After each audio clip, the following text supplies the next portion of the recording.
Oh, well, surprise, everybody, and welcome to the Citizen Science Podcast. I couldn't find our music. It's like, why is it so quiet? It's kind of awkward. But anyway, I'm here and I made it, and I'm happy that you all are here and we're having a show again. It's show number 95. Can you all believe that? I was telling my close friends from out of town yesterday about that, and they can't believe it because they were, around when we started this, of course. And anyway, 95 shows, y'all. So that's an accomplishment. So, it's the one and only twin solar system podcast that there is. That's pretty cool. And, we have Sam Hofman, and he's not talking to anybody else out there. It's just us. So it makes us as exclusive as can be. So anyway, I'm done rambling, and we're going to go ahead and get Sam on here and see how things are going in Montana. Hey, Sam. Hello, everybody. How are you? Yeah, Montana we finally got some nice snow. We got about 5-6 inches on the ground. Okay. It is slightly above freezing right now, so everything's just sticky snow, which is nice. It's snowmen. 48 in Oklahoma. Snowballs, etc. Yeah, no snow. We need it. There is a big storm coming. We can talk about that later on in the program. And Wyoming and Colorado should be getting snow as we speak. It looks like all the snow is staying north of where I am. It's coming your direction. Kansas City tomorrow.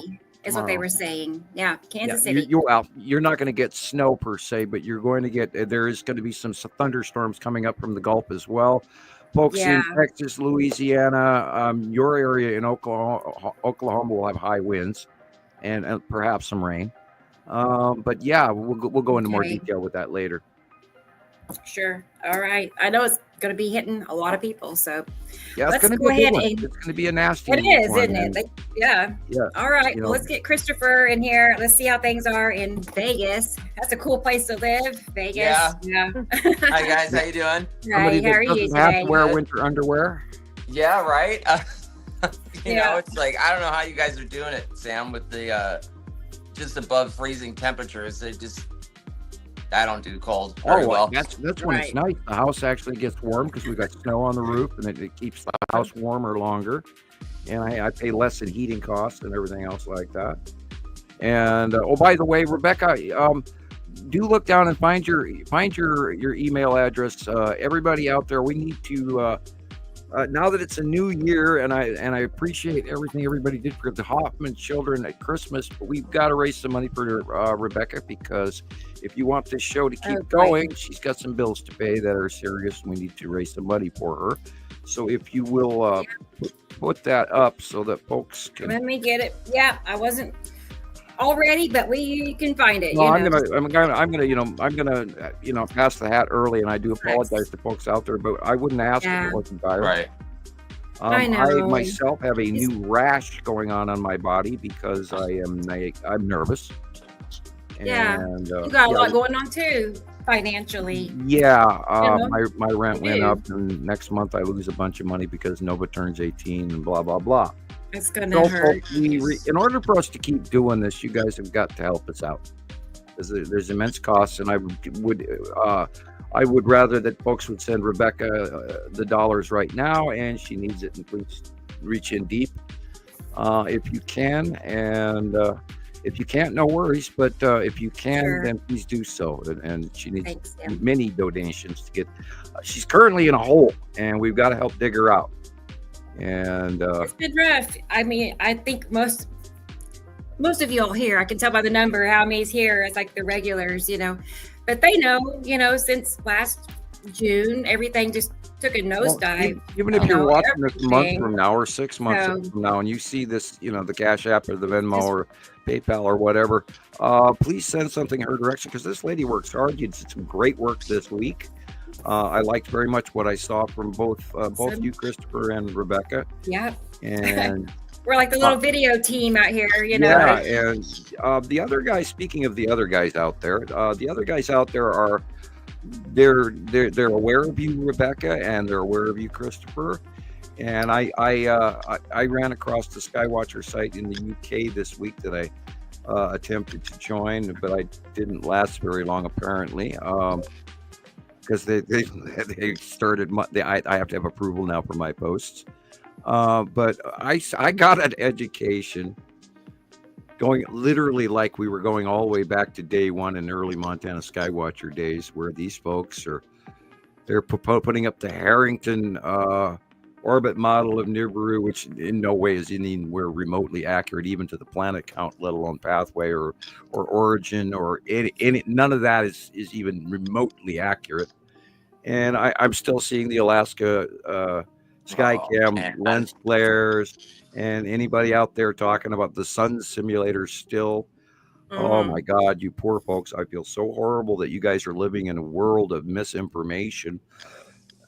And I hope and pray, as I get a dry throat already from talking, I hope and pray that you're not feeding in on all of that negative, unbelievable internet crap that we've spent the last decade trying to, scrape off the top of the plates, like an old stain from a bad dishwashing. And I stood there and it was like, what have I been talking about for the last 14 years? If you people are, we blocked you long ago because you take credit for everything and you're so arrogant, and why are you making up all these names and all of these things? And I'm going, you don't even know that I made this stuff. Right. All of this stuff came from research.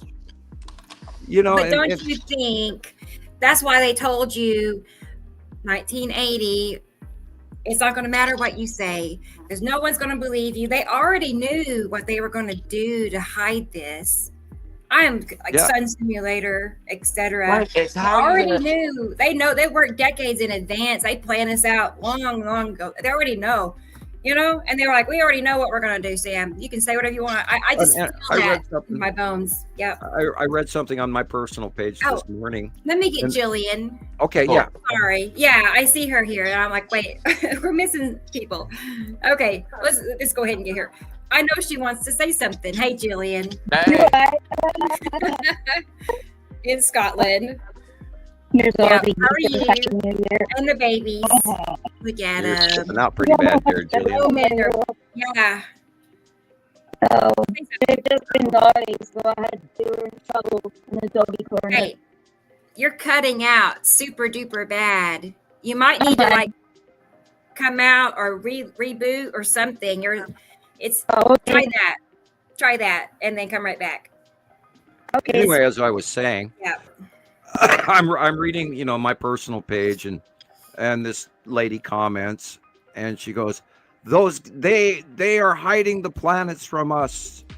I wish they weren't doing that, and it's like, no, they're not. You're blaming someone else for your inability to go outside and actually see these planets, because they are not being hidden by. Yes, granted, there is an agenda to hide them, but they are not being hidden. Right. As a matter of fact, they're being announced. We tried. When they go out with the little sea trails and they start spraying, that's just a notice to me to go up there and look. It's because they're covering something up that's about to happen, and they don't do it as thick and heavy as they used to, because I'm sure it costs a lot of money. Hi, Gillian. Let's hear your feet. Good. Is that better? It's better. It's better, but a little clicky. But you're better. Way better. Oh, okay. Clicky. Yeah, like your feed is intermittent. It was going. Yeah, it was real bad. It must be the weather. It's just been horrible here. It's been freezing and snowing and raining and hailing, and now I'm getting ice and snow warnings for tomorrow, and I've got one last shift to do. Right, you guys. I was talking to someone else in the UK this weekend. I talked to a lot of people in the UK this weekend, this week I should say, because it's just now the weekend. You guys' weather is about to change, just like Canada. You're because you're directly, if you look into latitudes, you're up there right beside Canada if you go straight across the ocean, and you should have the similar weather, but you don't, because of the southern Atlantic flow that works its way up under sea at the bottom of the Atlantic Ocean, and then it circulates from the Gulf Stream from the United States, and then it pushes up all the way up to the UK, and then rotates back down off the face of Greenland and Iceland and all that, and then goes deep south. Now that flow, there's a term for it, and I have unfortunately not gotten it written down, but that flow is stalling out and is changing. So you guys' weather is going to now in the future be very much like Canada. Yeah. You're not going to be. Is that good or bad? Well, you're not going to be as warm as you used to be. You're going to start having major winter storms like they do. Yes. And because of your northern latitude. And because when that Gulf Stream and the Atlantic subsurface warm flow that comes all the way from South America, and it goes all the way to the UK and then takes a corner and turns back down. That is stalling out. And they've been talking about that for a couple of years. But in 2018, the Gulf Stream underwater temperatures and the underwater flow all changed. The Gulf Stream died basically for about 3 years, and now it's picked back up again. But it's a different Gulf Stream than it used to be. So that the whole worldwide weather has changed. And of course, look what's going on with the Amazon. Terrible. So basically, to cut this whole story back to the beginning of the origin, I had an education this week, literally going back to 2011, 12, when we first started seeing the planets, and people were completely doubtful of the information that we provide here today. And the only way that I could ever bring everybody up to speed is sit here and talk for about the next 4 hours. Yeah. And bring you through the story of what we first started doing, how we first saw the planets, how we, and they were way tiny, and all of this information, including the names. People ask where the names come from. Well, that came from a Pleiadian message I got on the internet in 2008. It also cross-referenced with information I was told from an off-worlder, and because those two sets of names matched, I hung on to that information that I found on the internet.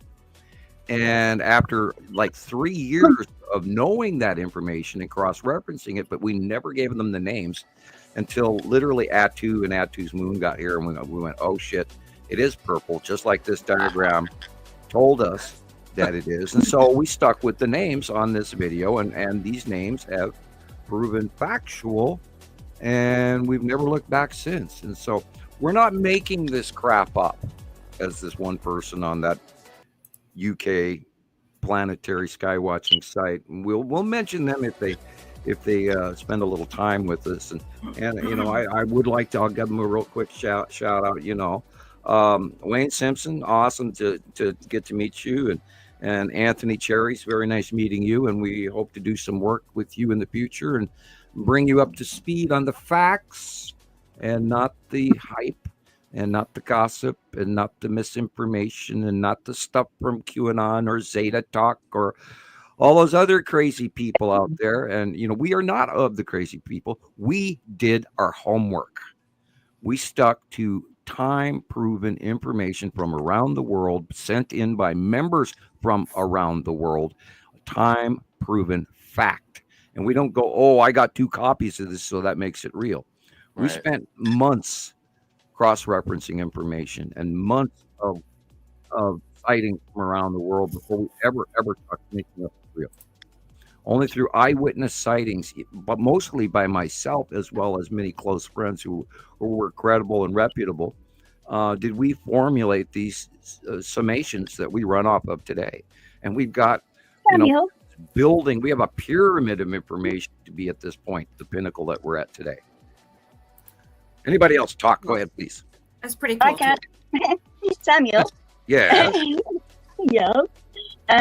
No, well, just before the show, I was taking pictures of the moon for the last 2 nights, because now everybody was all in a Twitter, because there's this super bright bing bong, that Jesus star, the one that goes like this. Obviously, Venus was in a conjunction with something at that particular time. A lot of people sighted Venus next to the moon this week. Oh, yes, well, they're just about peeing their pants and everything. Yeah. So, it's Venus, no, it's Saturn, no, it's Jupiter. I'm like, well, it's probably pretty much all of 3 of them you're going to be about to see, because apparently we're going into alignment. And as I took pictures tonight, down below the curve of the moon, just about here, there was a really super bright, like half little Crescent. number. Yeah, like a little crescent guy going on. And I've got pictures of that. I sent it to Rebecca. Right. There's a lot of that coming in.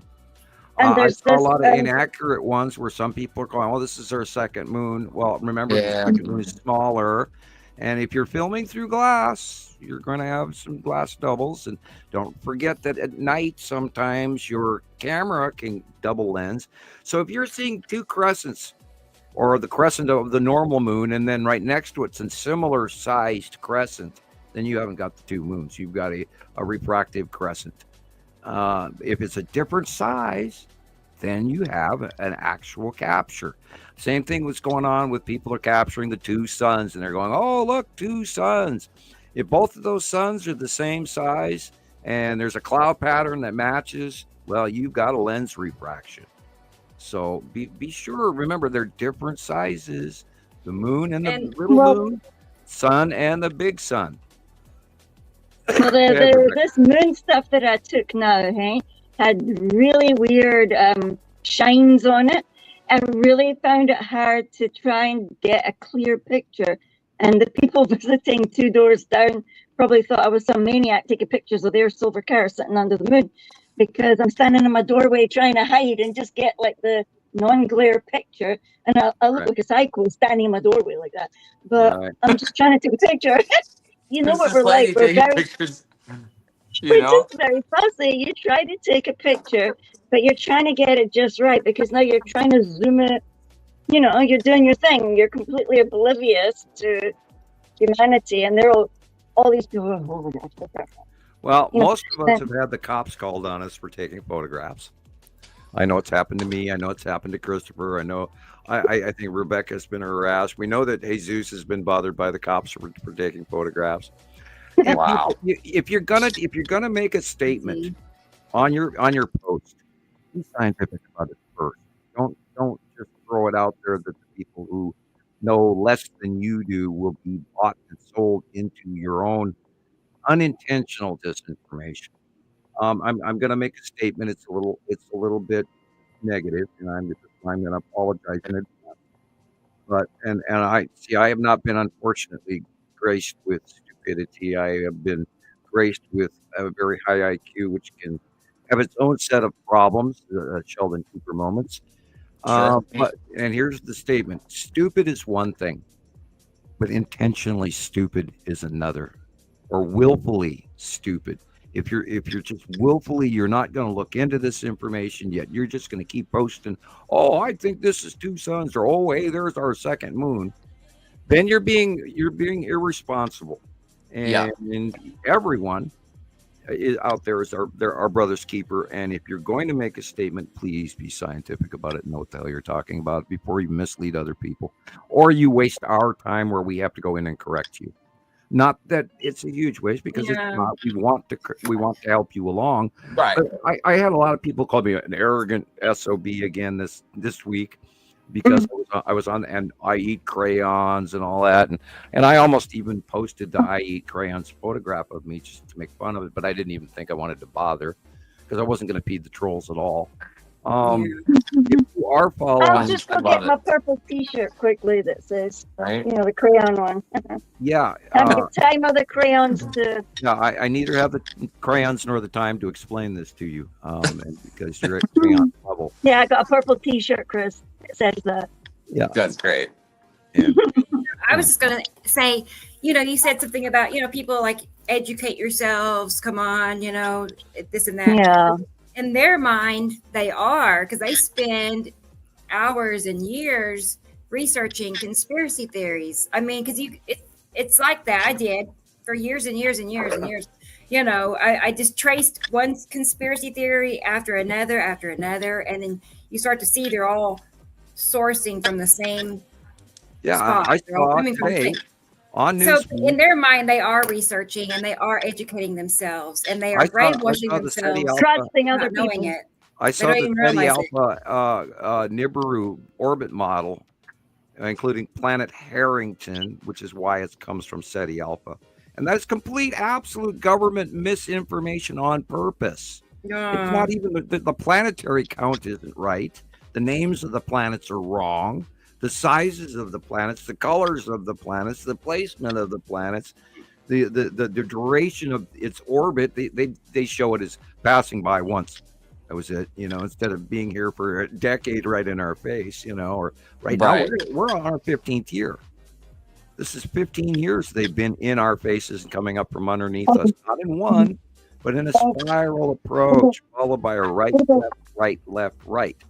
And so there's a lot more going on than people know out there. And we have the facts, FACTS, facts, because we have taken the time to prove all of this. And if we make mistakes, we retract them. Yep. We go in and correct and say, hey, I screwed up. I made a mistake. We're not embarrassed by it. We know. I mean, I make mistakes today and tomorrow. And you have to realize why we're doing what we're doing. We're not the guys sitting here trying to stand here with our hand out first and say, okay, I played half of Maggie May by Rod Stewart, but now I want you to give me a $10 bill. No, that's not what we're doing. We're handing you 15 years worth of study. So your donations are well worth every penny. So let's everybody out there throw something for Rebecca. Next month she may not be here. What? No. Well, no, I don't expect that. But but you're right. We have to look at the possibility because you are behind in your bills. And that has to do with because your partner in life decided to bail on you and it wasn't cool. And I'm sure that there were reasons behind it, although you don't know those. But right now you're in a world of hurt and you're spending a lot of money to help all of these folks. And the least that those folks out there can do is help. I just want to add one thing because it feels like for anybody on the outside, they hear that and they're like, well, there's two sides to every story. And I'm sure maybe she's a real bee to be around or, I just want to anybody that knows me knows that wasn't the case. Alan was, he had been losing his thinking abilities for a couple of years because he had been not well. Yeah, he wasn't well. He couldn't, and he wasn't thinking he was not thinking right at all. And obviously other people went and played on that, see? And he had family intervention. That's why he passed away as quickly. He was not 5 months away from death when he left that day. He wasn't 5 months away from death, I feel like he just made things much worse on himself by doing what he did, going to stay with his sister. But he thought God was talking to him through YouTube videos. He literally thought that God was talking to him and directing him to not live under the same roof as me, because we weren't technically married, even though we'd been together 15 years, and I did everything for him, everything. Right. Yeah, we know you're one of the kindest people we know. Out there. It's not like we know because there's something wrong. There was definitely nothing wrong other than he was not okay, and I can't go back and I can't fix any of it. And may he rest in peace and be comfortable now and not be suffering from what he was suffering through. And I'm happy for his passing for him, but not for you. Gosh. Yeah, because I'm so sorry. I know. I have no idea. I'm just trying to keep my head above water is all. It's like I'm not having a, exotic life or something, nothing like that. Yeah. Cat food. Jeez, we're all just battling. And I lost my estranged wife in July and she passed away out of the blue. Wasn't expected at all. Looks like, we're in the school of hard knocks, Rebecca. It's them. They are out to get us. No, this is just fate, and it's horrible. But we get these lessons to grow from, and only through mistakes do we ever learn or bad times. I have had a real rough week trying to talk to a lot of people about this really unbelievable forlorn feeling that all of us are now in this new year, and we've talked about it. I will say right off the bat, it's not going to last forever. But right now we are in dark times. Yeah. and the what's going purge, on what over they the call top the of our purge, heads. isn't it? It's the purge, the Yeah, the the wheat in the hair, Skull wheat in the asteroid alone. wheat in Oh the my chat. God. Yeah, Oh man. You know, that to me I just can't screams believe there's stuff that's up there, the debris harbinger. fields that you can see. Well, you know, Yeah. the skull asteroid is the harbinger of doom of the fifth age on the Mayan calendar. That big It's right skull in the there. center of the Mayan calendar is telling you. And if you look at the four squares around that central circle, those shows the four previous harbingers of the other ages. Okay. So That's the thing. Lindsay brought that back from when she was overseas in Mexico. She must have gone to get she's got that symbol thing. right, Yeah, and then bag. take a look at the Mayan calendar with new Hi, eyes, Lindsay, if you're right there. Yep. because they're showing you through the Baktum symbols what's taking place. We are in a dark time as of the opening of the sixth seal, which happened with that lunar eclipse this last 2024 toward the end of the year there. And all the religious people out there were, were freaking out. Well, they were freaking out for good reason. Yeah. Because now we have stepped into, and you go into town tomorrow in your town or wherever you live, and you will drive amongst people that will make you feel very uncomfortable and very edgy, and something is wrong, and everyone knows it. The dogs know it, the cats know it, the birds. The dogs are sleeping with cat. You know that old joke. Yeah. We're in a world of hurt right now. We're people. there. Never It's seen people now. like that. And We've as my never mom seen used to people say, act this like too this shall before. pass, and it will, but it isn't going to be comfortable. And we've talked about in the last few shows, we talked about Nostradamus and Baba Vaga and all that, and you wouldn't believe what their prophecies for 2025 are. This is the year that Oh no. this is the year that ET is coming down. It's happening right now. I mean, we're seeing the disclosure among thousands and thousands of people around the world are talking about these UAPs or UFOs or orbs or spaceships, or a lot of people are getting captures, of course, helicopters and actual real planes. But no, this is the year that we are going to get disclosure. Aliens are here. We have thousands of captures of them going back over a decade and before, all the way to 2009. The Empire Orb, for those of you who haven't seen it by eye, it is quite real. It really does look like the Death Star. For those of you who haven't seen the Texas Cube or the Longbox Cube, they are very, very real, and they come out of the Star Trek series, God forbid. And the Star Destroyers that came out of the cubes are literally like Star Wars. I am not kidding you. We've had thousands and thousands of sightings of them in the last 10 years. So all of this information has been gathered from people around the world, credible people, real people, with real names that we talk to, with real information, when, where they looked and how, and all of this. So, we're not taking two reports and going, oh, the sky is falling any penny, and all of this. We know what is real. And, as Christopher and I were talking about prior to the show in the green room, if all of these captures of the sun simulator, oh my God, that is a thing that, yes, there's status for it. And yes, if they did have one up there, even now, it's a tiny one. It's only going to shine light on it like a 20 square mile area for growing crops. That's all it is.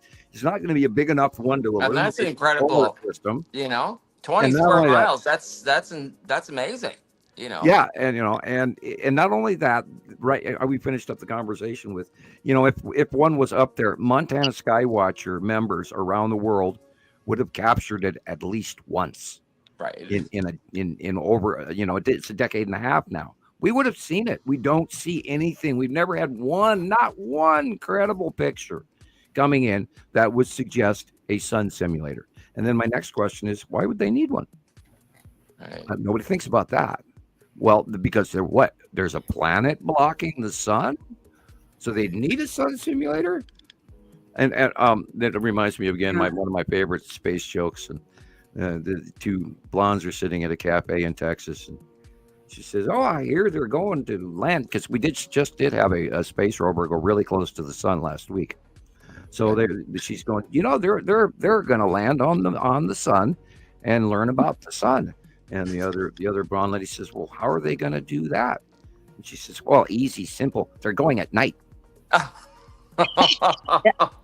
That's great. It goes out. Yeah. Right. Yeah, I'll show you this little, it's only like a 40-second TikTok, but let me show you real quick. It's all a bunch of sun pics. I went back in my Google Photos, years of pictures, and picked out a bunch of good ones. Right? But yeah, look at this. This is why they need a sun simulator to explain why the sun looks like this. Hang on. Yeah. See, that's crazy.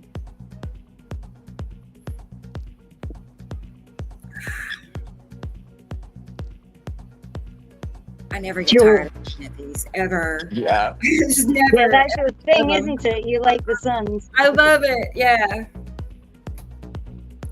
I'm like, I'm so glad I have all these. I've saved them and, collected them.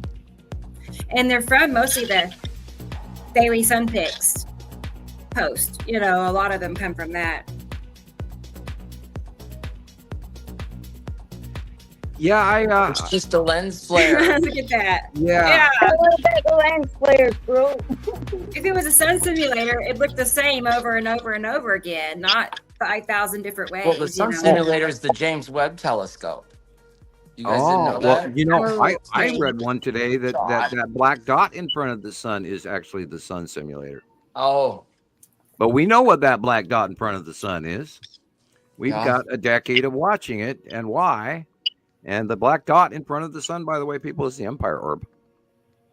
And that's a ship. It's a moon-sized ship, and I've seen the damn thing by eye, and I know it's real. And it's intermittent. And right. A sun simulator would be in stable orbit, so therefore you'd always see that black dot. And not only that, were it a sun simulator, it would be a pinprick dot, not a very large one. Yeah. You would barely even register that there would be a dot in front of the sun if it was a close by object. But the big black dot in front of the sun, the intermittent one, is the very large Norway spiral orb, or what we call the Empire Orb, because it looks just like the Death Star. And that's why it's, the name. And of course, those people that are going, he's always making up those names. Well, some of them had to be made up because, the sightings, we referred to it over and over and over again. So, yeah, some things got tagged, like the lead asteroid, or the green asteroid, or the blue asteroid, or the spiral asteroid. They all. I mean, what else are you supposed to call it? Yeah, they got their names because they do what they do. They're self-descriptive names. And if you want to call me arrogant for that, well, okay. That works. I mean, I'm almost laughing to the point of tears here. It's just like, you got to be kidding me. But then, to a lot of folks, facts don't count. It's only their opinion versus the rest of the world. And this is why I say, come on, let's do some real science. It's science is not that hard. It really is. No, well, to me. But, I imagine some people struggle with it. I do apologize. But to me, it's so easy and basic. And the number one rule, if it's simple and it fits, it's the truth. If it's complicated and confusing, then it's a lie. And I'm sitting here trying to advance thinking I can't talk while I'm talking. Right. Anyway. And seeing is believing. And if you believe it, then you know it. Once you know it, you can't unknow it. And if you have 100,000 people around the planet telling you that this is real, then you should listen. Right. We figured it out. There was an AI thing sent to me. God, now I don't have a copy of it. Darn it! It's posted on your. I have to go look it up. Yeah, I posted it, and AI from X gave me a really great review this week. Wild. Better than the one from Facebook or Google or Bing. But I would keep going, I'm a real boy, because AI knows about us. And of course they refer to me, but it's us. And I always refer to us as us, because this information has been gathered from us all together as a group, not just me. But you really have, God. My track record speaks entirely for itself. I don't have to even brag about this anymore. And then, of course, this week we got the illumination of all the asteroids and the Skull asteroid being illuminated. And it matches this month's drawing again. And here, once again, I draw something ahead of time. It's and great. I keep pointing that out to everybody. And you show me anybody else that can do that. Yeah. I've never, there's nobody. And it's been incredible, and if you want to come in the comments and tell us that this is crazy or we don't know what we're talking about, take Sam's information, take his monthly site illustrations and use it for yourself, and you will be highly surprised at what you find. It's absolutely incredible. It is, especially the drawings. I mean, Yep. that's what holds it all together. It really does. I mean, because anybody can say, this and that, but not anybody can make those drawings. And then, how they match pictures that were taken this morning, and I love it. I love it. I can sit there and make those comparisons just back to back. I mean, because I don't have to try to find a match. I can look Right. at most of the pictures and pick out the drawing that matches up to, I mean, I don't think a lot of people understand that part of it either, is, these. Yeah, they say to you, "Oh, you're just brainwashed by that man because it you're proves in it's over and over. you're all brainwashed because you all believe what he says." Yeah, you know. cool. Right. I know. We all heard, Something wrong with you all, but they can't see it. I really believe They they just cannot. genuinely don't see. And I mean, they're not. it does really take you a while at first. It's like, tessellations or whatever. When you used to look for those 3D pictures way back in the 90s, because Oh, I those think were great. I think that people that could see those quite readily can actually see the depth of the planets as well. Because I remember when it suddenly made sense to me, when I was looking from South Africa and I seen what I felt was the two little blue ones coming towards me, Okay. which to me was Atu and Nepicity. And I kept calling them the twins because they were, like doing this kind of thing, like on the here Wow. and then when and I could see it, and I thought, I must be going nuts or something. But then one day, the depth, if you just looked up and the debris and the stuff, it looked genuine like a tunnel, Chris. Like you could see inside this amazing golden tunnel, and down inside it in the early morning, you could see like the shapes of them. The shapes were growing, but we got to see them grow. And people now aren't getting to see them grow. They're just absolutely this great big blue. Today it just looked like there was this heavy blue thing on top of the sun. This deep blue. Yeah. To me, it was a different kind of, it's like a green, like a pale green blue. So obviously Saru over, because the gold that it is different as well. The colors are totally different. And You're it is exactly Saru. right. It's Saru over us like that. Right. And because this week we got a whole bunch of, I got like 5 or 6 really good shots of that same yellow glow based oval base cloud of Saru, which has a distinctive shape, which hasn't changed in 12 years since she went away, and now she's on her way back, and we're seeing that same illuminated base cloud again, and the green blue. And I've been saying about the color of Saru for since the last time we saw Saru, which was literally like 2017.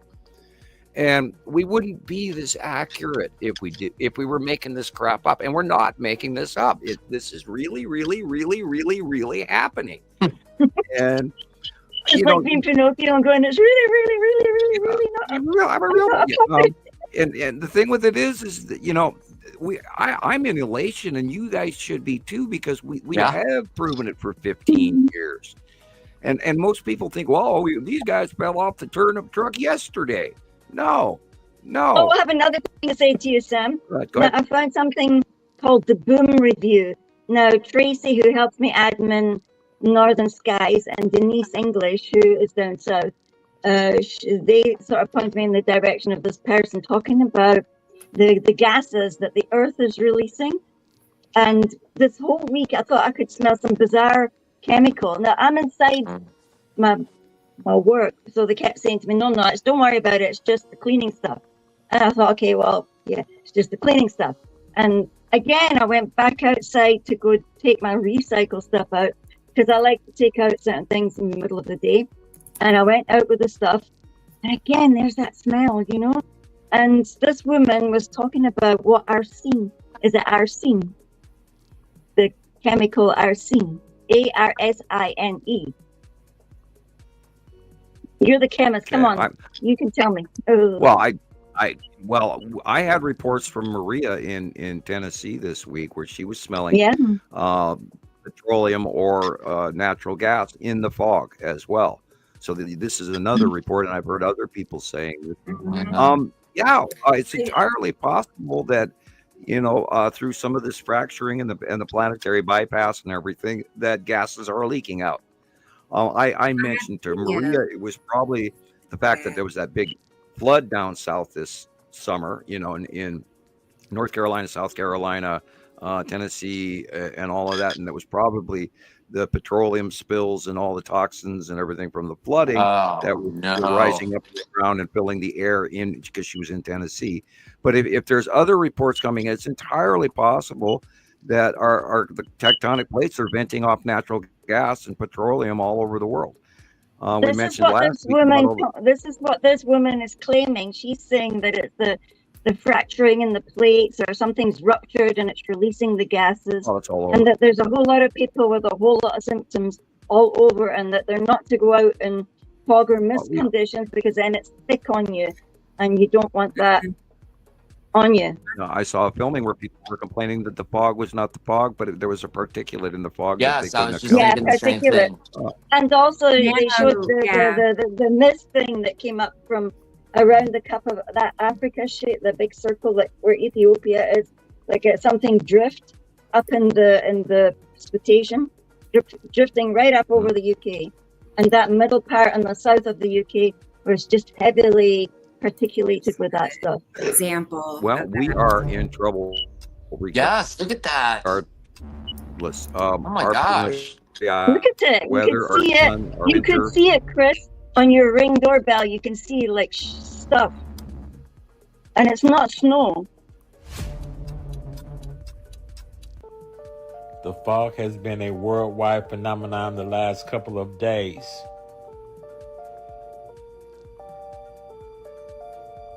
Yeah, look, see? This is a mystery with no answers. People has been getting sick with sore throats, asthma attacks, and so on. Wow. Yeah, the hospitals are full here, they say. We need answers. I'm newbie one. Just like the dogs out. The bug, the cedar, has changed. It's pretty predominant in Idaho State, but you can look that up on this map. Read that lung disease, the new. Be prepared for that, and it's hard to speculate. And so we're getting in reports, and let's pay attention to it. And maybe it's not a good idea to walk in the fog. Now, N95 masks will actually take care of that. A cloth mask will not, a scarf will not. But if you wear an N95 and you want to walk in, or have to walk in the fog, that will protect you, and they're worth every penny, right? Because they're microscopically enough to actually filter out any metals or any toxins, and all the way down to the bacteria size.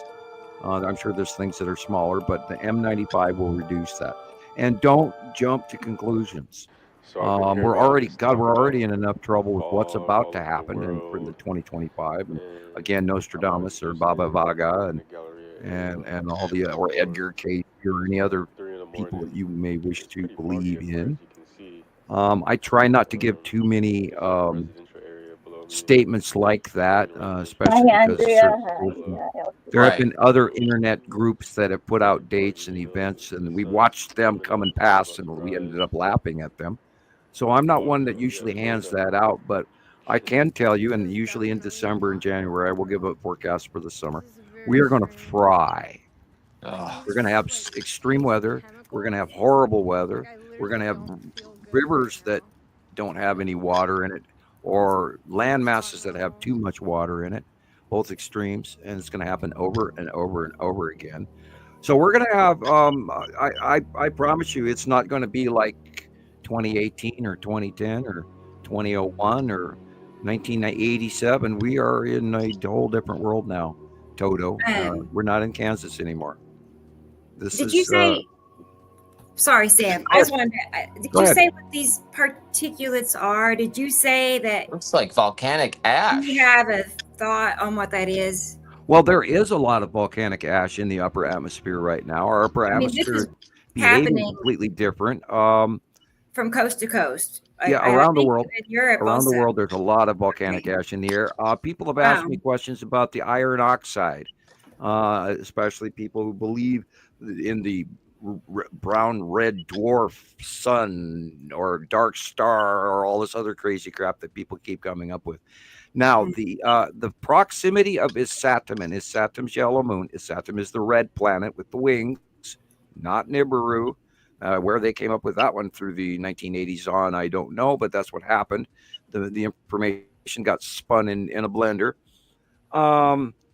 There's a very large possibility with the proximity of Isatum right now that we are seeing a heightened increase of iron oxide in our oxygen. Because the drag off, if they're on a close pass, Isatum and Isatum's yellow moon do actually rake into the top of our upper atmosphere or ionosphere or magnetosphere or troposphere, depending on your point of view.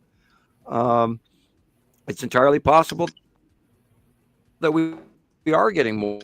Now, we for a decade now. I've always told people go out to your car and carefully without scratching. Carefully slide this magnet above the surface, not on the surface. That way you don't scratch it. And then see how much is sitting on top of it.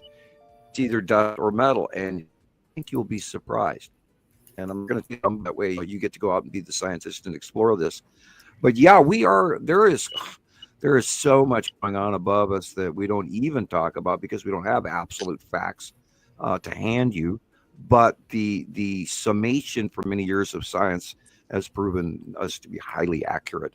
And again, I dare you, Jesus' favorite speech, I dare you to check our facts.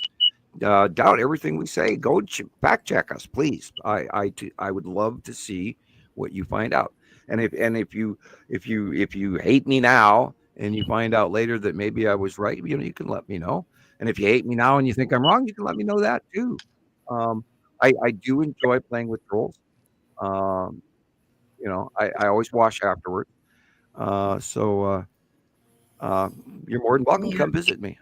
I have absolute 100% certainty that my facts are facts and gathered with care, great care, with empirical science, I would say. Anyway, guess what? I'm already at a Ricola, and I'm going to go get a Coke, so I'll be right back. Okay, Coke time. Yeah, I'm going to say hi to people in the comments. Oh. It's time. Yeah, I was going to say, we haven't done that. Who's here? I know. We've been on a tangent. And we also have a guest today, everybody. Our good friend Sharon Holloway. I see that she's in the green room, but she stepped away. So she's here, but she'll be, we'll get her on here in just a minute. So, but let's look at the comments and see who all is. Hey, it was Gillian first in line today. Hey, Gillian. Boy, you were on it because I shared that earlier than usual. Actually, I got that out pretty early. So cool. Yeah, I know. Somebody kind of contacted me and said happy birthday, and I said, hey, what? No, it's like not yet. No, not yet. Oh, I was like, what? I know. I thought, David's here. Howdy, already. Good to see you. Glad you're here. Hi, David. Yeah, David has been around for many, many years. Right. He's a trusted friend. Right. Yeah. Kind of like Mark. Mark's been here for longer than I realized. Yeah. Well, Mark is a little stubborn.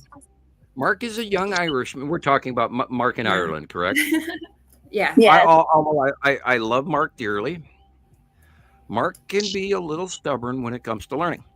And I do end up telling him the same thing a couple of times. And this week we were talking and I sent him that Yoda pictures that told you we did. Listen, you did not. That one. Right? Yeah. Well, I've got one for you.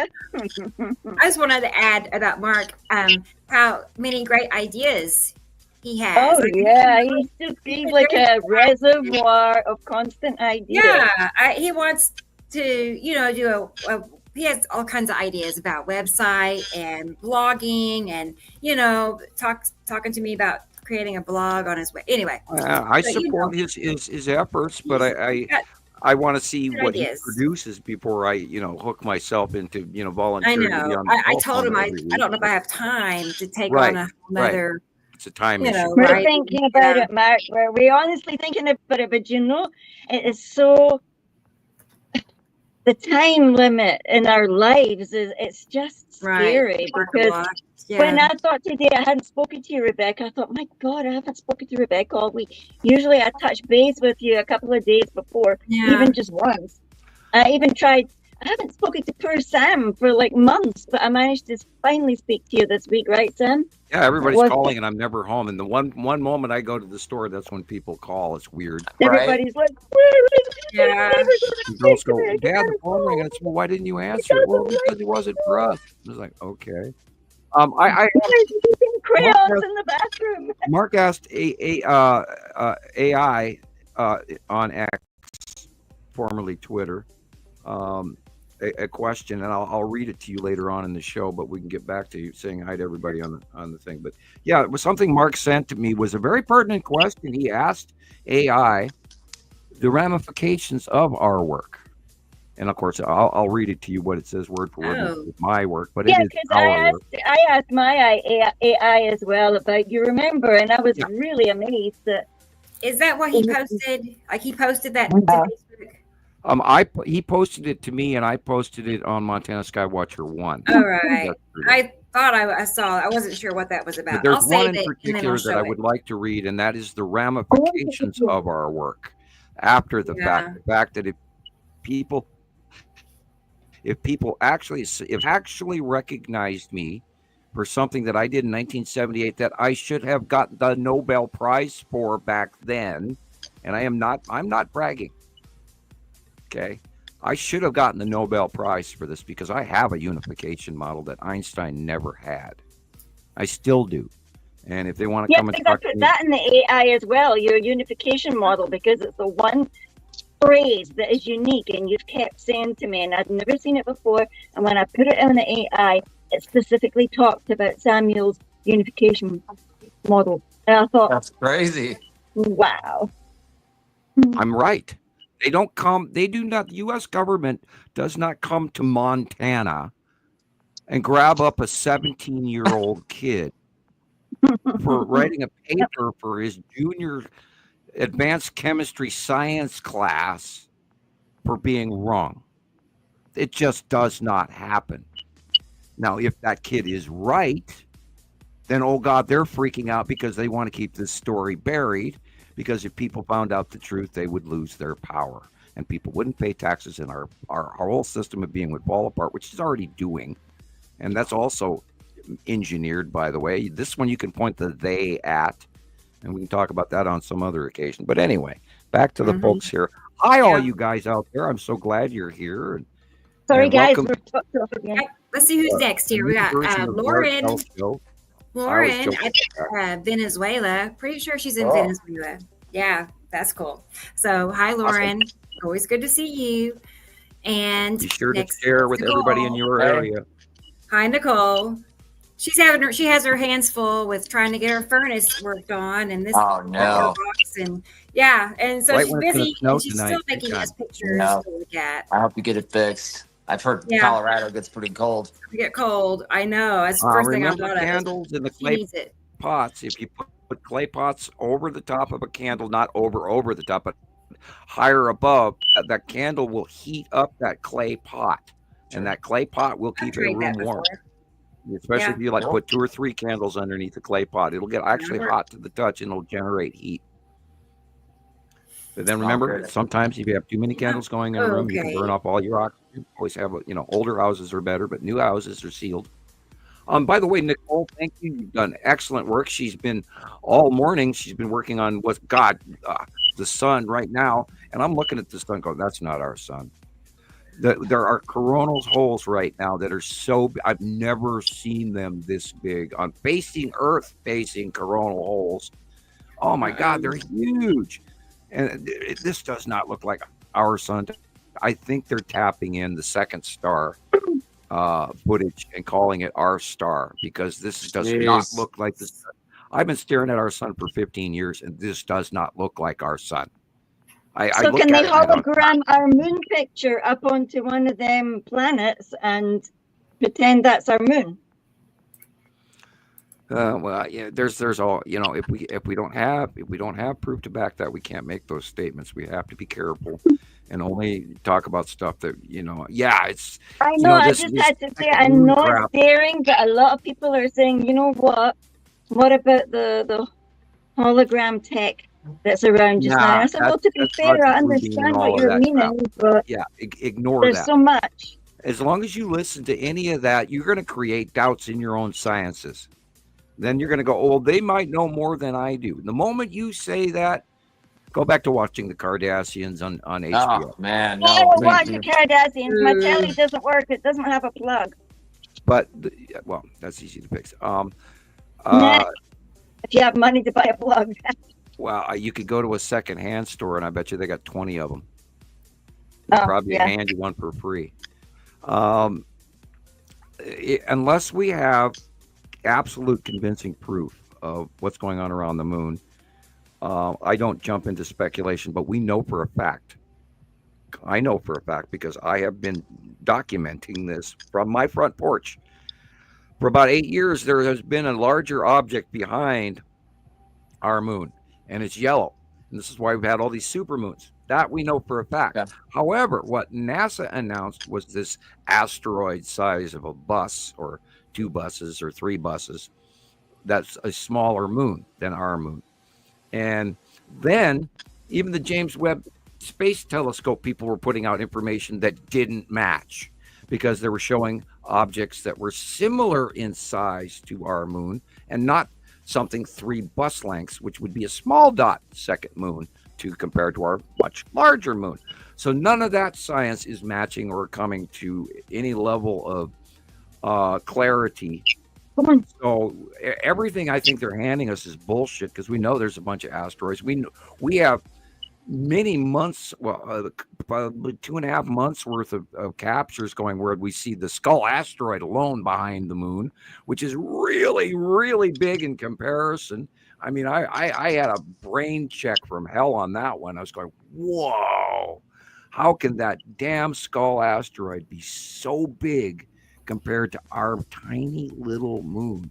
That means that thing has got bizarre. To be vast. Crazy. Now, JD this week, and I even think maybe Christoper mentioned on it with me this week, is the Skull asteroid and all those other objects that look like skulls behind it, is that carved? Is it intentional, or is there more to that? And me and Jesus have been in the background talking about this for quite a few years now, and we've seen some stuff back there. And this always brings me to the Apophis thing, where Ra versus Apophis. What if Apophis is a life form? What if that skull is a manifestation of that life form? What if, imagine, and I don't want to go there with that, because that bucks my science.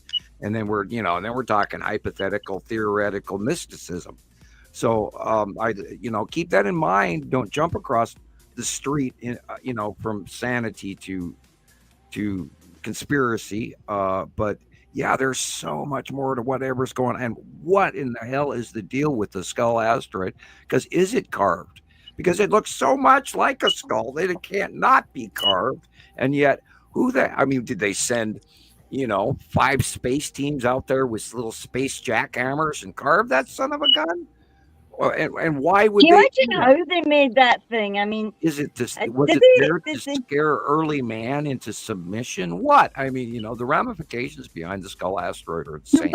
And then I thought that they maybe had, how there was also like a myth or a story or something about how they exiled certain the Nephilim. In there. The Nephilim. Yeah, and I took a deep dive down that one too, and the Nephilims, and it was directly in the Enki and Enlil story, that the souls of the Nephilim were never picked up. Yeah. What if they were captured by Apophis, dragged up, and this being them being higher leveled, higher raced beings, that their souls don't do the same as ours do because we're clipped. We have a clipped 24th chromosome, which is why we don't live for 2,000 years, et cetera, plus a whole bunch of more information. What if that's that? Because the souls of the Nephilims were wiped out 2 cycles ago due to greed. And that has to do with the old Marduk story and all of that. And so I encourage you to go research that. But remember, if you're out there and you're watching something on YouTube or the Bing or TikTok or wherever, remember, if it comes from a human, you're getting human information, not off-world facts. You're not going to know. I mean, you're not going to know. I mean, some of them say, oh, well, I channeled this from, Well, I must type this 20 times a week. I always type according to whom. According to whom. Right. I mean, if I hate making them famous, but if Zeta said it, then then we snicker and laugh. If it comes from QAnon, then I got no message for you, because I have no remorse or pity for you whatsoever if you're studying QAnon. Wow. Yeah. And I have quite a few friends that still follow those folks, and I feel so bad for them because they're being led on a level of fear, and fear is the little death. What? Fear is the mind killer. If you're living in fear, you're not living. I was going to say hi to Screaming Thin Man. Hi, Screaming Thin Man. Speaking of fear. Okay. I know. Is that scary? Yeah, that's I really like that name. Screaming Thin Man. Is he screaming because he's mad or scared? Why are you screaming? I wonder if that's a reference to like a secret agent, the Thin Man, or Yeah, and is he thin? How thin? Well, in God, what's the name of that stupid series with David? It sounds like a TV show. Yeah, another. What, TV. you mean X-Files? Yeah, there you go. Yeah, right. Yeah. They have the smoking man, and So anyway, and I've always wondered who the Screaming Thin Man is. He or she has not told us even what part of the country they're in yet. So I know, the mystery man. Yeah. Test my fuel heater. I'm curious. He has a few booze. videos. Okay. Sounds like a prepper. Sounds like he's prepping or going off grid. I'm going to investigate him. Okay. Yeah, I'll find out. All right. And hey, Dennis is in the house. I'm really glad you're here, Dennis. Hi, Dennis. That's a great photo. He's got Yuri in there on the left-hand side of the picture. And oh my God, Yuri is so visible right now. It's just insane. It is. They're all awesome. Wait till you see the pictures. I've been collecting some really awesome eye candy pictures. So I was going to send you a bunch, but I didn't know if you had it. And Tracy's in here, or T Racy. Can't believe I said Tracy. I know better. It's T Racy. T Racy. Yeah. I love saying T I know. Wow. Yeah. Yes. Oh yeah. I couldn't wait to send you those moon pictures I just took. Anyway, I did send them. But then I've got one of those delicious white airplanes as well with the 4 streams coming out of it. Experimental. Just a full day.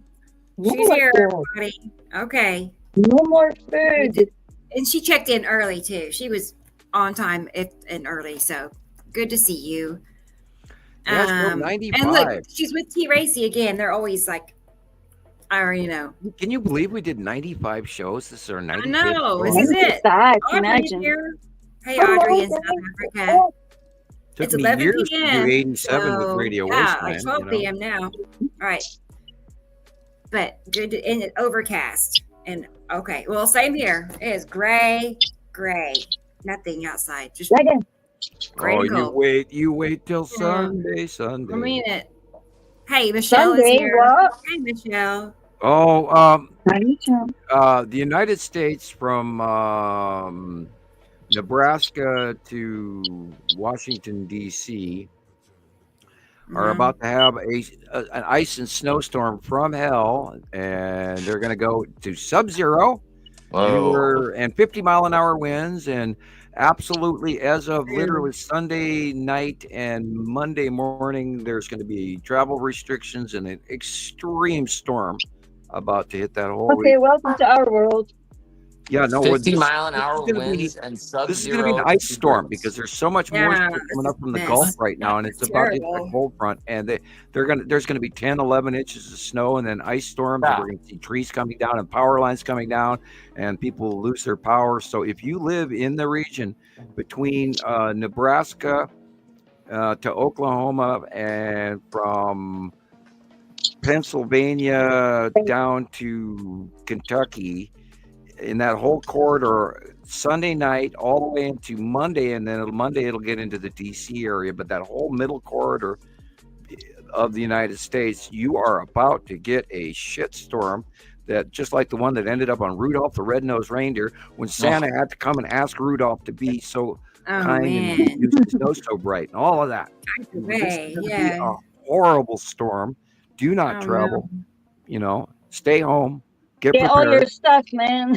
Get your batteries, get your water, get your radios ready, your little wind-up radios, and your candles, and your clay pots, and your snowmobile suits, because there's going to be a lot of folks without power this week. Yeah, I went through that back in like 1908. I think it was 08. There was a major ice storm over Tulsa, over eastern Oklahoma.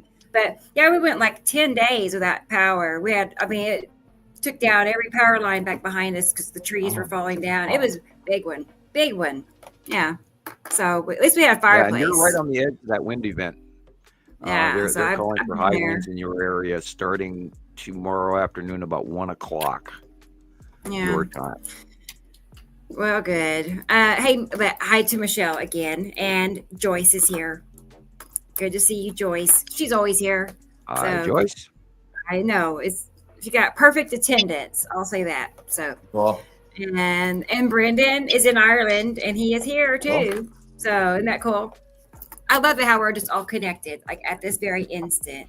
We like our Irish and our UK friends and our Scottish friends. I know. It's like that. South Africa. We have a lot of people in Australia. The English countries. We used to have more people in Canada. Where is she? In the Netherlands? No, I think she's in New Zealand. New Zealand. I'll get there. I know, right? Yeah, I'll keep guessing. No, I might be wrong. Knew something. Okay, good to see you, Andrea. Something. Oh, and Germany for Alexander. Hey, how you doing? Good to see you. Alexander. Wonderful captures for us every week. Video from him to show here shortly. So, hey, I wonder if Alexander's seen that little small blip that's down from the bottom of the moon, and if he's seen it, it's like glowing, and it looks like it's got horns. The moon's glowing, and it looks like it has horns. He gets better close-ups than anybody that we know. Om is here. Hi, good to have you. You mean one ohm? One ohm. Is it? It is. I sure enough thought I saw that. Isn't that funny? I have astigmatism too. I'm usually seeing double. Oh, that's great. Okay. Anyway, hi, 1 ohm. And Dibaloo. Oh, wait. Oh, poor Dibaloo. There she is. That sucks. What happened? Oh no, I didn't know that. Her Wi-Fi. Oh, man. Well, darn. Well, if it changes, we'll be on the lookout for you. I know that. Because she's always here. You know what I mean? She wouldn't miss for the world. So, look at that. Somebody said hi. Hey. And Esther is here. Esther Lee. Esther. 95. I know. Isn't that cool? Sweet. And Alexander's giving us a personal very busy lady. I know. Yeah, she's adminning over, I don't know how many groups, actually. Oh. I know she's admin in the Africa group. Oh, good. But I don't know. Well, we've heard good things about her helping people and being kind and insightful and doing, carrying on our work. And I encourage people to do that. However, please stick to time-proven information. On the team. And make sure we're not teaching. We don't want to teach disinformation. We don't want to create Darth Vaders. We've made a few Darth Vaders in our time. Oh God, did I have a week? I had. Remember for months we've been saying how there's been no troll activity. Oh my God, you would not believe how many crayons I was eating this week. I must have rainbow teeth. I swear to God. Yeah. And, that unsightly indigestion from those Crayola. Crayola is far better than those Chinese crayons. I assure you, the Chinese ones they don't taste any good, but the Crayolas are seriously waxy, good American beeswax. I'm joking, of course. They probably use Indonesian beeswax for all I know. Oh boy. Yeah, I mean, not eating. And see, people, that's an old joke because people look at my monthly site drawings and go, my 5-year-old could do better crayon drawings than that. And so there's been this running joke from many trolls that I've spun around on them that says, oh, he's eating crayons. And then, yeah, you bet I eat crayons. You that's the best you got. You run with it, Skippy. Right? Run with that. That is a good scientific retort, I promise. Got a crayon. Yeah, well, what really gets me is I wish people would spend as much time actually looking at my real background as they do commenting. Yeah. That I just don't get it. It's like they don't want to they want to comment and be rude and tell you that you don't know what you're talking about. But then you tell them, well, come and learn this information. We have all the information you need to see the planets, and then it's crickets from there on out. Yep. They just have to have an interest and an open mind, because it doesn't line up with really anything you've ever heard of before. It's off to itself, its own information. Yeah, and speaking of which, I would actually pieces like together a lot of puzzles. I would like to bring up that one thing that Mark sent me. That's right. We're not done yet, are we? On the people list. We're getting there. I will look. I'll look at it. If you'd like to, maybe in that time, I'll grab a copy of it and send it to you, Rebecca. Okay. Ooh, now there's a girl in a nice small bikini. Is that the thing that Mark sent you, Mark? Yeah, I'll send you the one I want to read to people. I'll bring up that copy. I might have it already. Then you can post it, and then we can comment on it. Let me see if I can find it here. So you go ahead and say hi to everybody, and I'll do this. She's our Jet Setter member, and today she's in New York.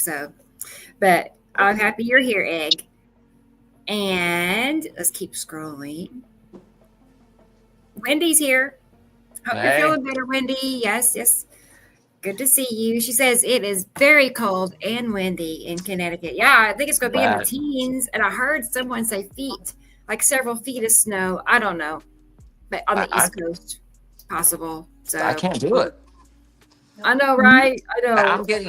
I'm getting stressed here just hearing you guys talk about I don't want it either. Sub-zero and the word snow just don't work for me. Thanks. I mean, we were told that my super alert thing keeps saying ice. I'm like, I dread ice.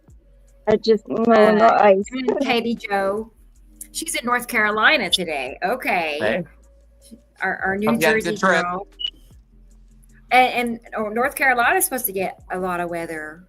That Tennessee, North Carolina, all of that region, Kentucky, etc. So, well, stay safe and stay warm. I know she will. She's a smart lady. Yeah, just wait till Monday. Oh my God, you wait till Monday. I almost called her a girl. Like she's not a girl. She got 4 kids, but no, nice lady. We're all children. We're all still children inside. I know. It's like I'm not that much older. That's right. Thunda is here. I think I got it just right that time. The part. Yes, fellow scientists. That is us. We are a clever group of scientists. That's pretty cool, isn't it? Yeah, because we all actually know what we're talking about, and we know. We don't have to stifle our summations by our paycheck and lose our tenure. So we give it to you straight through for free, and we don't charge you a bunch of money on that. And I'm not trying to send my kids through college on this either, although that would be nice if I actually finally got recognized for my work for 44 years. But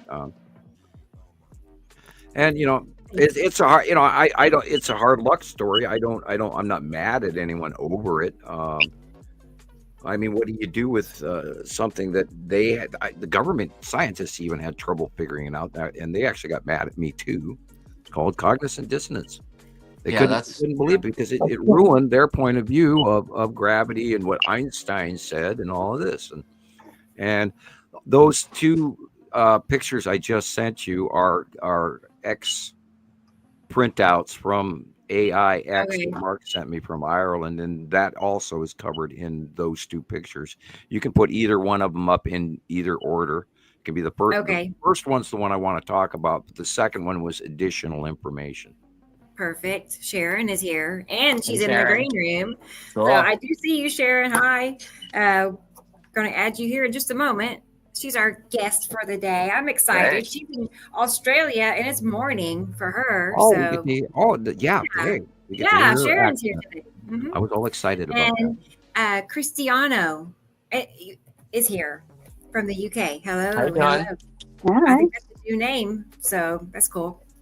And No, I Maria's still- in her airplane flying back to Anchorage, so she'll be landing soon. Oh, okay. Yeah. Yeah. She was away the other side. Remember, she was in Tennessee. Airline couldn't keep speed up. She's been trying to take pictures out the windows and stuff, and reckons she's seen a second sun. Maria. Oh, I didn't. Okay, maybe she From sent them Alaska. to me. I'll have to look and see. Yeah, Yeah. I kept Okay. twisting my brain all week thinking I was she was in thinking of that Alaska, other and she was lady. in Tennessee, and I kept having to remind myself. Yeah. So let's hope she She travels. went away to see her family, and now she's on her way back now. I see. Well, there's a nasty storm over Seattle right now. Jeez. But she Uh, said she had landed there, and she was on her way back from there Good. to Anchorage, and it was a bit. The airline couldn't keep speed up. She's just tight. All right, we're getting there. I'm almost. I think we've reached everybody. It's my cutest little meme this week, isn't it? Or covered her. Hey, Nicholas. There's a new name. I like memes. Yeah, Done. Yoda. No hate, Sam. Seems like you're I the joined only the Yoda group. planet that keeps it real. He's in New Jersey, land of the drones. Wow, I like this guy.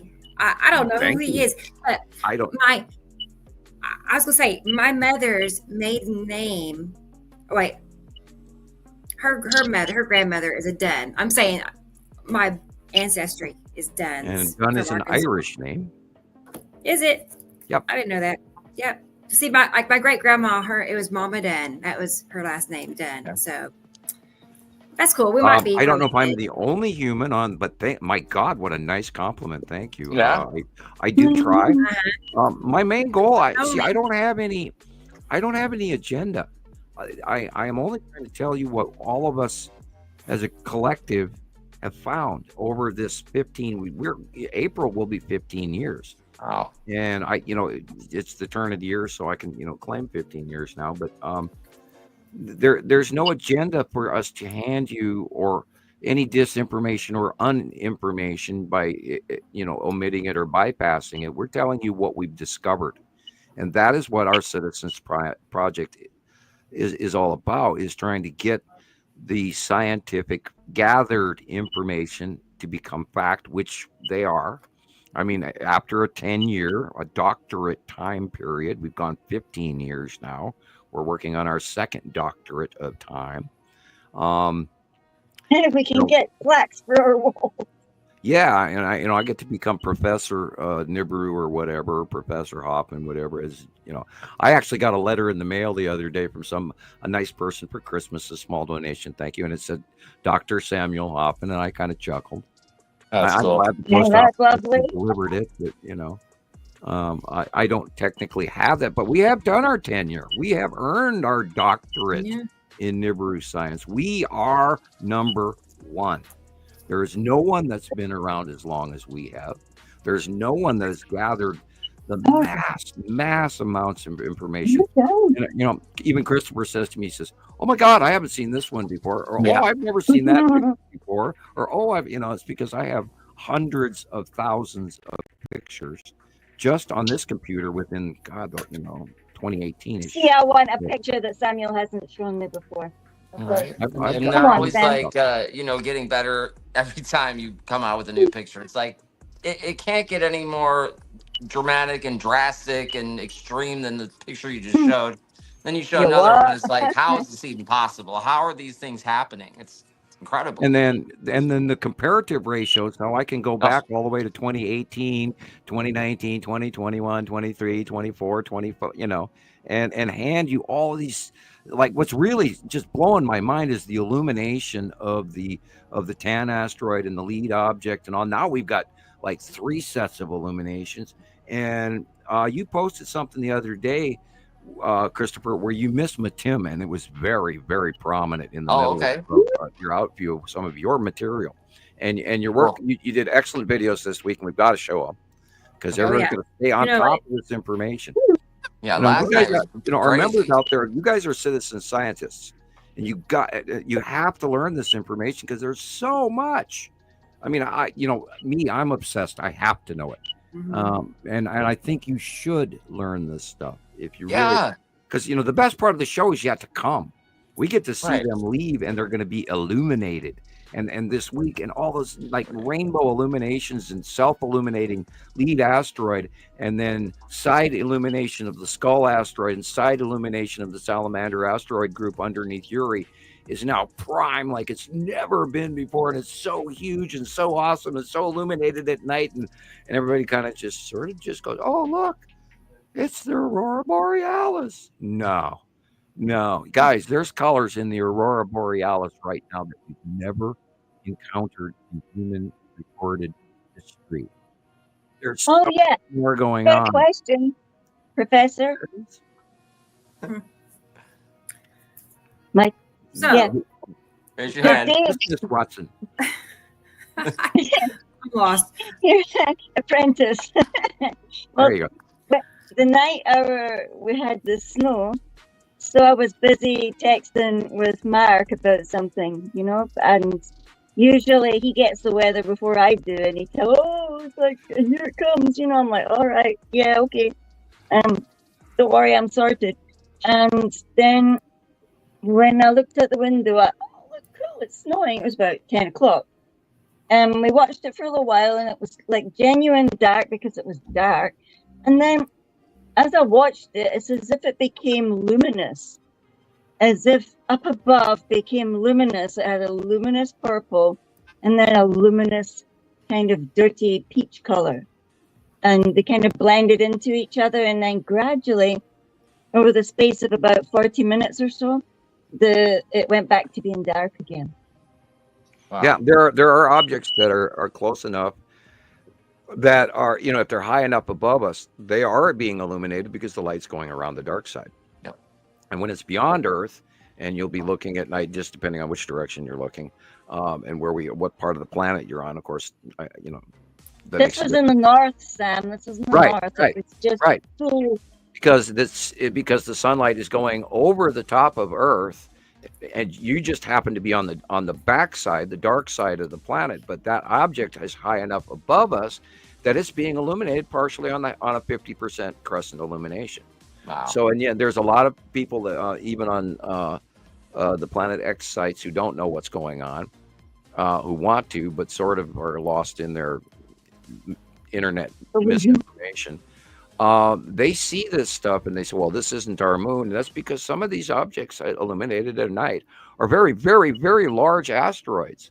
And don't mistake it for, it's Nibiru, and it's the size of a golf ball, because Nibiru is so huge right now. And oh my God, I was talking to, I don't remember exactly who, when Saru comes in this spring over the top of us and in our face, oh my God, Saru is going to be so huge. Saru is going to be bigger than Nibiru when Nibiru passed us this last time, because it's coming right at us right now. It's coming right at us. So therefore it is going to be a sky filler extraordinaire come springtime. And we're already seeing effects of it right now in just about 75% of the pictures of the horizon at or prior to sunset or even post sunset, because Saru is cutting the top of the sun off right. Yeah, it was completely flat, just like that. Right. You could see like a raised ridge and it was making this white, thick ridge. And then And don't then- forget the illuminated core cloud, very orange, very yellow, and it's always Yep, the yep, same yep. shape. I took pictures of it all. I mean, I don't know. I haven't sent them to Rebecca. I could see Rebecca's dying to tell us about Sharon, and I'm sorry, Sharon. Yeah. It's just I couldn't believe the glowing. It was so light. It was so light, and I wanted to ask: is that because it's snowing and the haze? And people will tell me, "Oh, it was just the snow and the haze Well, made it glow like that." there's always, Earth refractive light. The light that we see on our moon is illuminated only by light that bounces off the face of Earth. Right. Because for the most part, This was a beautiful, luminous, soft, there'll be a lot of really delicate purple. that would mean that it would probably be the red asteroid or something in that proximity, or even the Texas cube has been illuminating a lot, and because of the angle of light. And the long box has been in shadow for the last month or two, but we can tell the shape because it's a dark shadow that looks like a rectangle. But the lead asteroid is self-illuminating and then dragging off the bottom of Saturn's yellow moon in a connective bleed off between the two of them, as well as the long box cube. But on the other side, which is getting all the facial illumination, Uri, because of its placement and how high Uri is now, we're seeing a lot more refraction of the bottom illumination of Uri, the Tan asteroid group, and the Salamander asteroid, and of course, again, the Texas cube and the Skull asteroid. And all of those, because of where they are located, they are all becoming illuminated in ways we haven't seen in probably about 3 years. And it's just, the big show is back on again. And even though it's not the 180-day cycle currently, they're high enough up that they are being illuminated, including all of those really crazy shots we got last week. That rainbow, really freaky, weird illumination. Everybody's going, no, this is not AI. No, this isn't Photoshop or CGI or any of that. This is real. That's because those asteroids have gases and particulate and dust and small stuff and softball and basketball and house-sized and planet-sized objects in there, and all that light is refracting from an angle, and we're seeing these rainbow patterns from the middle to the left-hand side, and those are all asteroids. And this is where we talk about wormwood, and this is where we talk about Apophis, and this is where we talk about that picture of the Reaper that I'm putting up all the time. I'm trying to ask people, have you seen them yet? Because if you're not aware of what's going on right next to Earth right now, you darn well should be. Yeah. Because this is the scariest shit I've seen in 20 years. This is great. Oh, wow. It looks like we're getting the auroras right now. Hit pause. Oh, you gotta go back. You gotta go back. I can. Mm-hmm. Right there. Yeah. Okay. You see where the word Saru is? Yes. See that bright intensity white light? Yep. Mm-hmm. To the left of it. That's Matim. Oh. That's what I was saying earlier. You missed it. Okay. That's Matim right Sure there. did. That brighter pink. Yeah. Back a little bit. See, that's actually blue Matim with an illumination flare on the bottom edge. Cool. See? Okay. Oh, look, he's blue. Yeah, you can see the blue suddenly. Because it's already past sunset, so that's not the sun. Yeah. That's the side I of kind of miss it too sometimes. I mean, Just like the drawing. I've only seen it Tim once, like really, really seen it, and It's right I where don't know. I thought. kind of guess I forget about it. Right where, yeah, I do too. I still do. But that's the first thing that jumped out at me the other. This was your video, wasn't it? Mm. Oh, No, this is Rebecca's video. oh, okay. Oh, Well, yeah. you have one too, where that's exactly what I saw, and Cool. you guys didn't catch it. Well, I Which is I okay. think I used this video because at the end of the month I do I put Yeah, all the okay, maybe featured that posts was in the together, middle of your so video, right? That's probably what you saw. On your recap, Cool. which I like very much, by the way. Yeah, they're fun. Yep, guys, those big rainbowy things, and if you look at the bottom of this picture, in the bottom left, the light rainbowy color right next to the telephone pole, that's not very bright and intense, that is the Salamander asteroid group behind Attu and Attu's moon, off in the distance, and there it is.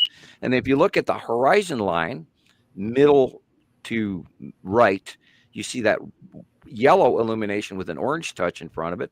That is the core base cloud of Saru in the distance. Wow. And there it is. And if you don't keep reminding yourself to look for these things, we sometimes overlook stuff in the photographs. There's so much in here, it's insane. And it's there, and there's a side edge of Uri right there, and there's Matim Blue as well above it in the upper left-hand side of the sun. You see that pinch flare that's going on? That's 3/4 of the sun is being topped off there, and that rounded flare is the light shining on the bottom of a planet. And in this case, it's the bottom of Nepesity, and this is an older photo by a few months. Oh, But wow. yeah, the sun is barely visible there.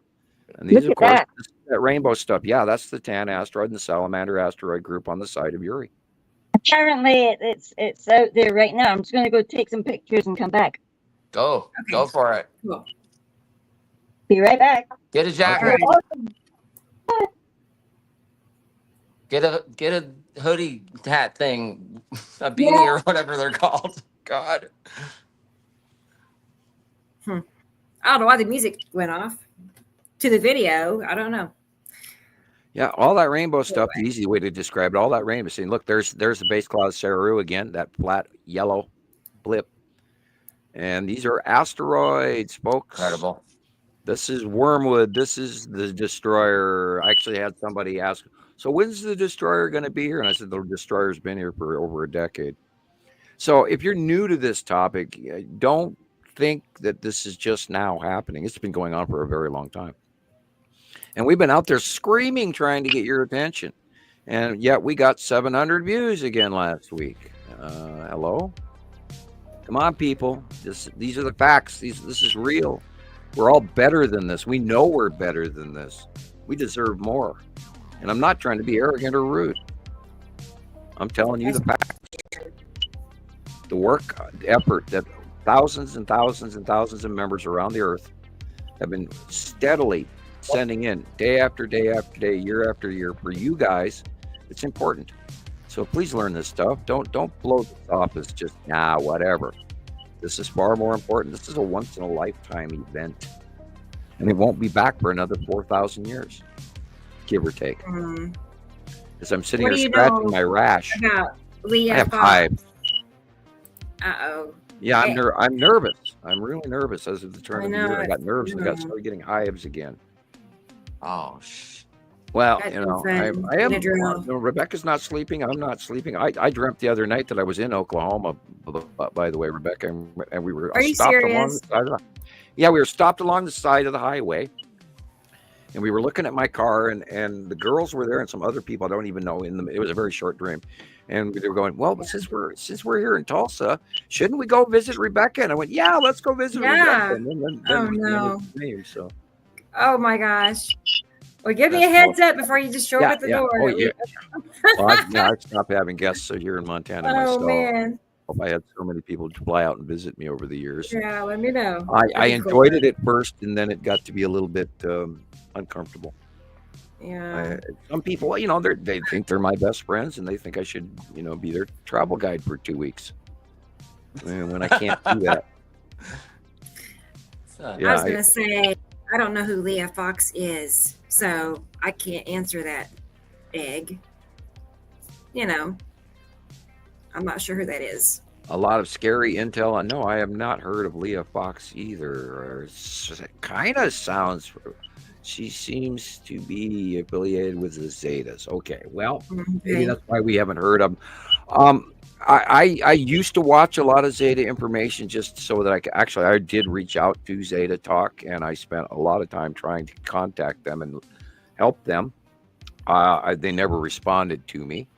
I've been around longer than them. Yeah, that's why we don't know who these people are. And what's cool is most everyone actually has heard of us. Poop hat or no. You know, all the fun people that harass me and, you know, oh, I blocked him years ago. The guy's arrogant, whatever. You know, there's so many rude stories out there about me, and I have to chuckle. You know, like, do you even know me? People are just get their feelings hurt too easy. Like there's Yeah, no sense, you know, like don't take things so personal. That'd be a good piece of advice. I'm kind of frank. I'm not emotionless, but because you're really a nice person. Thank you. I used to think you were. Remember how intimidated I was? I was like really intimidated. I was. Anyway, Now we're after all best the friends. hours we visited, I can see he's actually a super funny person. He's constantly, popping little jokes and stuff. Got a good sense of humor. Yeah, he's nice. I'm a shy, sensitive Cancerian male, and I pop jokes to defuse or distract, but yeah. Or I'm just in a silly mood after 3 hours of talking. Right. Oh, but here's Wayne. Wayne is here. I see your name now.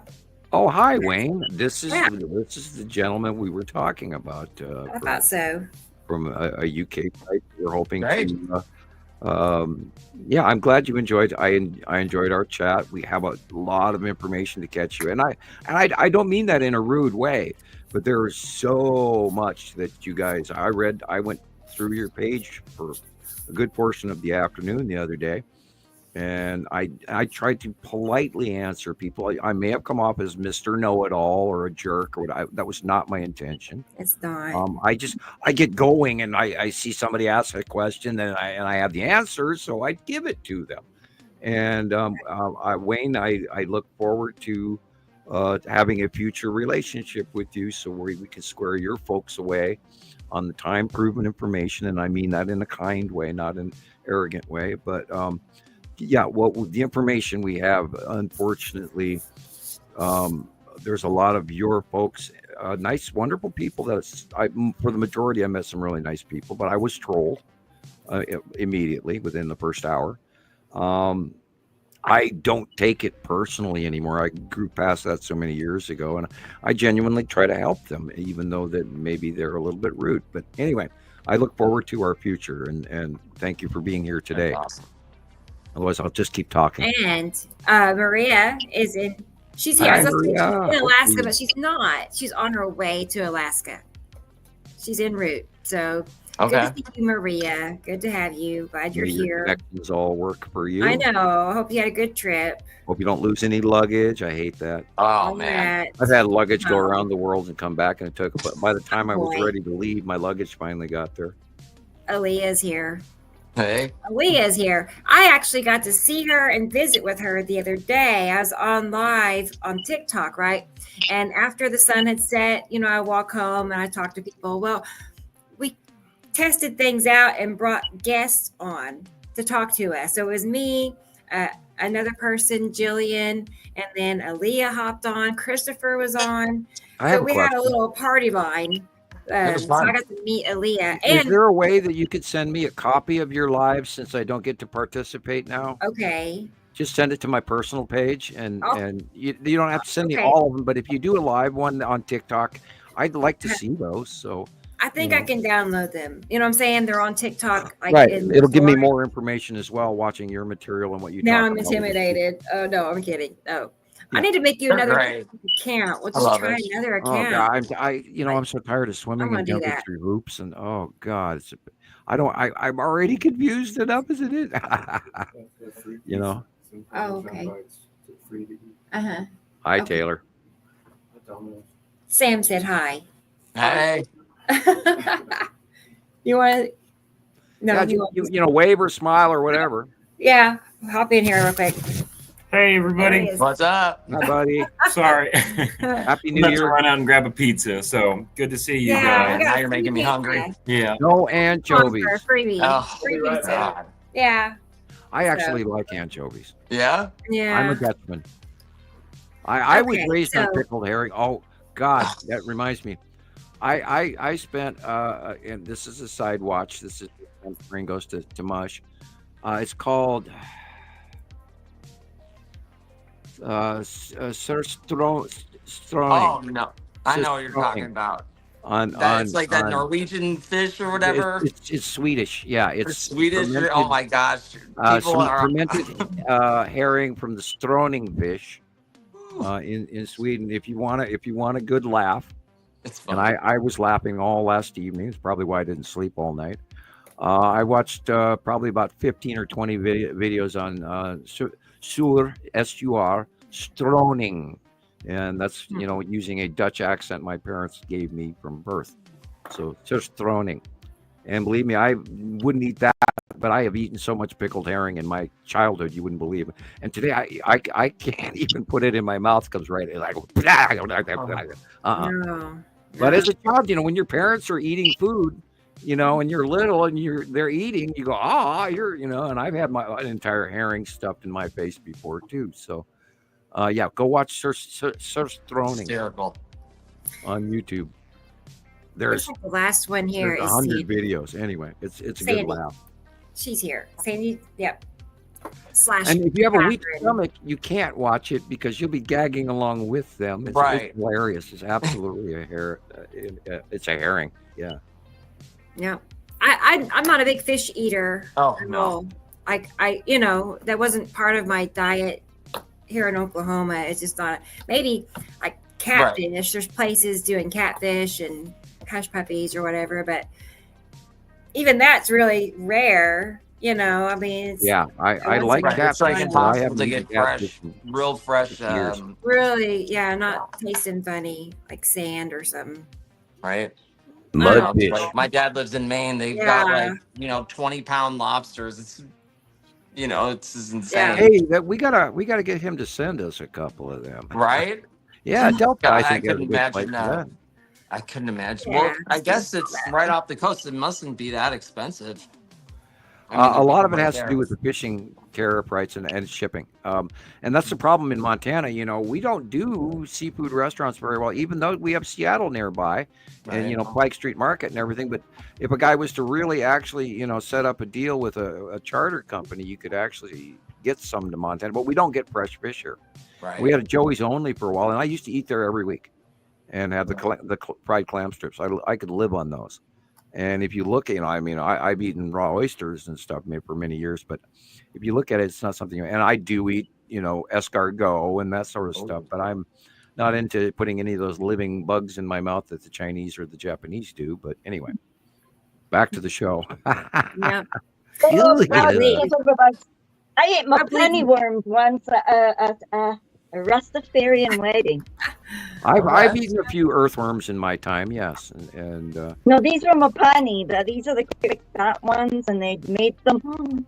I thought, okay, I just have to close my eyes and not see what this is because they And if anyone- insisted that it was really tasty. and if And it really anyone has was. ever eaten a McDonald's quarter pounder hamburger, Oh, you have. no. No, Sam. I'm not kidding you. Oh, I am not joking. Don't sue me, McDonald's. What's It's in my it? opinion. What is it again? Sodium earthobate, a protein enhancer. Break that down. Sodium Can't. Oh, okay. earthobate, spelled EARTH-O-BAIT. And McDonald's uses it as a protein enhancer in their quarter pounders. Yeah, oh, it's worth. You said worms, right? Yeah, Earthworm. earthobate. I see. Bait, yeah. And they put I salt mean- on it, which is it's dried and preserved in salt, and it's Well- an actual protein. Where are they getting all this meat from? That's what I want to know. Kangaroos It's, and- I in know Australia. that too. How it's can kind of they like how many source all that how many in burgers are restaurants? sold throughout the country at McDonald's every day. It's interesting. Most of Are it's there not. really that many cows or Oh, yeah. chickens Well, or? ask the people who are getting all the taxes for Oops. every cow part on the planet. Okay. Look up the Australian group Farmers Against Ridiculous Taxes, which Yeah. is spelled FART. Yeah. And they have to pay a tax for every pig and It's every crazy. cow that they have in Australia for farts. Right. And if you ask me, I That think sounds like a that's absolutely scam. insane. We could It get away is. with it. It's climate control. It's just like Taxes. they're probably laughing about. Let's do what people will really Right. believe. You Well, know, we It's say it on the CO2 news. emission tax, basically. Oh, you know, have 90 so much CO2 I would coming out of promise- your house, you're being taxed on it now. I would That's not promise you cool. at least 75% of this climate change that we're experiencing right now is related to the passing planets. Yeah. Speaking of which, Rebecca, those two pictures I sent you. Yes. Okay. Are we So done with saying hi to we're everybody? done. We did say hello Okay. to everybody. going. Yep. Okay. And If you we would do have post a those guest, in either please. order, we can I'm cover going to them. post your AI, and then after we do that, Sharon, I'll bring you on. Okay. Oh, I'm sorry, So Sharon. We let's can bring do. her on beforehand. That's but- okay. Or you want to do it now? Yeah, it I just doesn't wanted matter to. to me. I mean, I can put myself on hold for 5 seconds. I'm the only one who Oh, can. there was like Yeah. soft-coloured lights outside. I just seen the waiting. soft-coloured top part of that, what the lady Yeah. saw at the beach. She's a Just person. the soft purple and red and green northern lights. Yeah. All And right. heaps Well, and here heaps she is, of everybody. stars. This is Sharon Holloway from Australia. Here we go. Yay! I was trying to hear that. Yay! Here. Hi. Greetings, fellow Hi. skywatchers. Sharon. Hi, Hi, thanks for Sharon. having me on, guys. Yeah. No worries. I mean, she's been a member of my group for quite a while. And I was looking Mhm. back at her pictures last night, and you'll see here shortly. She gets really good pictures. If I may ask, which So- side of Australia are you in? New South Wales, or where are you? Yeah, so I'm on the east coast. I'm probably Okay. about 40 kilometers from Sydney Yeah. Central, CBD, going southwest. So you've Probably- experienced the flooding in Australia that you direly needed for the last decade, right? Most of that's been occurring in Queensland, upper north Okay. in the Queensland. Okay. Yeah, so it's their tropical zone now. Anywhere around Malaysia, Indonesia, it's all of their tropical zones at the moment. So they experience very bad storms. So you Yeah. have definitely probably noticed the climate change in the last decade. I have been observing the skies ever since I was a child, and I have noticed dramatic changes Awesome. in the Earth cycles, moon cycles. Yeah. I've been very interested in astrology, astronomy. I've got telescopes. I go everywhere. I look at the sky frequently. Yeah, So, and yeah. you're not to cut you off, and I apologize. You're kind of new to us, and we appreciate you to be here today. Thank you very much. And wow, you got here quick. I just talked about you like a week ago. I know. Would you Yes, you tell did. us how you found us? B, how much you see and C, how our information has Hi, helped. Michelle. Would you fill us in? Yeah, I can't believe you've got telescopes and you still see the planets, because everybody that's got a telescope needs to be hit with one to see the planet. Right. Well, Sorry, well, but It's- I'm a bit of a nerd. If you can't tell from my shirt, I'm a bit of a nerd. It says Greek I letters. ate some pie and it was delicious. So I'm a bit of a nerd. I always have been. Always looking for answers, trying to always question things, but at the same time having a very open mind and very liberal about everything that's going on. Like at the moment, we are being so bombarded with mainstream media about everything that it's very hard to discern what's truth from fiction. And sometimes you could be staring outside at something that's in the sky and you're the only one that can see it. I can't understand that. I was So- just saying to Mark again today, I hate bringing Mark up so much, but he was talking to me a lot and he kept saying as well, like, you fail to imagine why they can't see it. It's just, I'm like, I don't know. It's like, you know Well- how they talk about NPCs, like all these non-player, what is Yeah. it they call them? Characters. They're not Player Yeah. characters, yeah. characters, yeah. They're all just walking around and populating the game, and then you're this only person, and your whole like, like And then activated person. Yeah, exactly. I find that there's still a lot of people that haven't been enlightened yet, and that's how I see it. Even though things can be right in their face, there's still what we call under dungeon programming. Everything that they've been taught, everything that's been passed down to them, all of their beliefs and faiths have been inherently given to them under a false pretext. And I'm the opposite. I And want they're to go and just not find out. ready to let it go. They're just not No, ready to let it go. exactly. I remember being in Yeah. South Africa when I first seen Sam and really struggling with that cognitive dissonance thing, thinking, Oh. you know how you're just getting out the egg, but you might want to get back in because it's so traumatic. You're like, oh my God. And Yeah. you like You I know, don't know what to do with all these feelings some people will because now you're fight to the waking death up. to keep it going. You know. Yeah. Exactly. And then you get your And whole family around you is like that as yes. well. Sorry, Sharon, but yeah. Oh no, I was just going to say, since my nephew is now 26, he's Okay. been calling me a conspiracy theorist ever since he was 14. Oh. Because he's seen me do these things, and my family gets very frustrated wherever we go because I'm always saying, take a picture of that, take a picture of that, or I'll get out of the car and the first thing I do is take a picture of the sky because it's just whoa. And then if I'm in the car by myself and I see something amazing, I get very frustrated because here in Australia they have You all the can't cameras. stop because you'll just start. So I've got to sit there and watch this glory by myself. It's sad. I can't share it with It's anyone. so gutting. You think, oh my God, I want to share this amazing, wonderful, incredible thing. And look how even the road is glowing purple and gold. I remember just before I left South Africa, my dad had passed away, and it felt like I was on top of this roof on the house I was renting with from my friend Elmine in South Africa, and she had like the flat top of the garage roof. You could go out with a telescope and watch stuff. And the whole place, I kid you not, Christopher, it was this dark purple gold. And I felt like Dad was saying, just go, just go. It's all right to go now. And he had always said to me, I felt like I took care of you for this time. And I never knew until you came to me and you said, this man, and you're like, you're so adamant about what this guy's telling you. And your passion for it is so real. I'm going to go out and I'm going to sit with you until I actually see it. And we just sat there until just before he passed away. It was 2 weeks, and he said, I'm seeing your mum now, and your mum says that I have to listen to you. So I sat there and I said, Dad, look, that is Atu's moon, and this pure is going to come out just there, because it had like a set place it would come. And I said to him, it's going to come, it's going to be there. Tell me when it comes. And his cigarette fell out his mouth. He went, me, sorry. Look at that. No, that's fine. It's a perfect puffball. Perfect puffball moon. And I said, that is her moon, Dad.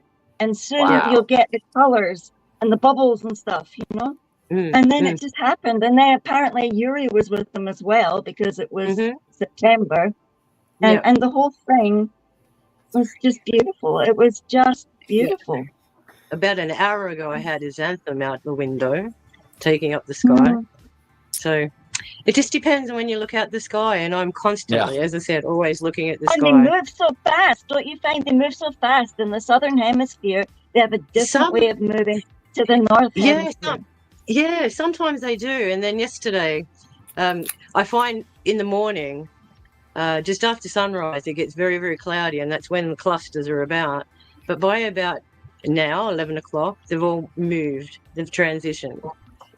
So it's very interesting, the differences from what I see here as opposed to what you guys see.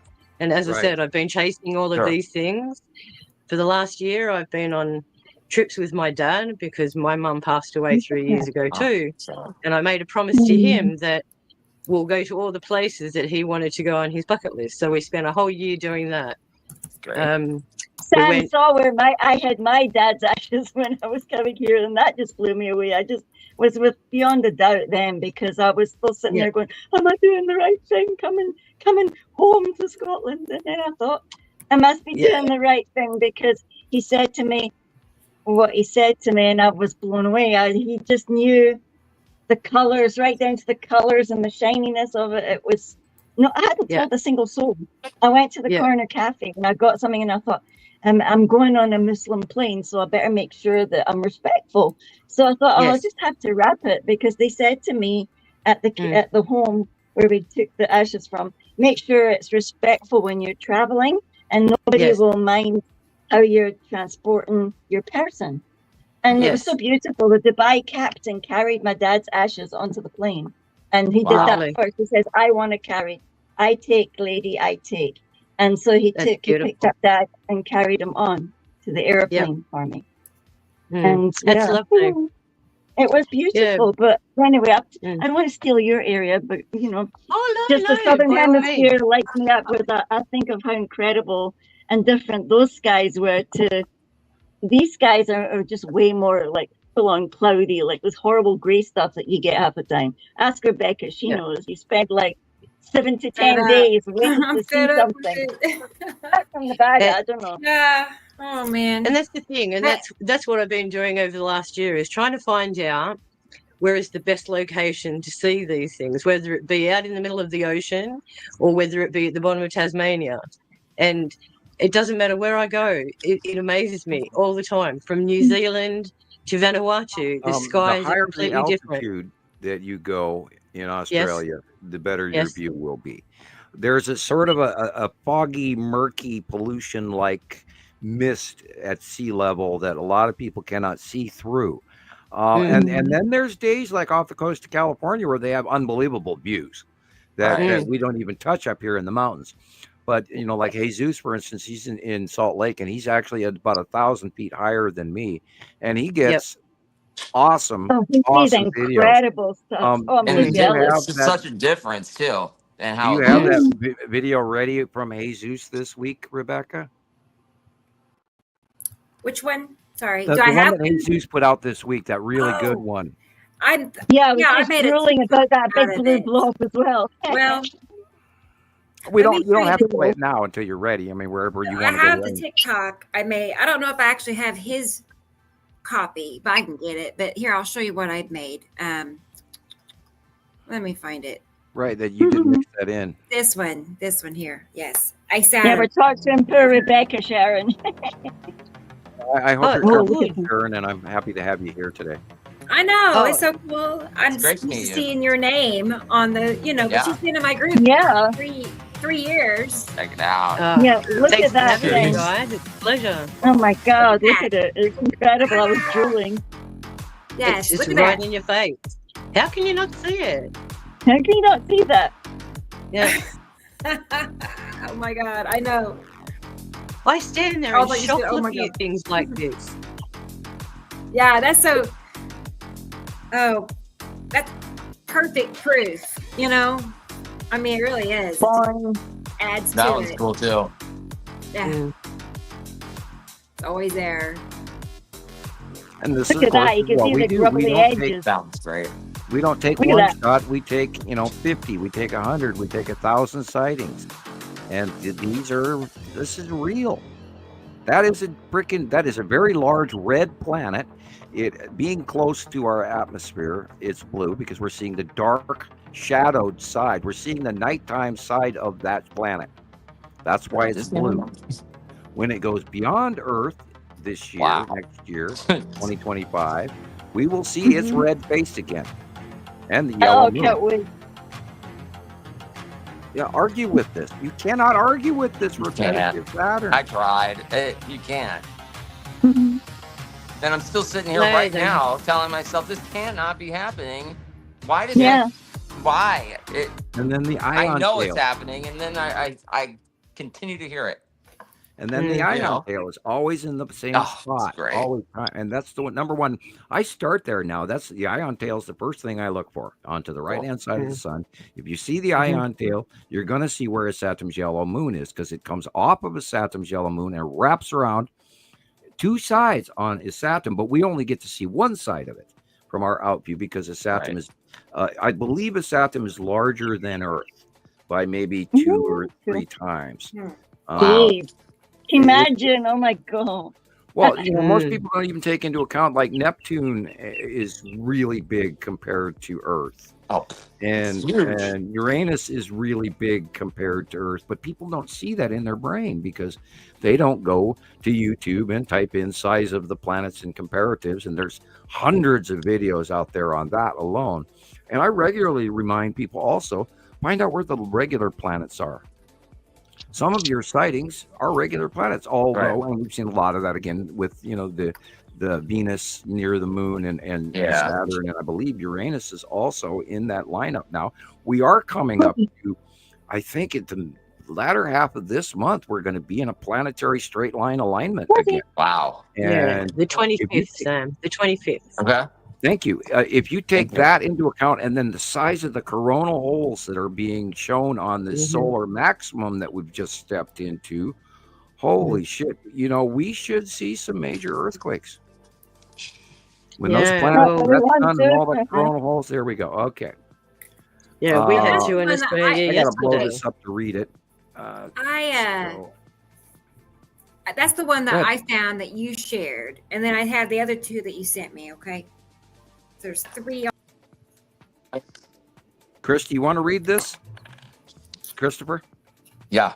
Would you read this, please? Because you can probably see it better than I do with your close up. All right, here we go. It says Samuel Hofman's speculations, binary twin solar system. Samuel Hofman has popularized the idea that our solar system is not solitary, but part of a binary system with another star, often referred to in his theories as twin or binary companion. He suggests his companion star is responsible for various astronomical phenomenon and even climate changes on Earth. Nibiru and the Nemesis system. Hoffman frequently ties his binary star theory into the broader conspiracy theories surrounding Nibiru or Planet X, suggesting that our binary system includes a large planet or a cluster of planets and stars called the Nemesis or Wormwood system. Photographic evidence. Through his platform, particularly via his involvement with Montana Skywatcher group on social media, Hoffman claims to have collected massive amounts of photographic evidence. He asserts that this evidence supports the existence of additional planets and stars in our solar system, which are not acknowledged by mainstream astronomy. Government cover-up. A significant part of Hoffman's narrative includes the claim that he once worked under a non-disclosure agreement, NDA, with the government, which has prevented him from sharing his findings until the agreement expired. He often suggests that there has been a deliberate cover-up of this binary system. And that's it. Wow, I can't believe I actually saw all that. Okay, yeah. Okay, here's the wait. Okay. Where did that come from, Rebecca? Bear with me. It's from AI. Right? Sam, is that correct? It's from Mark, who did a search on an AI. It's just crazy what you can pull up on these artificial intelligence search engines. It's awesome. Last week, Gillian did an AI search on me, and then this week, Mark did an AI search on me, and I just did it again. And Samuel Hofman talking about a binary system. Yeah, I just asked mine, and it says Samuel Hofman's unification model proposes a binary solar system with a second sun, suggesting our solar system's origins and evolution differ significantly from the prevailing scientific understanding. The key aspects, the key components: number 1, a binary system. Hofman's model posits the sun and a hidden companion star orbit each other.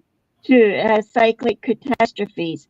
Close approaches between the two stars trigger catastrophic events, influencing Earth's geology and life. A 3rd, electromagnetic interactions. Hofman emphasizes electromagnetic forces over gravity, challenging conventional astrophysics. Which is the unification model. Yes, yeah, because I specifically asked about the unification model aspect of it. Now, this conclusion, the validation of Hofman's hidden binary companion theory, would usher in a new era for humanity's understanding of the cosmos. It would bridge the gap between speculation and science, highlight the interconnectedness of celestial, and terrestrial phenomena, and expand the horizons of human curiosity. Whether or not this discovery is ever realized, the implications of such an idea underscore the profound impact of exploring the unknown. Wow. Now, this is the ramifications of what we're doing here today are massive. We are giving you the facts. We are bucking the system. We are breaking and changing science here today. Now, you can either jump on this crazy, yes, it's a crazy train, or you can get left behind. But this validation, this accreditation, this change up on the reality is known by AI. All the AIs we have talked to know about this. And giving you a conclusion, people haven't looked at what this is going to do. It is ushering in a new era for humanity's understanding of the cosmos. Not only that, this is the year that extraterrestrial are going to be mass known beyond what they already are now. There's more coming. So, yes, I'm here. I change things. Yes, that's arrogant.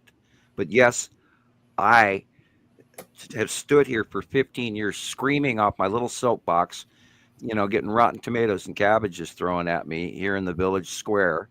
Would anyone care for a salad? For 15 years, to try and get you guys to realize that they don't come after a 17-year-old kid for being wrong. And this is the facts. This is the truth. This is really happening. And it's really happening. And it's really happening. And it's really happening. I mean, I can't say that enough. And, somebody hit the record player because it's going to skip. Right. The I mean, the AI is That's telling you guys this is legitimate. Absolutely. And why would the artificial intelligence give you that answer if it's not going to be wrong with what it's giving you? Unless I you have a tell it quote to be for you, wrong. Sam. Yep. I have a quote for you, Sam, from the 1700s by a guy called Russ. What good is knowledge if only one man knows it? Oh, that's great. And I often look at this and I think, well, had they never even bothered with me, no one would ever know about it to this day. If they would have just left well enough alone, it would have gone as a paper that I got an A on, and we'd never, but no, they wanted to stop me or acquire my talent or both, or let's just hope both. Well, obviously you didn't fit into the education system. I'm a retired science teacher, and I threw it in when late 2019 when they were throwing Greta Thunberg in our face. Well, you know shell structure then. Exactly. So I was very. The shell structure of an atom and the rings can only hold 2, 12, 16, 32, 2 protons and neutrons. Those building blocks are my unification model. Right. Yep.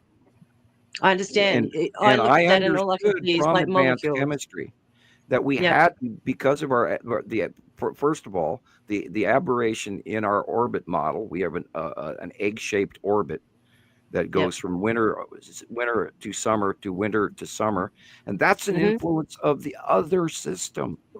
Wow. And that's where they were talking about Uranus being in this weird, which is what brought on the whole topic of Planet X in the first place, all the way back in the 70s. Yeah, I remember because the elliptic of Neptune is opposite. It's up and down, isn't it? It was wrong, and there was no explanation for why that was occurring. And yet we know that when the second star got here in 2011, all the axes of all the planets tipped because that extra big magnet came into the playing field, was put on the pool table, so to speak. But I knew that because there was something out there that was affecting us, it had to be a binary system, because our system was somewhat separate from the rest of everything around us, and yet not. Yeah. Well, I was very much into Egypt in high school. So, and my dad had been to Egypt when he was 21. So we always had a fascination for that kind of subject material, anything ancient aliens, all of that kind of stuff. And I remember reading all those kind of books as a child, Asnamo and all of those. And I remember reading in 1970 a book that was called The Makers of the Rings of Saturn. And they were trying to say that there was specific craft in the rings that were chewing up all of the rocks and making the rings.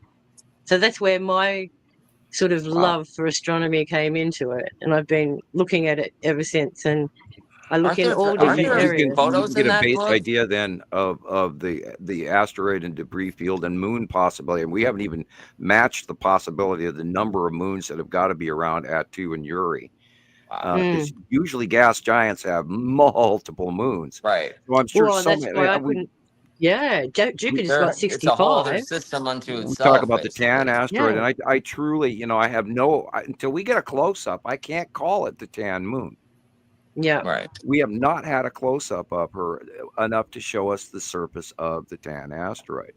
Although it's been very big many times before, we've never, because it's so smooth and tan, it illuminates so brightly. We've never had a landmass shot of it. It's usually over brilliant illumination. So once it passes us, the next year or so, maybe we'll get a good description to find out how many actual moons there are around Uri. And we know that Attu has at least one moon.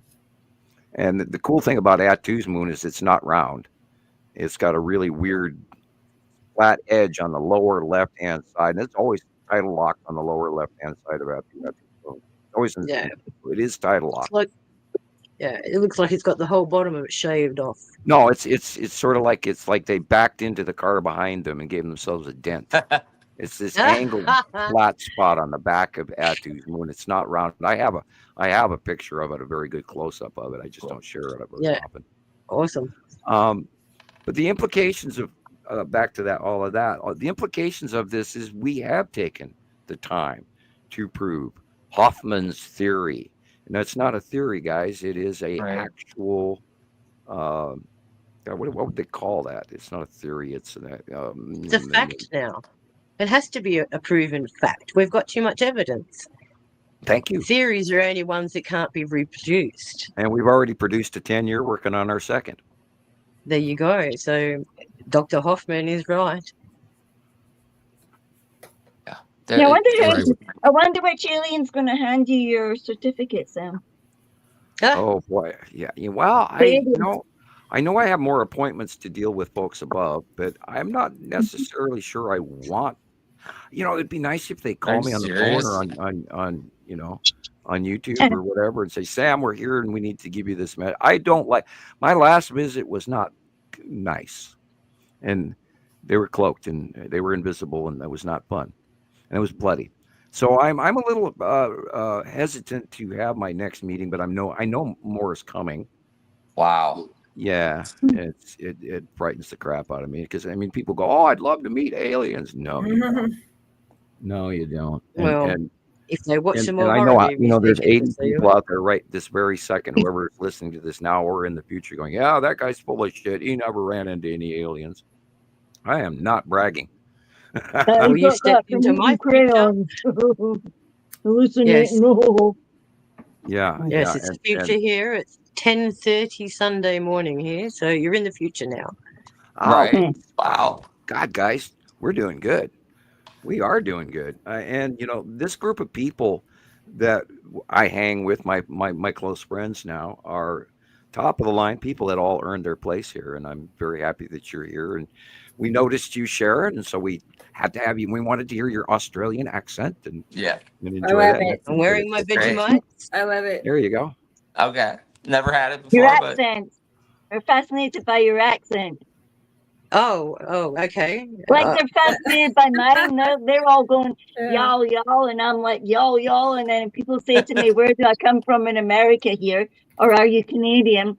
I said, no, that's my American friend's fault. I'm so busy trying to transform the way I speak, It's, I was South African. Just be you, talking Gillian. South African, Just be you. And now I don't. Well, it depends on what kind of Australian you are, whether you're an educated one or a non-educated one, and we call them bogans.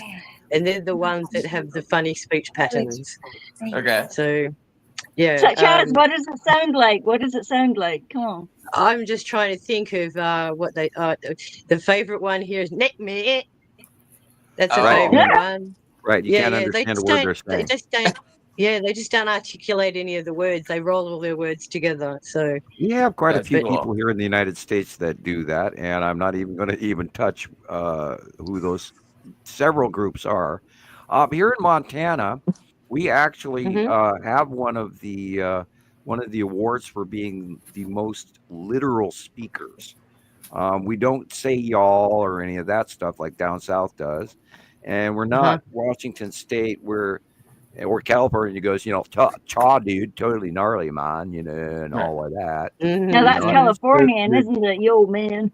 But in Montana we speak, and I lived in Minnesota, and that was a little bit of a culture shock to hear, even what they call the difference between dinner and supper, and there are differences in every culture, and I'm still watching the British and some of the crazy stuff they do, in which they say we do a lot of crazy stuff also, and I looked into that recently, and we Aussies can be Americans just are as crazy. pretty brash, and Aussies are bad around the too. world, but we do. I'm kidding. A lot of us Aussies are quite friendly if you approach us, but then, as I said, you got to pick the people, and I'm very much on vibes, not appearances, but vibes. If somebody gives me a bad vibe, I just for a few years. They banned. I had your federal police call me 3 occasions. Goodness me! It was an intervention for a family member. For their family thought he was becoming a member of a cult, so they actually called me. And they accused me on all 3 occasions of being a cult leader. But the first time I was really concerned. The second time I was annoyed. And the third time they called me, I laughed at them and hung up on them. After a lengthy phone call, I finally just said, okay, now we're done. And then I just hung up rather than being remotely. The first time it scared the crap out of me. I bet. And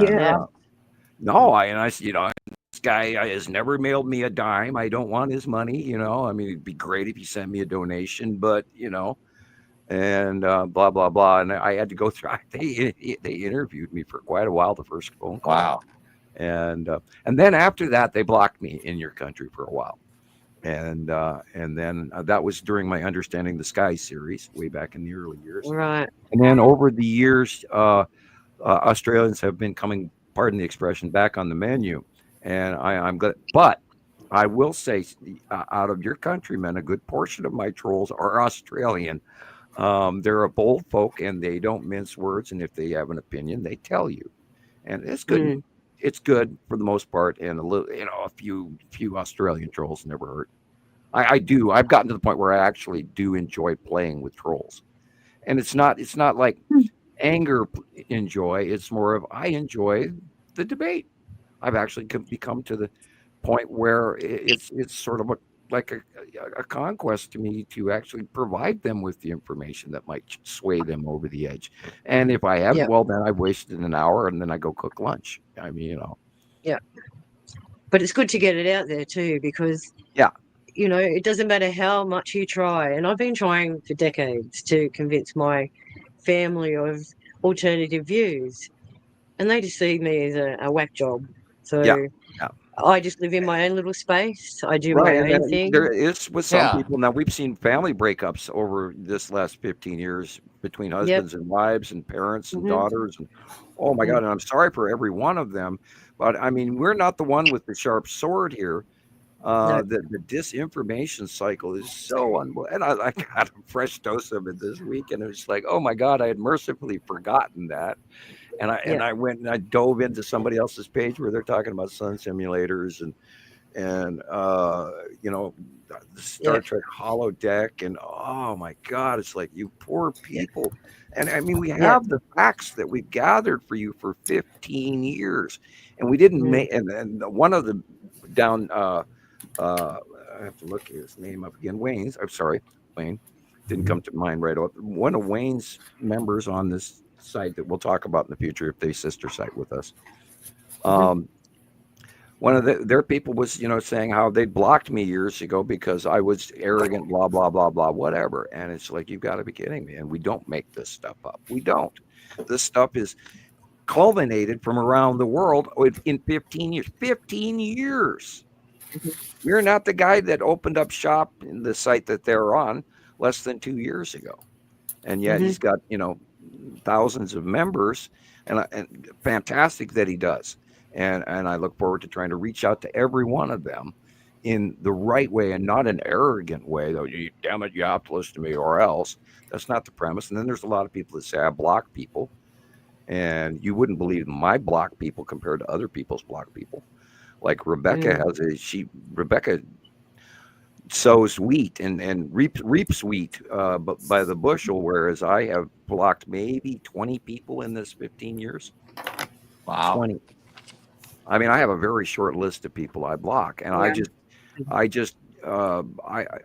tolerate, and I don't agree with them. I look at their material, and I scroll past it. Mm. And it's fine that they're doing what they're doing, but I feel horrible for them that they're living in this world of misinformation, especially internet information that is Right. so seemingly impossible. And yet that's the stuff they bite onto. It's like, oh, this is scary, so I'm going to listen to it. Yeah. And that's the thing. Everything's going on around the world. So many different things are happening to different places, different areas all the time. And that's what we're getting inundated with, is too much information. It is all connected. I know we're all connected. I saw the they try and... live Alaska sky webcam pictures today on my news feed again, and these are lens flares, and they're going, oh, look, it's Nibiru, and it's something the size of, oh God, let me see, describe it to you. If you were to hold a beach ball or something at the arm's length in the palm of your hand, it's that big in the sky, and they're calling it Nibiru, and they haven't even got a clue that Nibiru is so massive it fills literally. Now, okay, if we're say, for instance, midday, it fills literally from the western sky to the north sky.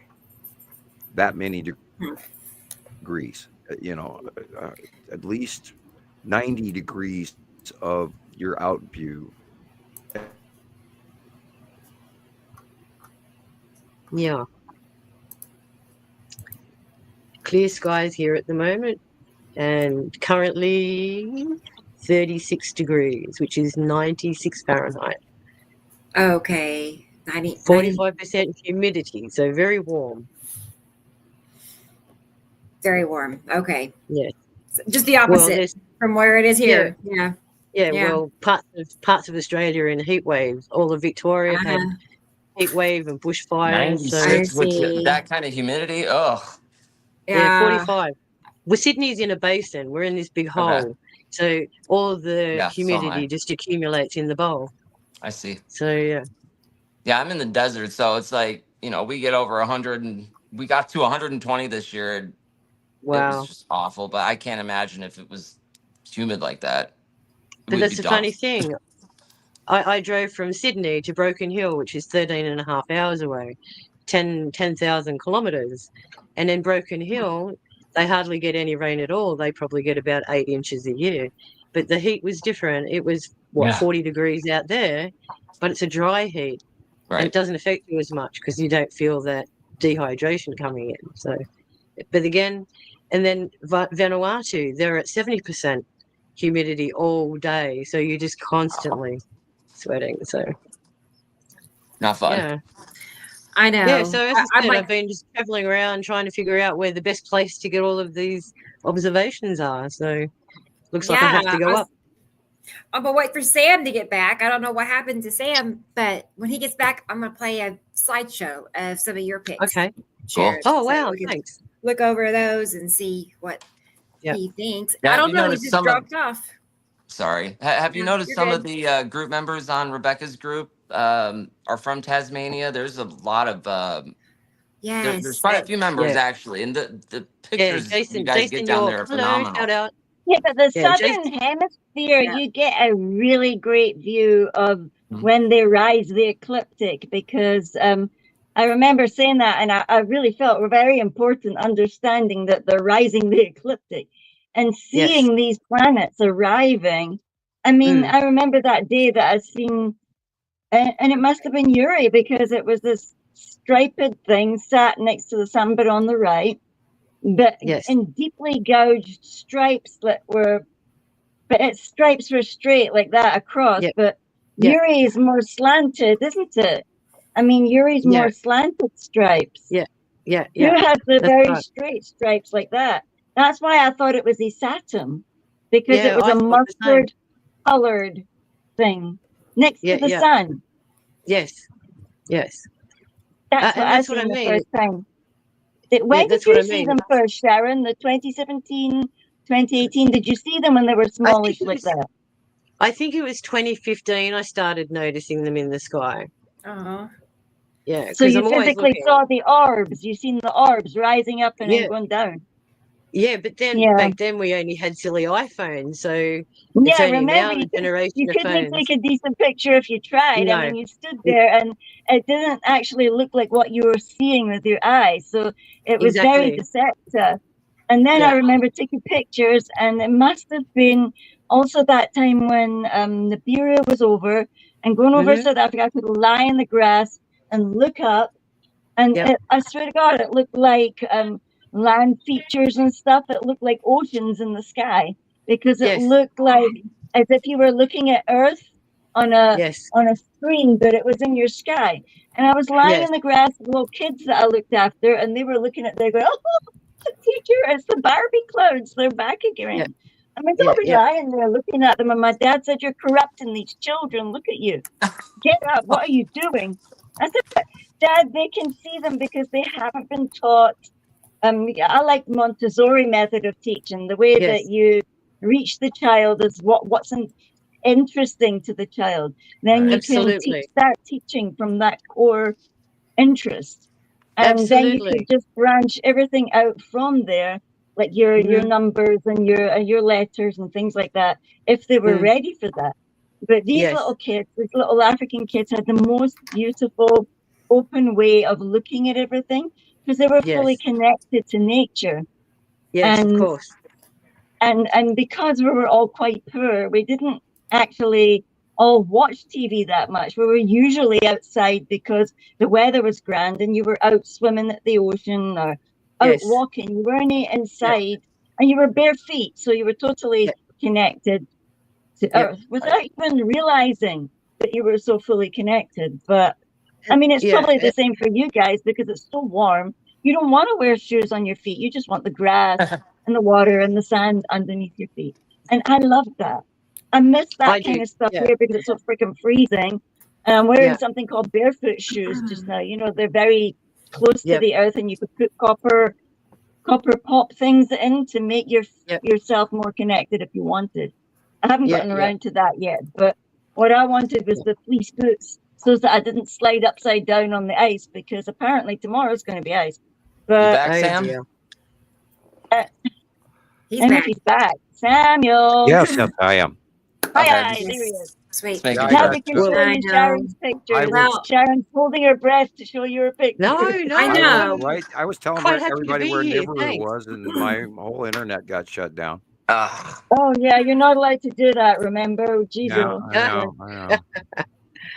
It's like my pictures of I was gutted when my pictures of Nibiru got snatched like that. I mean, but that was that there was a Have you- guy I they mean, said there was a guy that an Air Force guy that and they all must have been sitting there primed waiting for people to start seeing stuff so that they could start dropping them chemis in the sky. Because I'd no, never they seen were a doing chem that. before. They started doing that in literally like 96, 97. But remember my beautiful blue sky at first, Sam. Yeah, they, And then well, yeah, one they of the were first preventing things you early said, because that extra light of that extra star was coming into us, if not in intensity of oh, there he goes again. light in ultra. Am I cutting out again? Yeah. Uh-oh. I Gosh, can maybe hear you I'll- fine. I can I'm hear you. fine. Okay. Yeah. All right. Well, when the system got here, it started changing everything many years earlier than we realized. Wow. You know, it's hard to call stuff because I don't have the proof going back that far. But you know, when I was watching it in 2008 as a blob in space, and then 2009 I saw a close passing planet, I just absolutely knew that they were here, and I was expecting them Wow.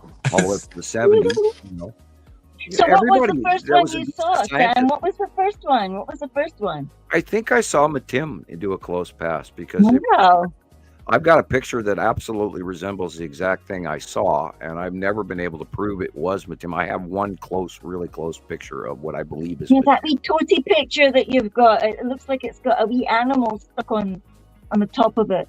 And you said that was Tim, that little one that's like a I whitish. don't remember exactly which one you're describing, but I have a few, but there's one in particular that I don't post because I have no way to absolutely prove it that it's, it was Maybe it's that one randomly I'm thinking of. grabbed, but it looked like what I remember I saw, and that's where there are a few pictures I keep for myself. Maybe someday they'll come out in a book, and I'm not selling pictures. They will be memorable memoirs at that time. Were they your own pictures or what? Well, no, God, I stopped taking photographs after my 5th camera died. And we've never had the girls, my children were young. And so we didn't have much money to throw to gear I've already bought 15 computers and I'm really broke. And, and keyboards and cameras and all of this shit that I paid for over the years. I fry cameras and I stopped buying them. I was just not going to shell out another 150 or 100 or 50 or whatever dollars. Yeah, it would be a big amount to get a decent camera. It's going to blow up. They last a couple of weeks and then they no longer function for me. So I'm done.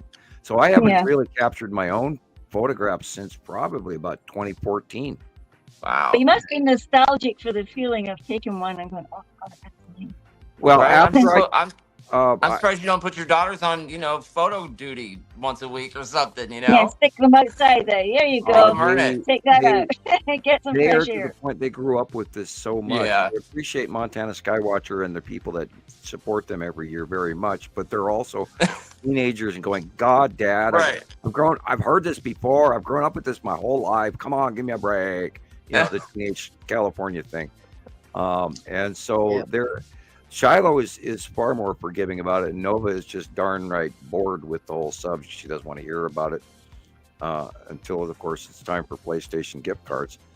I was just looking at gift cards today, and I thought, wow, look at those things all hanging there on that nice little shelf thingy. That's how they spend their allowance now. And when I was a kid, allowance was $1, and then I thought, wow, it's $5 a week, and they get more than that. But anyway, hi, Marcus. Yeah, hi everybody. Yeah, Marcus is here. So are we watching the pictures? Let's go ahead and pull up I have a video slideshow. We're not here to gossip. And these are I like to gossip. Oh, it's always done it's 0 degrees and it's the 5th of January. Wow. Okay. I'm still chuckling about the UAP situation, all the sightings. Everybody's reporting sightings of that's because there's an entire fleet of ships up there, and they're not there's a few reports on that, but it's like 1 in 100. So guys, there's so much going on up there, and you need to get your nose outside and capturing. There's millions of cell phones out there. And remember, the number one secret is gray black sunglasses. Yeah. And always look at the dark areas first. If you see a dark area in the sky, take a capture of it. And you'll be amazed what your camera will show you. And remember, you look at the dark first and then work your way to the light, and that planet will jump out at you. If you look at the light and work your way out, then all you're going to do is be blind. You won't see the dark planet there because you'll already have that burned in white luminescence in the tip of your eye. So start at the dark area and then work to the edge of the light. And you'll see that cut in where the planet is cutting off half of the light on one side or the other, or from above, or sometimes directly in front of it. We went through God. Again, I've asked you this question before, Rebecca. How many times did we see the lead asteroid go in front of the sun? How many cycles do you think we saw that? 5, 6? Oh, yeah. How many? Yeah. Over the last, since you've been around? You mean, right. I have several pictures of the lead asteroid crossing in front of the sun. Eclipsing it or in front of it. Every year we go through the 180-day cycle where that occurs, and then it goes where that out view reoccurs and reoccurs and reoccurs.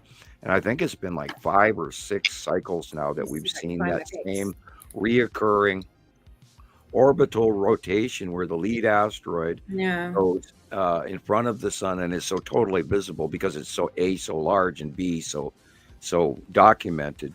And we, and where everybody's going, oh, it's Nibiru or it's the second sun, and oh my God, we were wading through people, and as an example with the sky watching site in the UK I was mentioning earlier, there were so many things that people were capturing, and they were asking, "What is this?"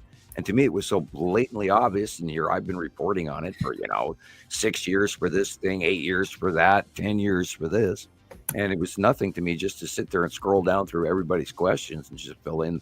And I probably came off like an ass to those people. I hope that I sparked. I'm just crying because you can't tell them the truth because they're like, okay, well.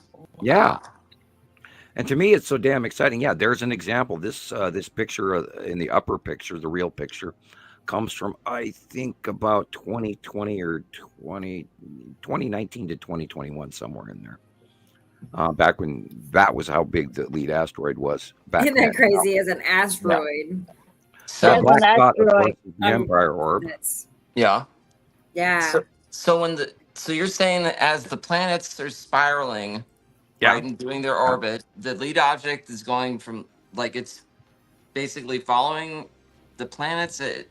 No. Like, what is it going to do now that it's as the group of planets comes up from below us, right? As we're staring at the sun, we'll put that in your frame of mind. Whether it's east, south, or west, doesn't matter what time of the day. As we're staring at the sun, it came from below our left foot over the years, roughly 2009, 2010. 2008, it was in the northwest sky. And then it was also on Google Space. And then they blacked out Google Space for a period of time. Jeez. And then it came up from below us because of our movement through the solar system and our out view. Wow. Oh. Look at that. I don't know how old that one is. I have a small. Maybe issue. 2 or 3 years. Yeah, because that guy's that's been, what we were been talking up in about. the sky this week. That's the tan asteroid right there. Yeah. Okay. Over the years, it came up from below us on the left-hand side, and then it spiraled and spiraled and spiraled in front of us from out view, way out there in the early years.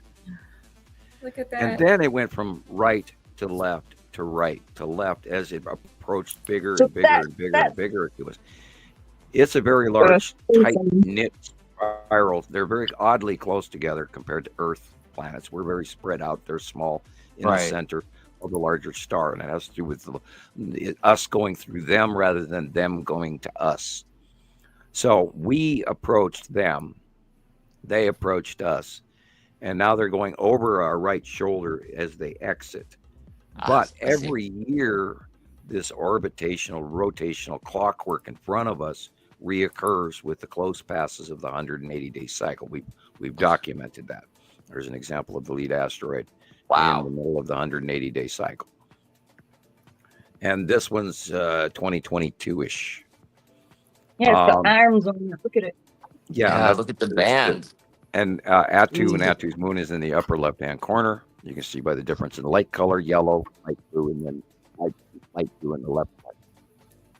Different color. You have to learn to look at the dark areas first and work your way to the light. Anyway, because of that, the asteroids orbit underneath the bottom Regency area of the two gas giants. It's this big debris field, and that rotates attached to them and is not in our Earth solar system orbit.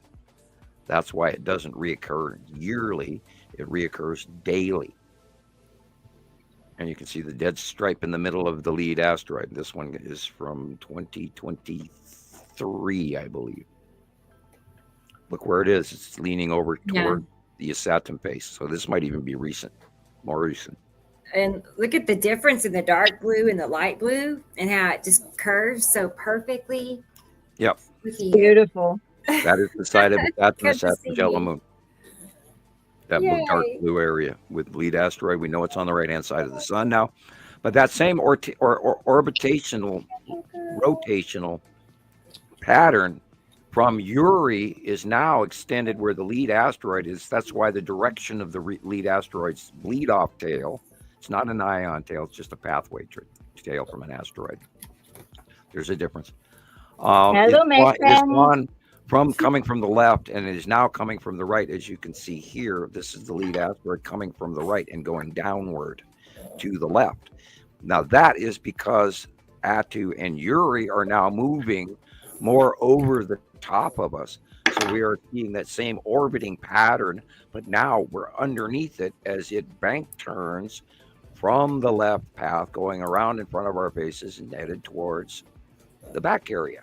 So we're watching that rotation of the asteroids in front of us over the last year even. And this is why all this is changing and why it just blows me away. Now, see in this drawing, you can see lead asteroid is in front of Attu and Attu's moon. And that drawing is dated 2018. Now, that was the out view back then. Now, the pattern between the lead asteroid or Casper or the red asteroid or the spiral or the green or the blue asteroid, the pattern is the same, but they're now spread farther apart in our out view, and they're way bigger now. So, but we're watching that pattern, and yet it's coming from the left, and it's sort of rotating back on itself now in our out view post 180-day cycle. Does that make sense, Christoper? The asteroids are not in our solar system. They're electrically attached to the bottom of Attu and Uri, and Attu and Uri are connected. They're always right next to each other, which is very strange for gas giants. And when you see that band on the lead object for yourself, and then you see it again and again, and again. And you watch, like last year, I saw the lead object really good, maybe 3 or 4 times. And over the past 2 months, I've seen it maybe every week, at least 2 or 3 times a week. But over the course of last year, we were able to see it move from left to now it's in front of Adam's yellow moon, which is like weird. Sam says. It's bank turning. It's gone the other direction now, so it's gone around the corner, and we've watched it go around the corner. Now it's heading the other direction. Yep. Which we've never seen. And it looks before. just like Sam's drawing right here. The band across the middle, you can see it. And when I saw that for the first time, I've got a close up. This is incredible of the lead asteroid going back all the way to 2016, 17, where you can actually see the face of the damn thing perfect. I know what it looks like, and I've watched it. I mean, the lead asteroid literally was the first thing that we saw, with the exception of the second star, and then the shadowed bigger planets and all the colored dots that we thought were, asteroids, but turned out to be Isatum and Nepesity and Attu, etc. And in the early years, 2011 and 12, we saw Saru on the left and Nibiru on the right with tiny little Uri in front of it. And there's nothing tiny about Uri. Right. No. And this is our original pictures going back to 2012, where we're seeing land masses on the side of Nibiru. I hope I didn't clip out again. I got things happening on my screen here. Can you hear me okay? Yep, I can hear you. Okay, I'm just checking. I get jumpy. I started describing stuff again about Nibiru, and I expect to get pulled off. We got to watch them when they were tiny, and now we don't get to see Nibiru as often as we'd like right now. Yeah, wow, look at that. Look at the direction that's going and where the light is. That's the trail. Yeah, that's the spiral asteroid currently. Wow, these are new. Oh, spiral. Okay, yeah. How can you tell a difference between that and the lead object? Because I thought that because the lead object doesn't leave a close pass right now. Lead object is not this close to the horizon. Okay, off the deck, and we know that the spiral asteroid is. The spiral asteroid is lower than the red asteroid, and the lead asteroid is higher up than the red asteroid. That makes sense. This is too close because of the number of degrees. This is maybe 10 degrees off the deck. And we know that the spiral asteroid also curves, where the lead asteroid did not when it did that. And that was many years ago. We haven't seen it do that for quite a few years, because the lead asteroid would be so big that it would, oh my God, It would literally move our oceans if it came by us that close right now, because the spiral asteroid is much smaller. And there's actually two of them, a smaller one, a smaller concentric orbiting other asteroids. Hey, Mittens. Mittens. I don't know if Mittens can hear me because Rebecca's wearing. No, she can't. Yay. Are you looking at the pictures, old Skywatcher cat? Yeah. We watched it over the years, but literally it has to do with the degrees off the deck. Oh, no. I believe that's the spiral and concentric, and it leaves that rotational spiral trail that none of the other asteroids do. And this week we saw the green asteroid behaving in a new place. It's a little bit farther over to the left than it used to be, which is odd, but it is bigger and patchier and weirder looking. Nicholas Dunn, Sam, is there a connection from the fake Pope opening the holy portal door? No, I would say there is a huge connection to Rome. The Roman Catholic Church has a big hand in what's going on right now. They probably already have regular communications with extraterrestrials. So, what about their telescope called Lucifer? Right.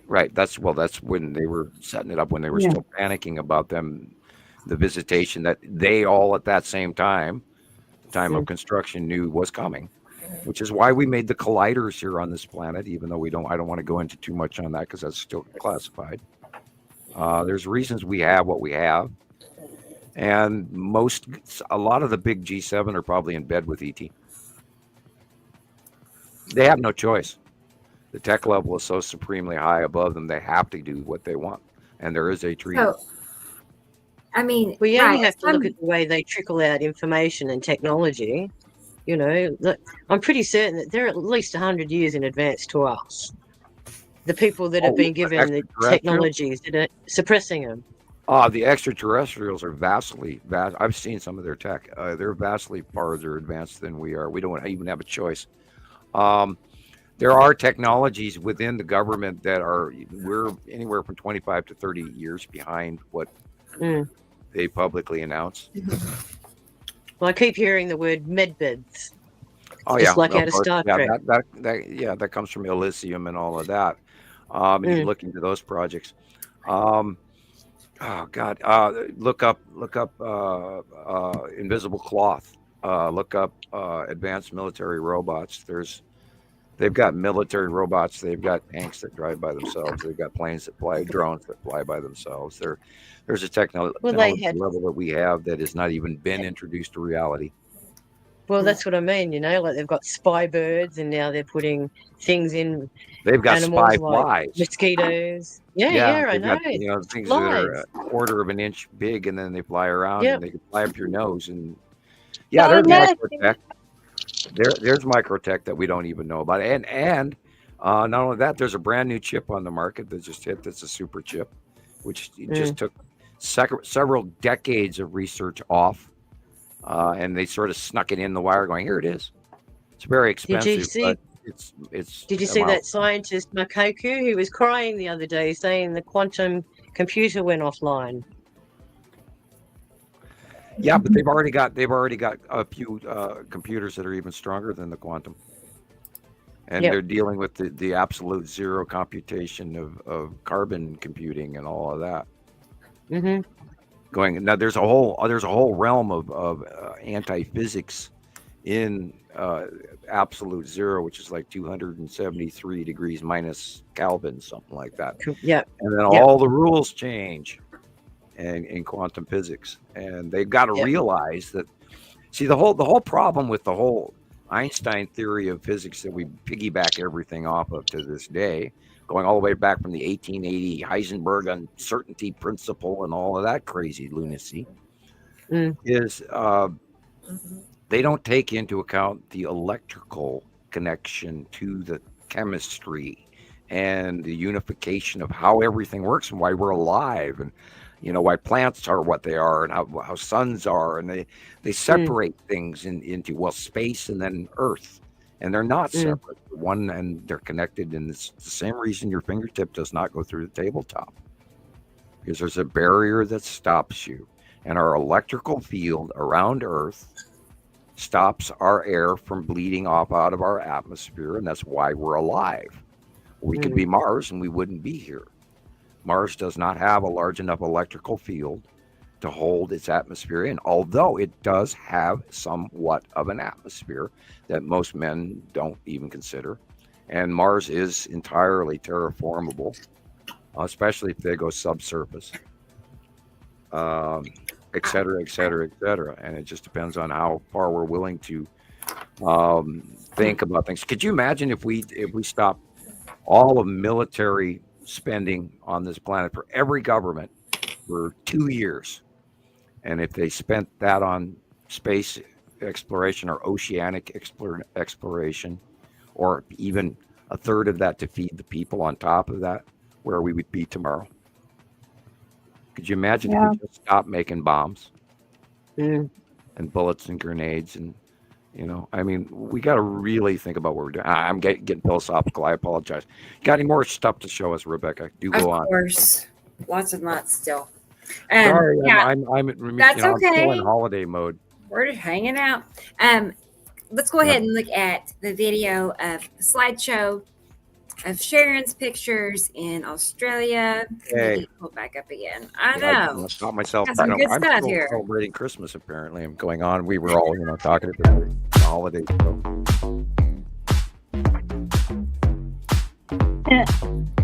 Oh, wow. Right? There you go, Sharon. You're immortalized. Oh, wow. Thanks. Yeah. She's I know, right? Whoa. I'm pouring that. Whoops. Yeah, okay. The sun's coming from behind us. That's Atsu's moon. And the cube. The blue thing is the Texas cube. I definitely saw it yesterday. All afternoon. And this is the bottom of Nepacity, or Nepacity. It's got the zigzag crown on. I had to weigh between, because Nibiru's right behind that. Okay. This is past sun. We're probably looking east. Oh, lucky. We got company. Got little buddies in there. Yeah. Lots of them up there right now. Okay, the light is behind us, so this is Attu's moon and Attu. Wow. That would be southwest of the sun, Sam. That's right. Whoa. You're in a different place down there. Yeah, this was taken into taken. account. Whoa! This was taken on a cruise. I get stuff from New Zealand, and I have to fight with what I'm looking at. Yeah. Is this the photo you used That was Yuri. for that quiz day, Rebecca? No. No, it was different. It was a different one. Is that the Similar. skull? I I'm thought not sure maybe if this the is a lens tan. flare or if this is an actual asteroid. Oh, okay. I do Skull apologize. a little bit. I think it's an asteroid. Or do I have a smudge on my phone? Well, yeah, but there is a cut into the Look sun at it. going on here. That's why I'm judging. Yeah. Wait. Oh, and if it is, it could be very easily the tan asteroid, Oh. That was because the cut using into the sun Polaroid. is Yuri cutting into the sun from the left. Yeah, that was using a Polaroid lens too. Oh, okay. Yeah. So I will give you tan asteroid, very large tan asteroid. So it's not a lens flare. It is really there. Cool. That's huge. You see so This much is how through we Polaroid look through it. lenses. Wow. This is again the tan asteroid. Wait a minute. Light is okay. Look behind. Okay, the light is coming from. I'm looking for one shadow on the ground. Southwest. That is cool. So we're looking. Most of these pictures are southwest. Looking at the southwest. Okay, so that is. We have a lot of shots of that. That is the Salamander asteroid group. It looks like it. Side of Yuri.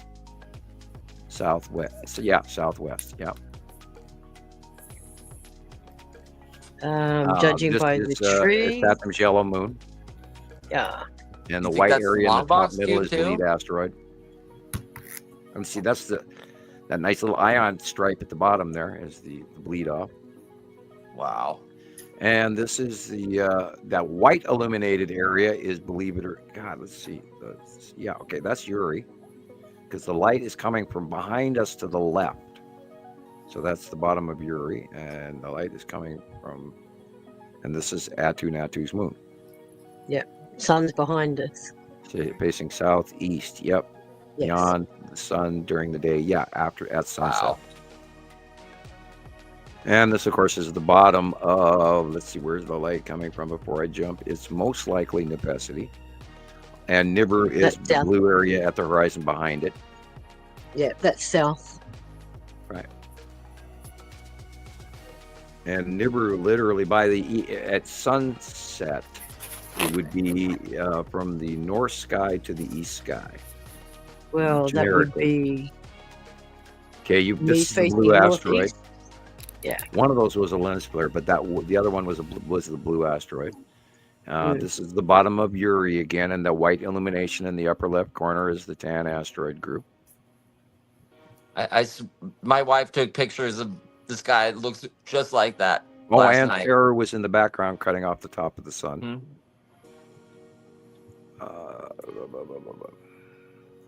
The light is coming from behind That us. was really cool. Probably the bottom fingering of Nepacity.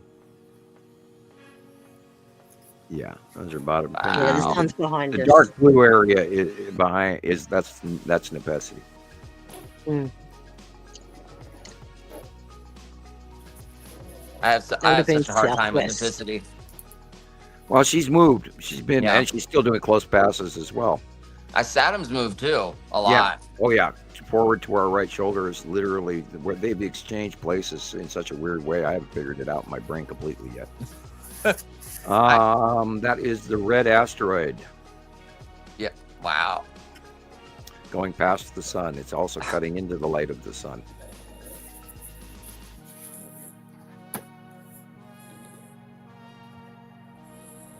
And remember, red asteroid has a little sister in front of her.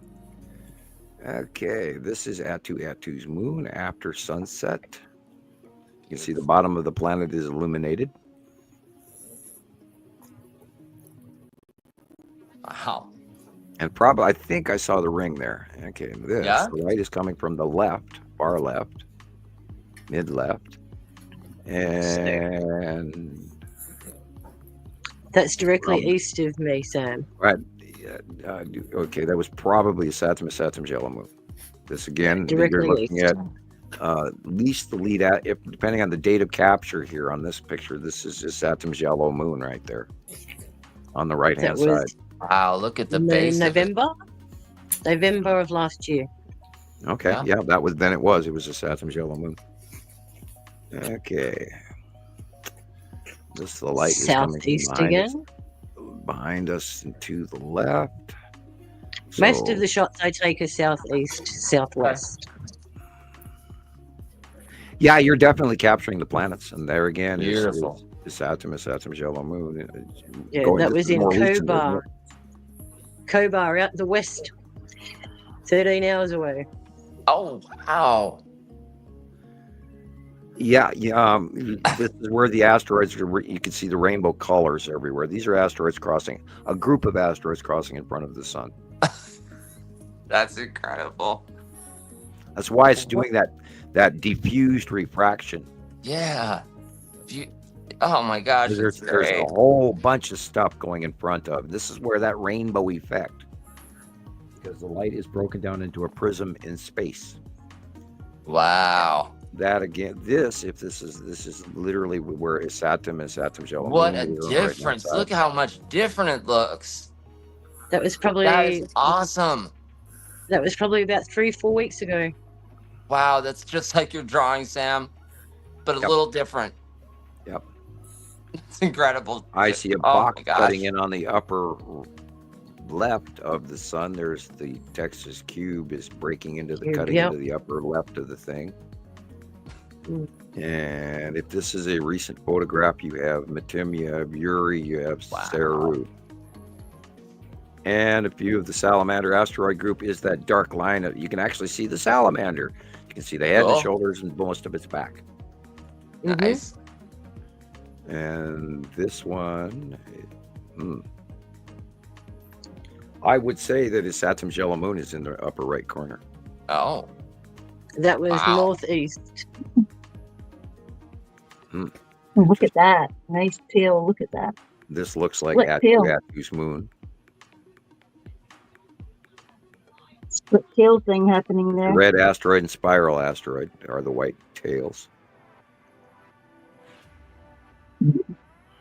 Again, with the red asteroid, very interestingly placed.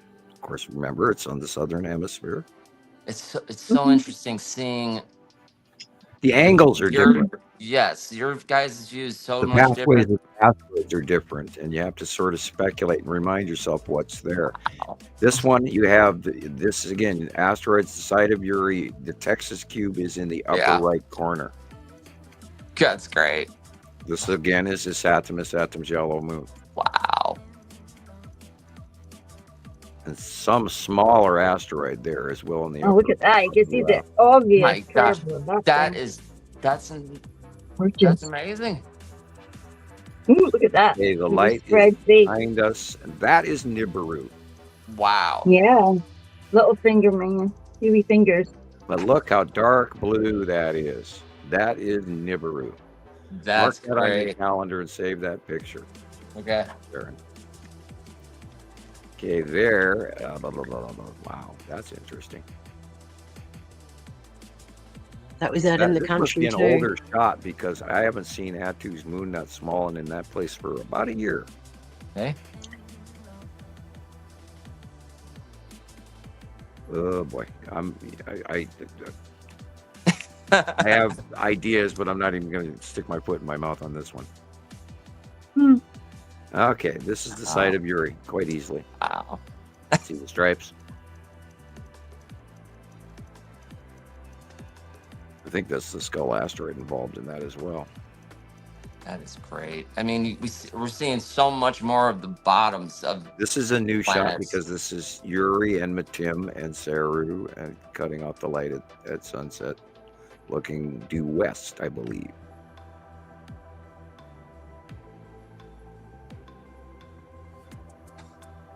Okay, hard to tell where the light's coming from in this one, but it looks That's an to be east Atu shot. Atu's moon. Yeah, east shot. So that would be about a 2 o'clock job. And the striped thing in the middle left of the picture is the skull asteroid again. And this is again, look at the flame-like clouds of the ion tail going around a Saturn and a Saturn's yellow moon. Classic It's flame. just like that. Yeah, they look like one fiery, I got don't they? last Yeah, month. it looks like a flame job on the side of a hot rod. Yeah, definitely. Yeah. Check that That out. edge at the top middle, that dark edge is the side of Uri, cutting Wow. into the sun. And then the Saturn's yellow moon is on the right. This is that blue line is the side edge of Saturn.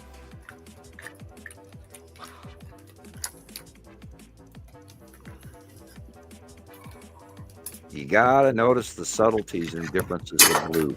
Oh yeah, look at that. This is the tan asteroid underneath the bottom of Uri, and on the right-hand side, of course, is Saturn's yellow moon, but they're encased in clouds. What a tunnel!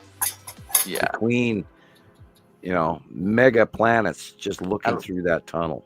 I love it when it does that diagonal. Yeah, this is a Saturn's yellow moon and a Saturn. Look at the big circle in the size of a Saturn's yellow moon. Look at that. You can see the two different And the colors dark of blue blue. is the long box cube. Oh, Cuts into the shape of the bottom of his Saturn's yellow moon. And again, this is the side of a Saturn's yellow moon on the right-hand side. Dark blue above the tree. That's a Saturn's yellow moon. Bottom of Uri.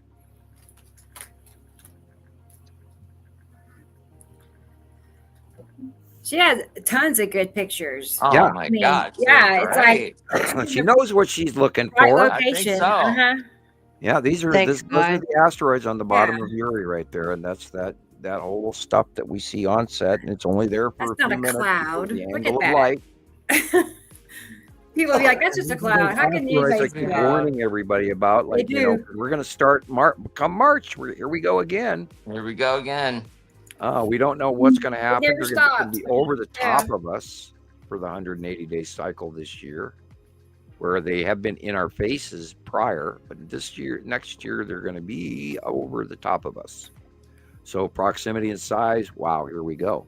No clue. But I mean, you know, ever since 2013, I've been freaking out about those things. Bad. And they do call them wormwood. And there are, you know, Apophis and all these other cultures throughout history have all seen this from the last cycle on, which is where feng shui and the dragon and all that crap came from. And I still, and of course, guess what? We just, you know, according to, I don't know when the Chinese New Year restarts, but the last one we were in was the year of the dragon. Yes. So it all fits. What are we into in now? all The this. year of the snake, maybe? Or Yeah. look it up again. Yeah. It's around the like, 2nd of When February. the next Chinese New Year cycle starts. But It's about all the of this 2nd of tied in, February, and Chris. all of our information is documented, researched, because everybody and their brother, ask Rebecca, sends us stuff. I mean, we get stuff sent from everybody, and I love it dearly. Thank you. Keep sending it.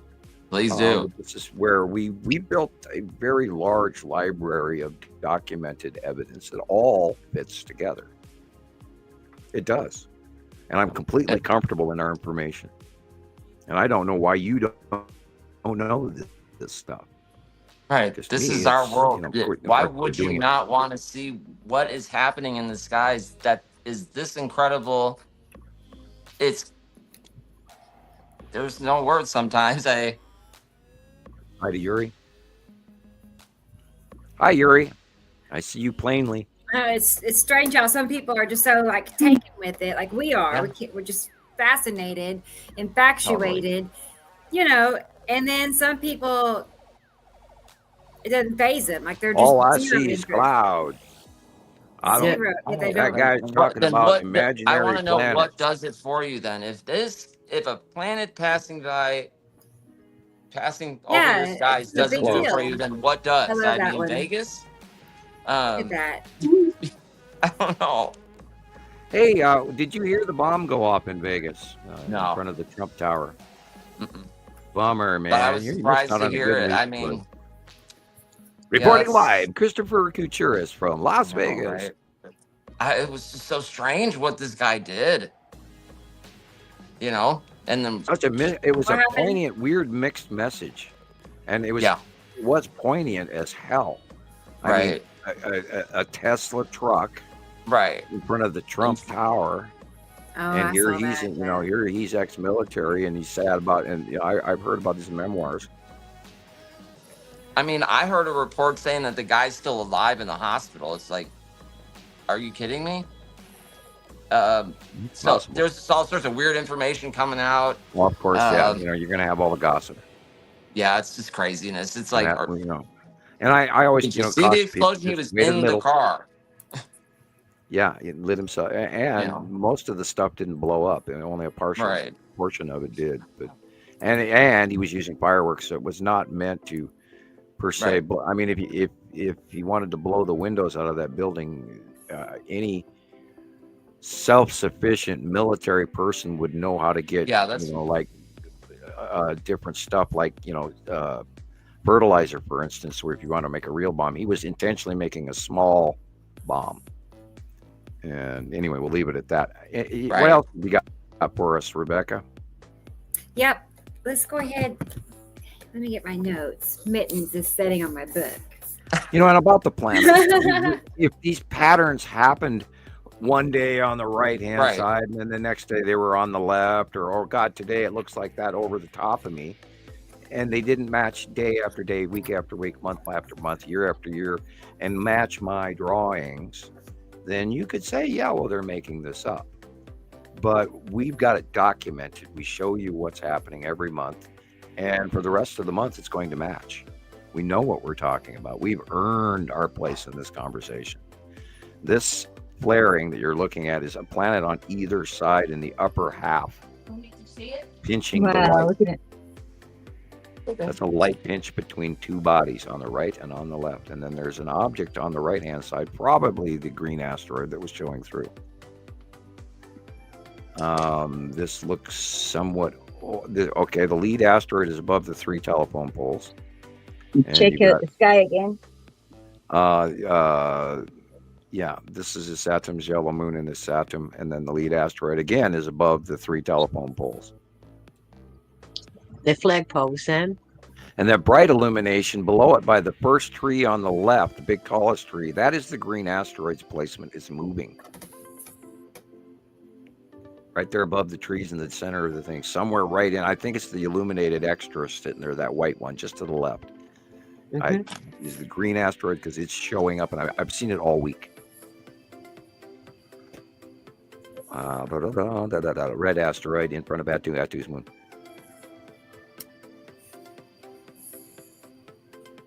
Same pattern, over and over and over, month in, month out, month in, month out. Wow. Wow. Just wow. That's the Saturn's yellow moon and some smaller stuff.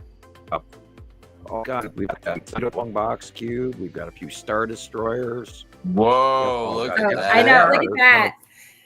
I changed the filter on it just a little bit, and I sat and just directly above the trees there, the second tree in the middle. Right? Why would the filter make it red? You know? I know it does. Well, that red object is a Saturn's yellow moon. The dark blue is a Saturn, but that straight line and that white triangular ship sitting right there in front of the long box cube and side orb. Oh, look at that. Yeah, wow. I'm counting 1, 2, 3, 4. Let me blow this up and let me see how many star destroyers I can count on my 42-inch screen. 1, 2, 3. That one in the center is huge. 4, 5, 6, 7. Yeah, okay. And 1, 2, 3, 4, 5 support craft. Yeah.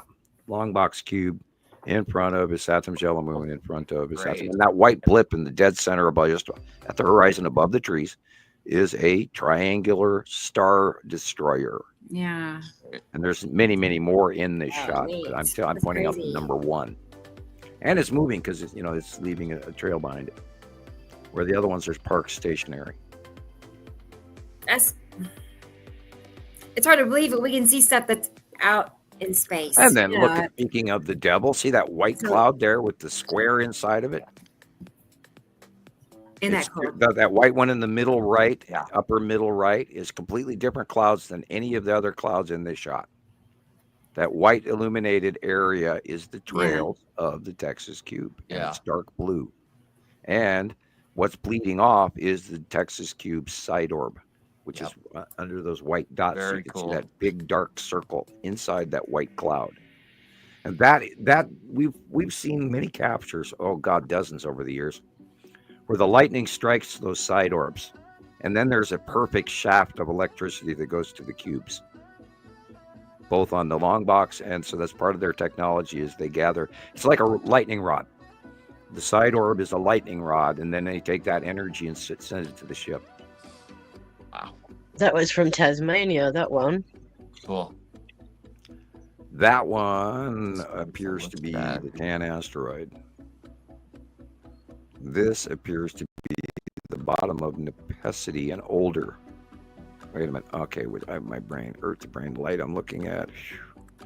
It sometimes is very hard to figure upside down in your hemisphere versus mine. Oh, look. Speaking of which, you have the Empire orb. Really? Yeah. Just above the tree, straight up on the right-hand side, there's a dot. And there it is again. That's that was Empire Hobart, orb. Tasmania. Yeah. Small, tiny, but it's there. Remember, I have a 43-inch screen. All kinds of stuff up there. Lots of ships. And this is the year Nostradamus says that we meet ET. So wow, look at that. Interesting asteroid pattern, because this is the lower left of the sun, so that would be the bottom of Uri. And this is illuminated from the left, I believe. So you're Yes. looking at Isatim's yellow moon, Isatim, and Nibiru. Wow. It's out in the Tasman Sea. And this is the bottom of Isatim and Isatim's yellow moon on the upper right corner. And then Saru is the cutoff of the sun off in the distance at the horizon. Wow. And she's green-blue. And this is more asteroids from the bottom of Uri.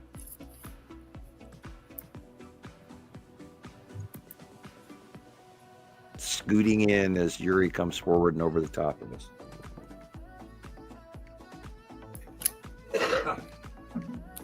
That's Light cut in from the side of Isatim on the right. You can see Yeah. the cloak plane goes around the edge of the You can planet. see it.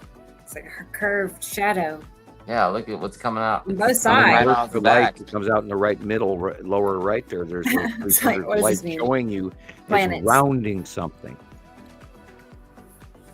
I got a hand sign for planets now. That's what. Definitely looks like the bottom of Tempacity before she's Look going at that. mode. But Well, you know, we've it's so cool there was looking. some direct evidence of that Texas storm that went through a few weeks ago. That Yeah. look, that's the bottom. That looks like the core cloud of Tempacity. 1, 2, 3, Wow. Yeah, neat. Beautiful. and she looks bubbly and mad and green. And we know in her close passes she's a really tiny planet, but boy, she does some damage. She dumped a lot of water that day. Yeah. Yeah. Very, very fast. Straight overhead. It only lasted 20 minutes, but a lot of water. It's funny how they interact, and I've always been trying to, figure out how that close pass thing works in my brain. Okay, size-wise, this was this should be the red asteroid, but maybe Casper. Okay. Mm-hmm. Size-wise, shape-wise, it's not the red asteroid. Shape-wise, it's Casper. Size-wise, blue Yeah. should be up in the upper left, but this would have to. I don't know even when this capture was. It might be slightly older. I think these are. I think I only went back like 3 months worth. Yeah, I was going back at her pictures about Oh, 3 or Didn't 4 know you were, months. Uh-huh. didn't know you were farming. Well, it's all of her pictures that she's not all of them. She posts You a are lot. such a diligent Daily. researcher and videomaker. So, Thank you, Rebecca. I went- for that. yeah. Thank you, Sharon. Thank, Thank you you, very Rebecca. much. Thank you, Sam. Yeah. Yeah, you know what you're doing. I Thanks. Congratulations. Well, welcome Yeah. aboard. Of course, you've been here for a while, obviously, because you know what you're doing. right. Happy Yeah, she Thanks. does. Yeah. to have you on board. You got Awesome. some Thank incredible you. Very images of humble. Isatim too. Just Now, I'll just tell you, your fellow Aussies and your fellow Kiwis, and we'll have it made. Awesome. I'll What do send they the call word the out. folks in Tasmania? Sorry? What do they call What do the they folks in Tasmania? What's the short word? Taswegians? okay, that works. Yeah, Taswegians. Okay. Yeah. Taswegians. We're Okay. New South Welshmen. Well, I Then know you up got here the we call you guys the Victorians. Aussies, and the Kiwis, of course, are the New Zealanders, and Oh, yes. It's still rivalry within the States. Oh. Yeah. It's like high school Football, yes, football or please. something. Yeah, I can't even Yeah. imagine being. I think I would get some level of claustrophobic reaction if I went to Australia, even and I'd love to go. I always wanted to, and I would go up there and go gold hunting or something, in the desert or even in the plains areas in the middle of the country. But anyway, and they have Yeah. a ton of gold in Australia, Yeah. and a lot of Right, other you can really. see. They've got all kinds of gem mines and stuff, and they've got a Yeah. really great what do they call that? Where the rocks, because of the stuff in the anyway, they got Our great gems, geology is, yes, Yeah. our geology is very diverse. unusual, incredible. beautiful geology, and Especially in New Zealand. the trees and the plants and the biodiversity and the flora and fauna. Anyway, Yes. yes, Anyway, but I would get I- paranoid if I was standing on the bottom of the planet. I think. I think you'd fit in quite well down here, Sam. Well, thank you. That's very kind thing to say. And you're very welcome. If you ever need to come out here, let someone know. We'll be glad to come and greet you. Yeah, I'm not even sure if I'm on the fly list or not, or no fly list. My passport has expired. God, in the 80s. Well, as I said, last time I went to the Baja, and I swore I was never leaving Montana again. No, well, as I said, I've been ticking off all of my dad's wish list, and the last one on his list is Antarctica. So let's see what we can do. Okay, I'll pass that. on that one. No, thank you. I told you before. I'd love to see what the sun pics are like down there and see what we can actually see being the furthest part. Hell, if I won the lottery, there's a big black pyramid. I'd get a center spot in the middle of Utah or something, have everybody meet, I don't know, or Vegas or something in the Pacific Northwest and go to center. Not that I'd want to live there. But Montana, we don't know what Montana's winter is going to be like this year. We don't know what anyone's future winters are going to be like anymore. No. Get ready for next week if you are anywhere from South Dakota to Texas, from Pennsylvania to Kentucky. And Arkansas is going to suffer heavy rains. Oh, and the lightning storms. Don't forget the lightning storms that are going through Louisiana, Arkansas, Texas. And then all of that moisture is going to hit in the middle to that Arctic blast. And then they're going to have this ice storm and snowstorm from hell. From Wichita to probably... God, I'm trying to think of where. Well, definitely in the middle of Missouri, Illinois, Indiana, through the central states. It's going to be huge snowstorm, and no one is going to go anywhere Sunday, Monday, and Tuesday. Yeah. Well, I want to tell Audrey good night. Get your gas now for your generators because the power is going to be out. Yep. Prepare now, guys. And they're looking for 50-mile-an-hour plus winds. Wow. We might be later, Audrey. Sometimes she comes back after a short nap, so yeah. Well, I have to give my apologies, guys. I have an appointment I've got to keep. So thank you for having me on. It's been great. Thank you for sharing my Christmas wish. I was. Definitely. You have to come back. Okay. Yes. Absolutely. Definitely. Whenever you want me. Yes. Okay. Whenever you want me. Good to meet you. Sorry, I've been standing on the sidelines. No. Thank you for having me. It's been a humbling experience. Yeah. Thank you. And I sent you those pictures on your messenger. The pictures that I made, so you'll have your own copies. Now you can find this list on Nibiru Followers Anonymous on YouTube right after the show is over, and then you can send all the copies you want to all your friends. Say, look, I was on the show. So show 95. I was just trying to take some pictures of the northern lights out there. So, wow, great. Yeah. All right, eyes to the skies, guys. All right, thank you. Have a good day, Sharon. Bye. See you next time. Thank you. See ya. Yeah. Bye. You know how to get out? You want me to help you? I'll help you. Bye. Yeah, it's difficult to get out. It's embarrassing.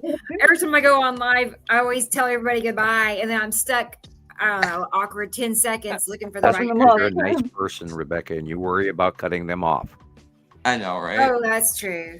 That is funny. true. That's right. Well, that was fun. She's so nice. Yeah, I like great. her.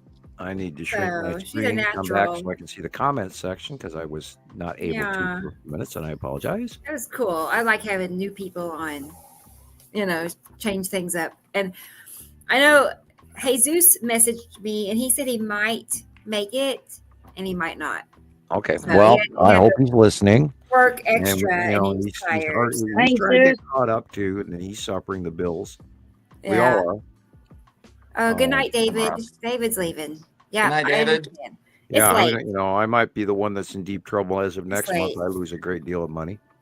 And to me, it's a great deal of money, not to others. Yes, it's a great deal of money. Absolutely, it is. Cool. So I understand, and I hope that doesn't happen to us, and I hope we can continue, but it's up to the folks out there to fund us, because this program is brought to you by viewers like you. Yeah. And we need your support. So. Whoops, not that one. I was going to say, here it is. God, for God's sakes, go check your subscription on Nibiru Followers Anonymous on YouTube. and Nibiru system. Oh boy, I gotta clean this out. There. How many followers did we think that came I off? know. I don't think I know because the day Right. before last week's show, I looked it up. So Okay. and I was congratulating Rebecca Right. on almost hitting 10,000. And Right, then okay, the very right. next day after the show, There she was like 3 or supporting 4. 5.7 or something thousand subscribers. So she lost 4,500 I don't. That's insane. subscribers overnight.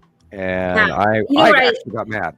I got mad. You know what I did though? Yeah. A couple of nights ago, I found some TikToks, people talking about how their views went way down when they joined the creator reward program where you get paid for your views. But I mean, I make such a tiny amount, but they said once they left the creator program, their views started to go up. And so, you know what? The pennies I make a day on there is Well, anyway. yeah, So I but left the you program, gotta go, which you have "Hey, to jump through all these can't hurdles wait to for your get into. 100,000 or your 1 Wow, Rebecca, But that's The crazy. first 2 videos I've shared since leaving is already getting better views. So it's true. It really is true. If you're on their reward program and they're paying you for so many thousand views, There's flooding going on. you're Hanky getting panky, less as I put it views. last week. I don't know. I prefer more views overall because you never know who's watching, and that's the goal Right. anyways. More, not to make 5 cents a day or something. It's such a tiny amount. There's been a disturbance in the force. You have to It's have so- like so many weird. tens of thousands of views to get really good Oh, we pay. should be getting those. And I mean, this is I part. should be. I was watching Yeah. again the pranks, that they play on people, and those things are getting, 250,000 views and Yeah. a million views. It's like the pranks is the Right. stuff people watch. But this is Yeah. such an important thing. We should be getting far more people. Anyway, I have to go cut pizza. I'll be right back. Oh, sure, Sam. Okay, cool. I think the problem with TikTok too is you can't, like, for information like we're putting out, you can't just keep your videos consistent with that genre or that topic. You have to do all this other stuff. Like, you have to, do like ridiculously dumb things, like using their filters. Like, there's one where people are like showing it makes you bald or something like that, or just, so you have to throw in videos Yeah. like that too on your Excitement. page, and it kind of like messes it all up. But if I have to do that to get views, I guess I'm gonna have to start doing that. I know. I'm still in disbelief that TikTok is going away. I'm just acting like it's I not don't going know. Yeah, to. well, it was going to be my next question. Somebody has just said to, I think, 19th of January. Yeah. It could Wow. be a history Aren't thing. you guys going to go I ape just- shit there in I- America because everybody's using TikTok? Because right now I'm also on Instagram and Twitter and the new Lemonade. I don't and like there's it. one called Flip. Like, I like Yeah. TikTok for the way it works. I don't like how they put all your videos out. That doesn't work very good. But like Twitter or X, I don't really like that much. I don't either. Yeah, Me it's just, neither. I tried Twitter Kinda for a boring. while. It just doesn't. I need a little video to go with it too. Because And I then, think like, just that sitting there TikTok scrolling is through just, Twitter, it just doesn't work for me. But that's TikTok the is freest so platform open. we have. It's so user friendly. You could just Mhm. put it out there. It's just I really there. like it. I just don't Hopefully they're see. gonna save it. I don't see how this is gonna. They're gonna have to put something else out. And then they already are. There's like several apps that they're There's a ne- creating. So we'll see what. It's just, Yeah. am I gonna have to copy every video I put on TikTok now? And Right. I know. I feel like we should yeah, download. I don't know how you're gonna do it. How many videos do you have on TikTok? I know, a couple hundred at least. So I know. I'll save them to the computer, I guess. So, but what's I going to show you guys? We'll see what happens. I think we'll do Alexander next because I know it's late and Gillian has some pictures because I know it's like what 12:30. Yeah. Yeah. So I'm gonna go ahead. I was just I guess Alexander trying is to here. see if you can see the. A little closer. There you go. Oh, I can't see. Yeah.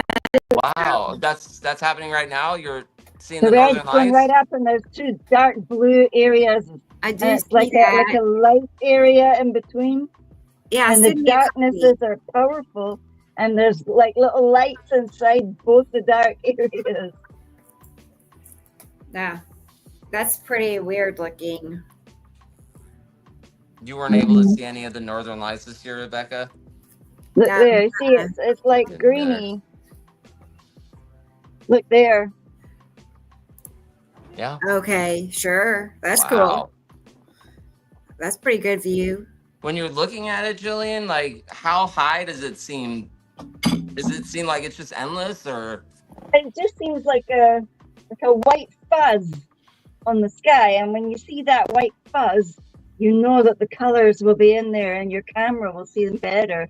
But I use like a 3 or 4 second exposure thing on this S23, and it's also got the 5 to 6 second exposure night vision thing.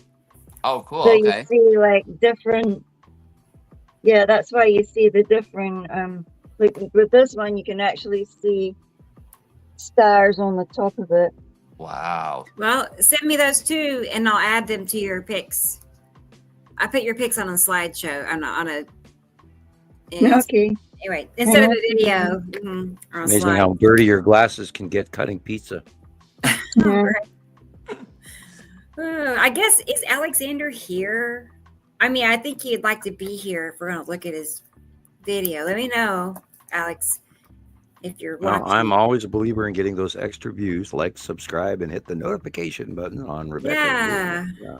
Do that. You have to get your count. And everybody, do check your subscription. If you are subscribed already, go there now or in the nearby future and check to see that, because we believe that they unsubscribed a whole bunch of people on her.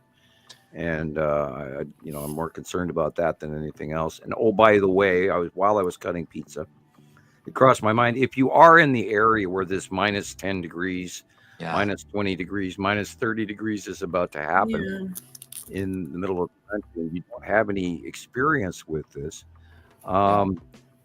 in your farthest water outlet in your bathroom, if you have 2 bathrooms and you have an upstairs bathroom, turn the faucet on, depending on how much you pay for your water. To turn your faucet on a very slow, light trickle, even a drip, drip, drip, if you can tolerate that sound, will keep the water flowing in your pipes, and that way your pipes won't freeze and it won't cost you $20,000, which is horrible and happens to folks who are not aware of what sub-zero temperatures can do to your home and your pipe work. And I've had it happen in the past. I haven't had it happen in many years, not at this house ever. That, knock on wood. Okay. Yeah, I wouldn't know what to do. Once you buy a house and you own a house, you educate yourself out of fear. Well, I mean, I'm just saying, I've lived here in Vegas my whole life. I have no clue what to do in cold situations like that. Right, and you probably don't have the proper insulation for what we here in Montana take for granted. Right. I have Anderson windows and 6-inch walls.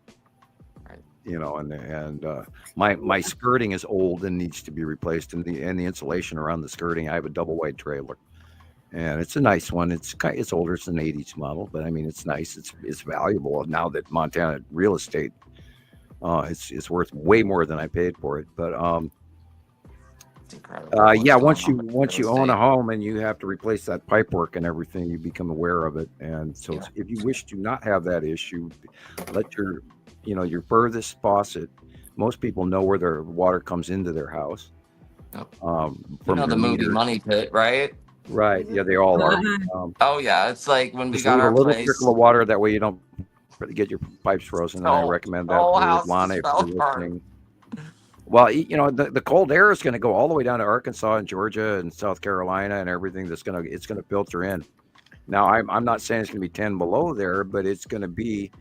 This is an Arctic blast coming in, and then there's more behind that, and it gave us all that great snow we have today from our part of it up here in Montana. Most of it, of course, went on the eastern side of the Rockies, which we didn't see over here in western Montana, thank God.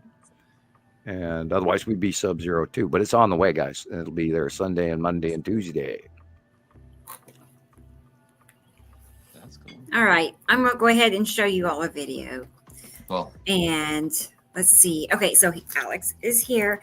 Cool. Now he sent me a short. This is a little preview. Okay, here's a little short clip he sent me this morning, and then we'll look at his other video after. Oh yeah, I made a reel as well and put it in northern shape. skies. Oh, sweet. Wow. Cut off edge on the left. Look at that. It's like a lemon. Yeah. And you can see the orange on the left-hand side. Comparatively different. Yeah, there sits the side edge of Wow. Look at that. Him and Beautiful. Yuri. It's like all weird. Okay.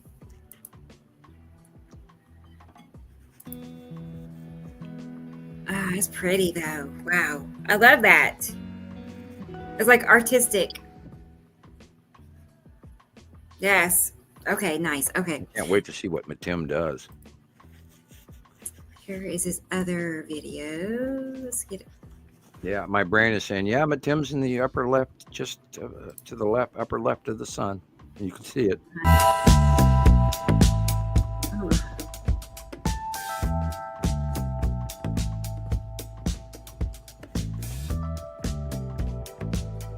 Yeah, hello, Matim. Yeah, that's right there is Matim. Nice. That's my Tim. Yeah, the white striped cloudy thing, and there's a few asteroids in front of it as well. Okay. But that right there, that white circular edge that's sticking out is Matim. Out of the blue edge is Yuri on the left. All right, yeah. And on the right-hand side of the sun in the upper is the side edge of the Saturn. But that is planet Matim in the white cloud right there, with some asteroids in front of it and around it. Remember, we're looking through the bottom of Yuri, and Matim is behind Yuri, and only 2/3 of Matim is visible, creeping out from the left, going to the right. And that's what I'm saying. I can't wait to see what Matim does. But that is Matim right there. He's focusing in on. You can see the dark area that is it.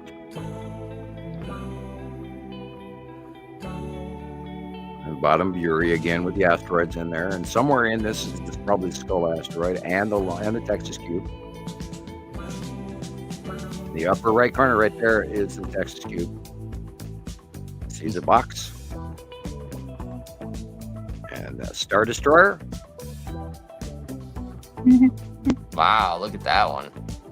Yeah, it's the Star Destroyer, and there's That weird probably thing. two of them there. What's that? Check that out. Look next to each other. Now remember, they don't always go the same direction, and they're not always on the same plane. Some of them go up, and some of them go down, and just like in the movies. The only time we do say quote Hollywood, yeah, that's the Star Destroyer right there. You can see the conning tower and everything.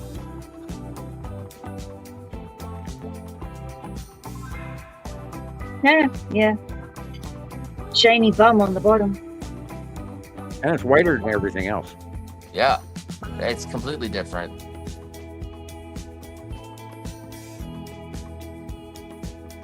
Wow. That-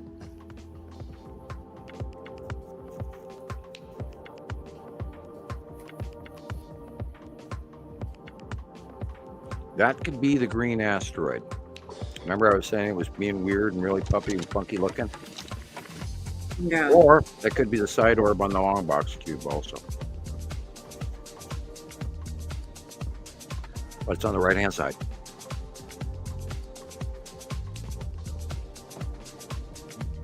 Whatever it is, it's awesome. He gets the best close-ups of the smallest stuff, man. Thank you, Alexander. Yeah, he's like super artistic about it too. Well, I think he actually knows what he's I do seeing. too. I think he sees more, and sometimes, being the viewer that he is and getting the close-ups, I think he's probably seeing a lot more than we are. And I got to dash across the house. I'll be right back. Okay.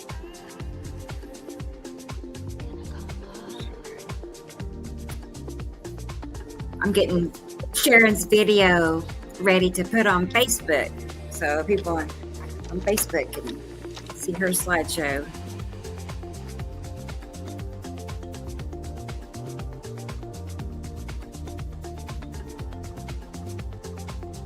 It was so much to see. Alexander says, yeah, you always have so much to see.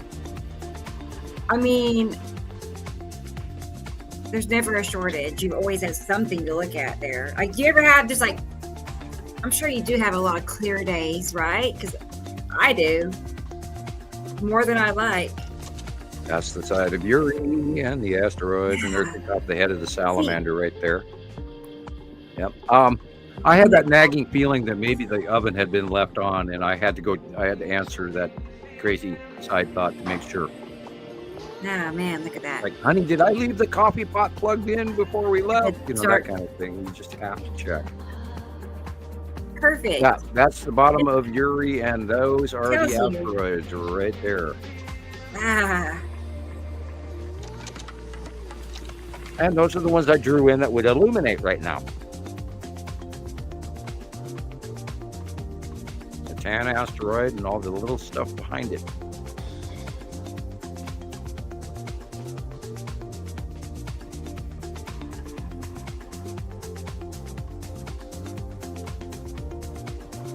And that's more smaller stuff that, you know, we're going to have to start documenting that group right there.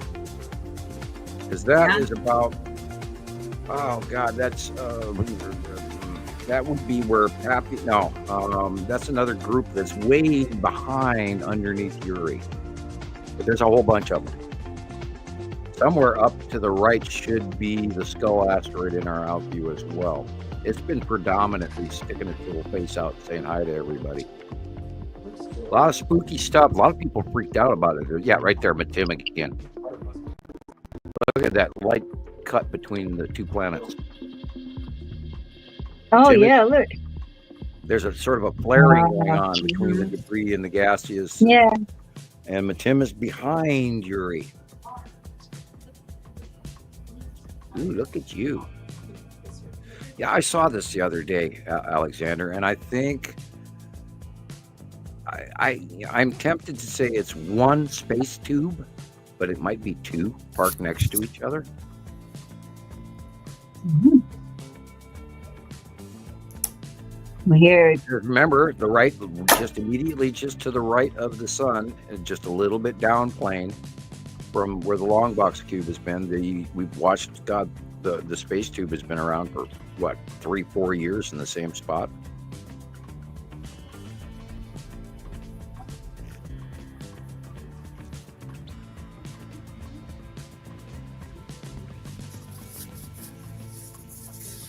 Now that could be the second moon, that little blip on the left there. Could also be the Empire orb.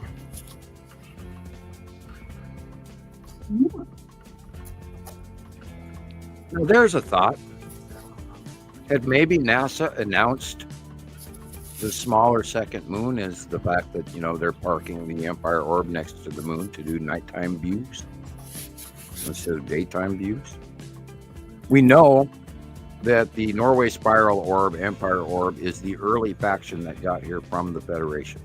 They came through a wormhole. They're not the local. I had someone asking me about that the other day as well.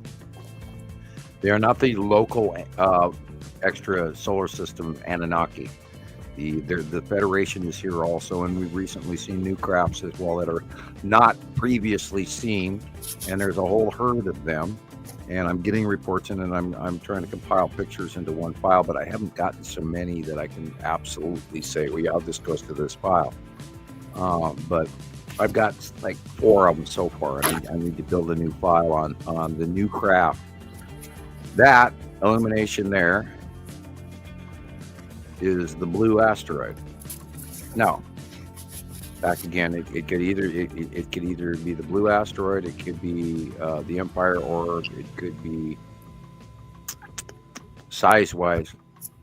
That's why I yank myself back off the blue asteroid, because size-wise, it's a little small to be the blue asteroid. But if we see the dimple thing in the middle of it, then yes, it's the blue asteroid. But anyway, I go through these things. We try to work stuff out.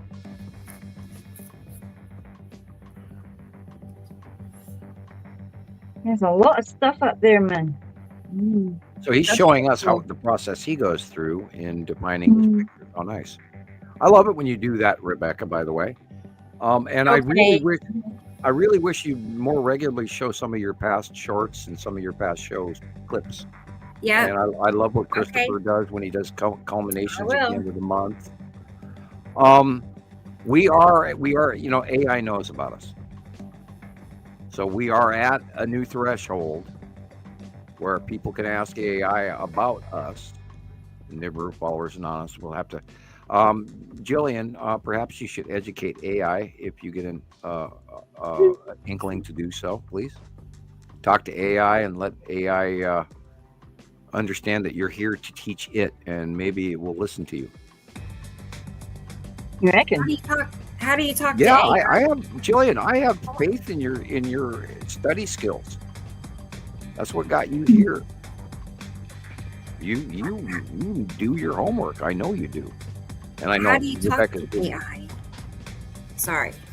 You talk to AI by insinuating the basis of a question.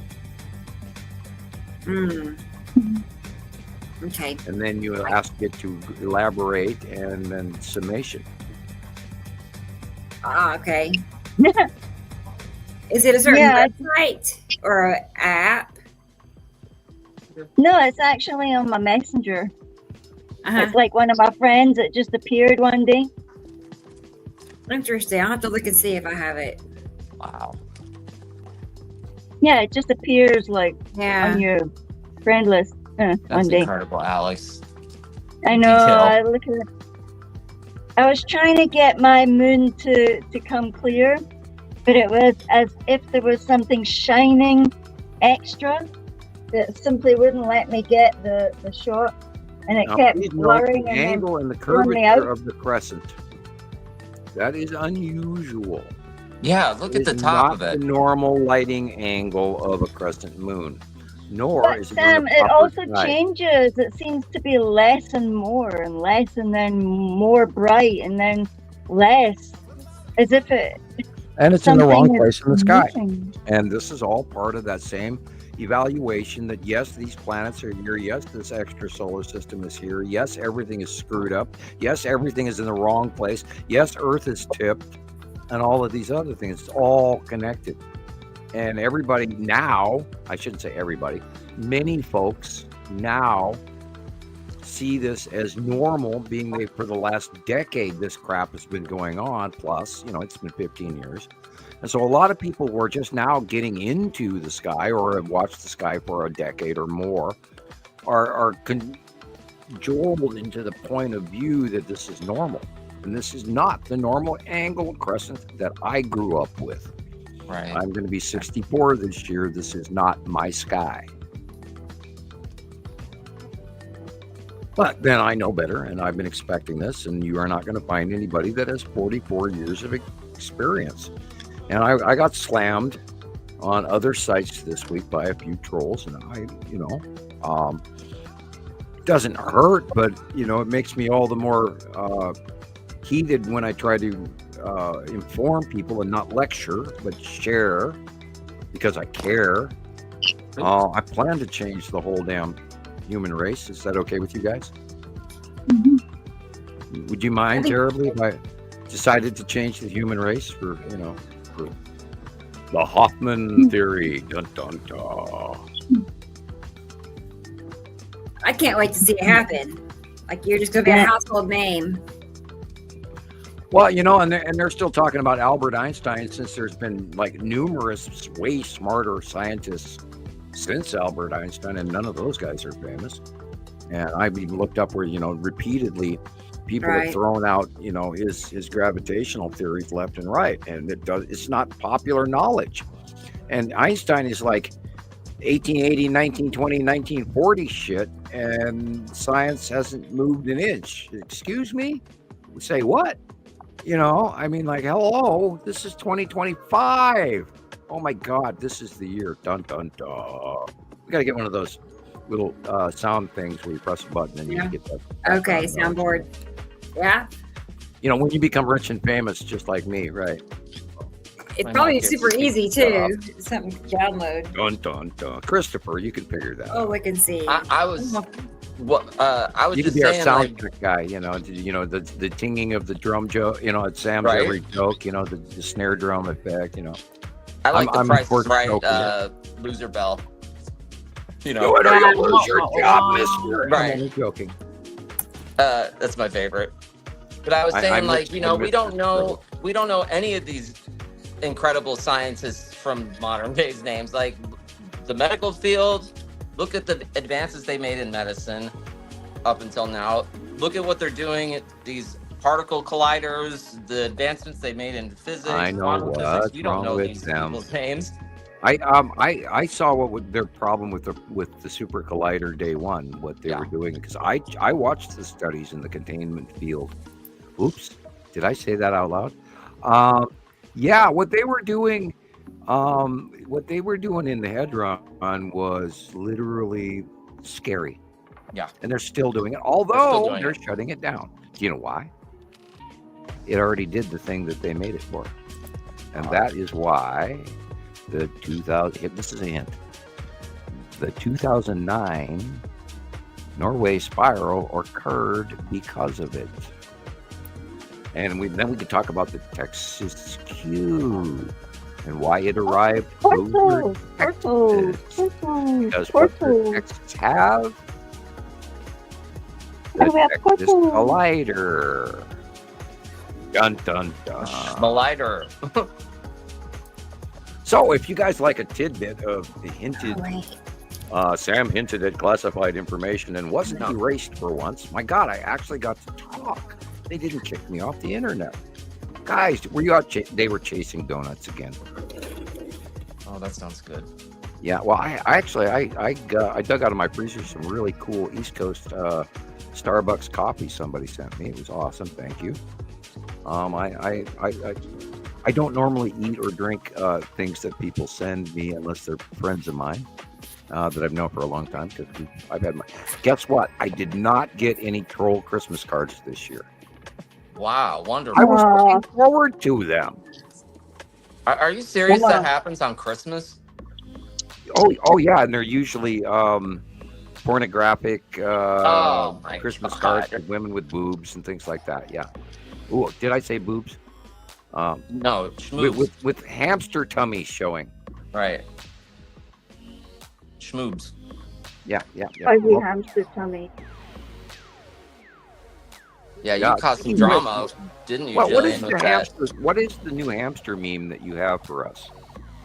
It's on my photos. It's like, it says something about European hamsters are much better than, I don't know. I just saw it on one of the media apps and it just made me laugh because of I just joined the Baby Yoda thing for the memes. I like my memes. I got a very nice card. Speaking of Nicole, I look over at the screen. There's Nicole. I got a very wonderful Star Wars Christmas card this year. Cool. And Nicole is awesome. By the way, I still have the one from last year, and I looked at it yesterday. That's great. And, I wonder if the battery's still working. And here's to the microphone. Oh, cool. Is it a dog? Yep. Okay. And it says, oh no, it's a birthday card. This is a birthday. Okay, from the Bark side. I thought it was a Christmas card, but no. Yeah, I save stuff. I found that the other day. I put away all the files from 2024 and documents, and I found that birthday card. Thank you again, Nicole, for the birthday card. I mean, wow. Look at that. Look at that. That big circle right there. And look at that square. Hello, Texas Cube. My God. Look at those. There's like two of them. I worry for Alexander. He might be seeing things that might scare the crap out of him. Yeah. I was thinking that too. Close up going on. I think he's so fascinated because he's always zooming in and looking close. I would love to be a fly on the tell. wall and see what he tells his friends. Oh yeah. And I wonder what his friends say, what they think. Oh, that man is, We got questions. my father, always payday. My dad's favorite swear words was hot for dumma. Okay. Yeah, my parents were Dutch, Right. and they swore in Dutch and German sometimes. Yep. Yeah, I learned my grandfather's Greek, so I learned some Greek swear words early There you on that go. I didn't know any. I didn't know any better. But nobody understood what I was saying anyway. So Boy, look at that. You tell me that there's not something hiding up There's there in the something there. skies, people. Look what, Alexander's capturing. Those are probably ships. And look at the depth of that sea trail going on. We're way back behind the clouds up there. That guy is going lunar. yeah, Guys, you got to learn to look into the depths of things. And I mean, that's the one thing about Alexander. He goes way beyond what we even talk about. And he goes in and he starts getting these close-ups of things. And tell me that's a cloud. I dare you. Yeah, I know that there's some weird shapes up there. Well, and when you there's so take them many and you enlarge asteroids them underneath yourself, Earth, and they go over the top of us every day. And again, like we were talking about earlier, when we start this March, look at that. is that the sun? March 15th Look at that thing. I mean, what is that? That's like a chunky rock or something, right? Those are the small asteroids coming all the way across. Everything's changed place. Uri has got those asteroids streaking out from underneath the bottom of Earth. Uri's going over the top of us now. So we are seeing so many more asteroids than we ever did before. It's incredible. We are pilgrims in a strange land now. Yes, sir. No, what were you saying about March coming up? That could easily be the green asteroid because look at all the dots. Yeah. Side illumination placement is right. It's on the right-hand side. That could be the green asteroid. And all the micro little dotted asteroids around her. Yeah, I'm going to tell you, that's the green asteroid. Absolutely. Wow. Because it is going to be in next month's drawing in that placement right there. So where's the sun or the moon in this? Like, where's To the left. Yeah. See, the lighting is coming from the left. See that The crescent? sun is completely blocked off. Yeah, that's the green asteroid. There's just that little sliver of light coming through. Well. I don't even think the sun is there in that shot. I think it's behind everything. Or down or sunset. Right. Yeah, it's really difficult. I mean, when it is like down That's and the you've one got good thing another about orb, you're like, why is there, like, I thought that thing just went down and now That's it's the up one again. good thing about all of us talking together on these weekly shows. And yes, we do gossip and talk over the top of each other. We're all excited. The point with it is we work things out sometimes by talking and being on that stress. Being babbled. Being in Babble the stress attack. where you are public and you have to worry about what you say, and yet at the same time we feel comfortable enough to talk about our things. And sometimes I'm wrong, sometimes right, and then I work through it publicly and I go, well, wait a minute, so I think hopefully everybody out there is getting an idea of how we do things and why we do things and getting used to us. This is the way it should be done. If you want to be credible, this is how you do it. Just like you said earlier, you're not throwing out 2 videos and saying, oh, this is what's happening. Follow me. We're really doing this. And to bring everybody along with us. That's right. It's a core of discovery together. And what a discovery it is. Well, pardon me for saying, but I know I'm not wrong. No, you're not. I know I am not. I would have been piranha bait a decade ago. Yeah. There's a heap of piranhas out there. I wouldn't be the great. Not that I'm joking here. The great Samuel Hofman, but and I was thinking about that earlier, like today or yesterday. It was like, I wonder if my family even bothers to check what my videos are doing or anything, because they don't even talk to me anymore. I know. And they thought I'd lost my mind years ago. So, and I really wonder what these people that have been in my immediate life, now that I don't talk to any of them any longer, if they even so much bother to check, and most likely they don't, because I don't even cross their mind anymore. You check in on them though, don't you? Yeah, of course I do. Yeah. I mean, they haunt me, they vex me. So I know, right? Yeah.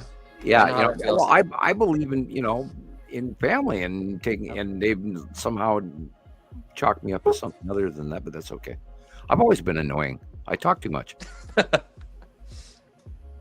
annoying enough to, Yeah. When you have a government rated IQ, right? Well, you do know about Sheldon Cooper, right? Yeah. Christopher. I mean, I don't watch that on the show Big Bang Theory too much, but I mean, I've seen you a few know of him episodes. and his quirks and his behaviors. Oh yeah, it's I have a terrible. tendency to be very frank. I am a very frank person, and I say what I think. And Right, I'm not you should. I'm usually not a cruel person, but I can unknowingly insult people because I am stating my opinion, and sometimes it's a bulldozer. Right. And I talk about going to that other site this week. I've had a brand new lesson from all those folks out there that are still following those things that we spent the last decade thinking that we'd finally put the wooden stake through Count Dracula's heart long ago, and yet here the bastards rising up out of the box again. And I'm chuckling. It's a very interesting lesson I got this week. Yeah, So, do we need to we make can always like a turn it new around. short video with your voice like recorded, giving a message out, like a new message for everybody or something? Or Well, new- you and I did think about that. You and I can get together, and I'll record a soundbite for you anytime you want that'd be great. on any You know? subject you want. And because We'll do you're like a good a- enough big videographer that you make great videos. I love your words, and I loved when you went facts, not beer, in the middle of that Hey, you perfect came timing up with beat it. on the music. Oh, you mixed it perfect. I Yeah? saw that, and I you know jumped, and what? I got It was simple, but it just took me that video took me a couple months because this picture wasn't in the right spot, or and then I got rid of a couple, and now I've seen a lot more Texas Cube pictures since I did that video, and I'm like, oh, I should have used that one, or Yeah, and whatever, just the one thing I ask is that you slow down how long you leave the graphic up for, so that us slow readers Well, can see, actually that- get through it. when it's a template like that, you don't get to pick and choose how long the picture is allowed to stay up. You know what I'm saying? Like, Okay. it Okay. puts No, all yeah, of the I pictures in understand. at once, and then like I didn't realize. So you have to pick all these pictures, and it puts it in a template that's already pre-made for you, and then that makes it so much easier. Or that it would take me 2 years to make it. I truly So believe. Yeah, I believe that your age group is important because Right. you're of a tech level that I am not of, and Who your knew? message and where you can carry this.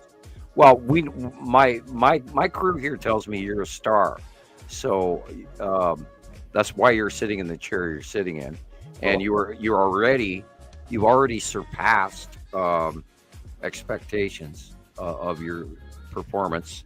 And every video that you've put out recently has shocked, amazed, and given me goosebumps. So therefore, that's the highest praise I can give you. And I appreciate it. I wish I could do more for everybody, but right? that I'd like to be able to help Rebecca. I'd like to be able to help everybody.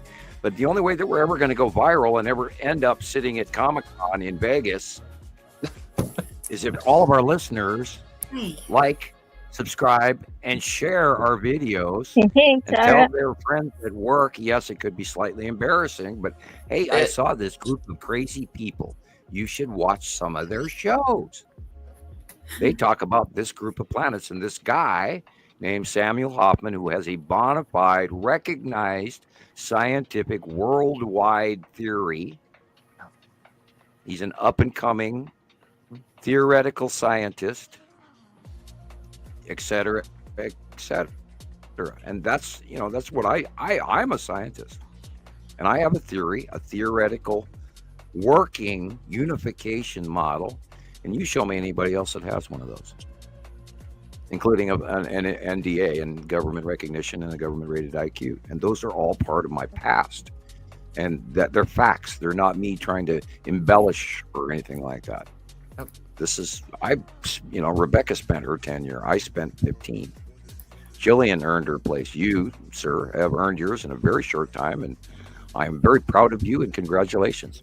Well, thank you. I'm amazing films. Just totally, I got no words for it. I'm very grateful to be here with you guys learning about all this. We're the lucky one. I'm glad I found answers because I was just before I met Rebecca, my head was just spinning with question marks. It's like, what is going on? Yeah, that brown dwarf, red dwarf destroyer is going to come get you. Oh, I wasn't even thinking about Nibiru, the red planet. I didn't know what was happening. There were no stars.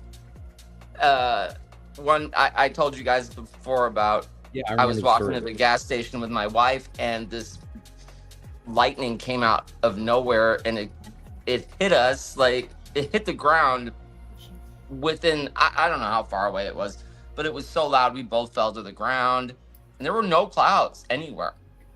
It just came out of nowhere. It was wild. Yeah, I think the powers that be were like waking you up. This is your wake up call, Christoper. Here, you and your wife. It was a wake up call for sure. I mean, I felt the energy from that lightning shoot out of my feet. We both fell to the ground. It was pretty wild. I've never experienced lightning like that before. That was your wake up call. But, I mean, and I've seen lightning like, maybe over the last 10 years, not before then. They call it heat lightning out here, and there's no clouds, but there's discharge all over the place. There's no thunder. It's just electric discharge. And I had no clue. They called it heat lightning. So I said, okay, it's heat lightning. Yep. Yeah, because they know more than we do. And we're just the guys that live here and pay taxes and run around our little lives and our little jobs and our little cars. Yep. And a lot of us have to grow past that. We have to stop listening to the people that they don't even know in the first place. I interacted with scientists in 1980 that screamed at me and laughed at me, and yet here they're many years to this day, they still haven't even caught up to what I know is basic. And I'm not going to give them an education. They can hand me a paycheck first. But I mean, I would love to change all of our stripes, and I'm not going to sell out. I won't be shut up. This is my, First Amendment right to free speech. And I felt in 1980 direly that everyone should have a right to know this information. Because if we knew that this was coming, like I did, in the 80s, we would have moved up to a different world. We would have been better to our earth. We would have cleaned it up before mom and dad got home. If you know mom and dad are going to be home in 2 hours, you clean up the living room. And if we would have been told that information that this was coming, we would have been ready for it by 2010 even, and we would have been maybe flying around in our little cars. And they wouldn't have to have flight corridors all laid off so that ET can come and go as they please, which also has to do with the government not handing out flying car passes because there's military flight corridors, there's ET flight corridors, there's passenger travel flight corridors, small plane corridors, and all that's laid out around the world. And there's rules for everything. And oh my God, we're back to there's 1 million people flying around in the skies right now. Incredible. In planes that are polluting the living shit out of our atmosphere. If we would have gotten rid of that 20 years ago, we wouldn't be having the level of climate change that we have coming right now. Not only that, 75% of what is occurring, I do believe, is planetary and not carbon sequestration.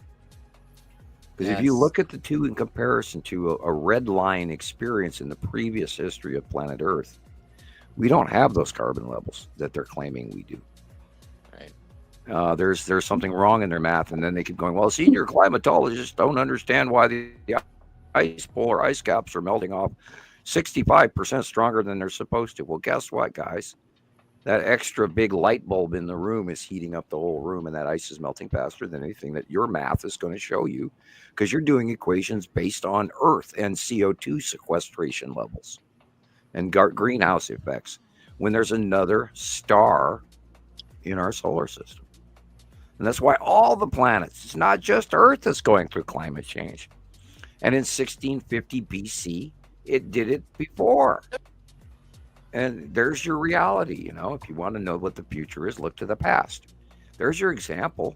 And all of this fits.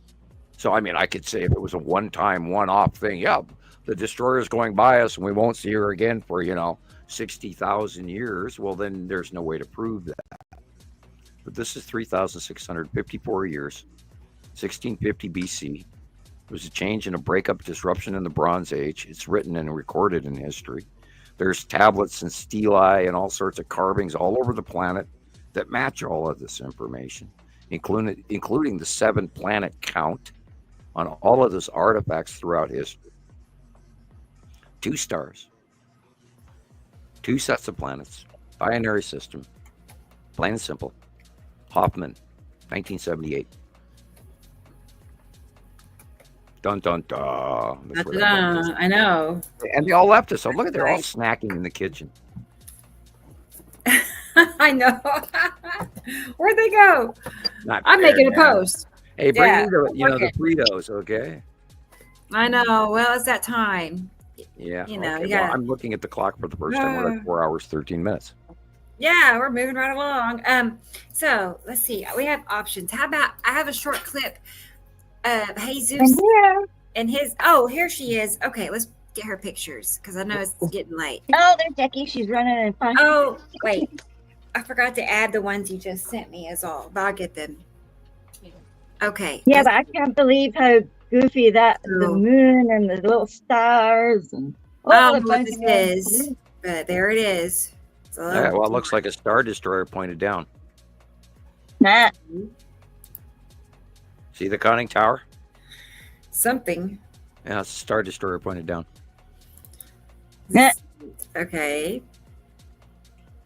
When was the last time you found me wrong? That's it's not. What's that? Wow, is that the moon? Yeah, it's the moon up on the left. Then it's Venus. No, Venus was further down. Yeah, well, definitely. I see it right now. Venus, Saturn, and I believe Neptune are real close to the moon right now. Yeah, well, Venus is much further down. You'll see that in the bigger picture next. Okay. But that thing was right next to the moon. Neptune, then. Wow. Cool. Wild. It's too small to be anything of. Oh my gosh, so little. I thought you were going to say an asteroid. Yeah, look at that illumination. That. Wow. That's wrong. There's an object. There's a bigger object behind the moon. There's something bigger behind there. Wow. I wasn't wrong, right? Yeah, there's something bigger behind it. You don't just wouldn't come. That's a refraction illumination you wouldn't get from the normal moon if that was just the because it looked like it had horns, like like the ancient pictures, like the constantly go. Now, remember, we did see that we've had pictures in the last, 3 weeks of the Skull asteroid going behind the moon. Mm-hmm. So it's, within a realm of, God, now I'm hungry.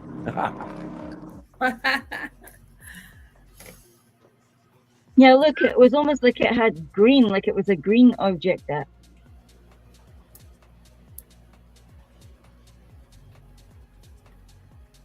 It would not come clear. And it looked like the light was lifting up and going further up. And it had been like a slither before. How does it change phases in just like a few minutes? Please tell me. I mean, that's wrong, isn't it? It's pretty clear pictures, I think. My phone couldn't get that. Yeah, now that's Sarah over top. Yeah. Look how big it is. Hey, Christoper, Gillian, we need to protest to the executive producer and have her have more munchies in the green room before the show. I mean, the catering these days is terrible. I know, right? Nothing, man. Yeah, we need a.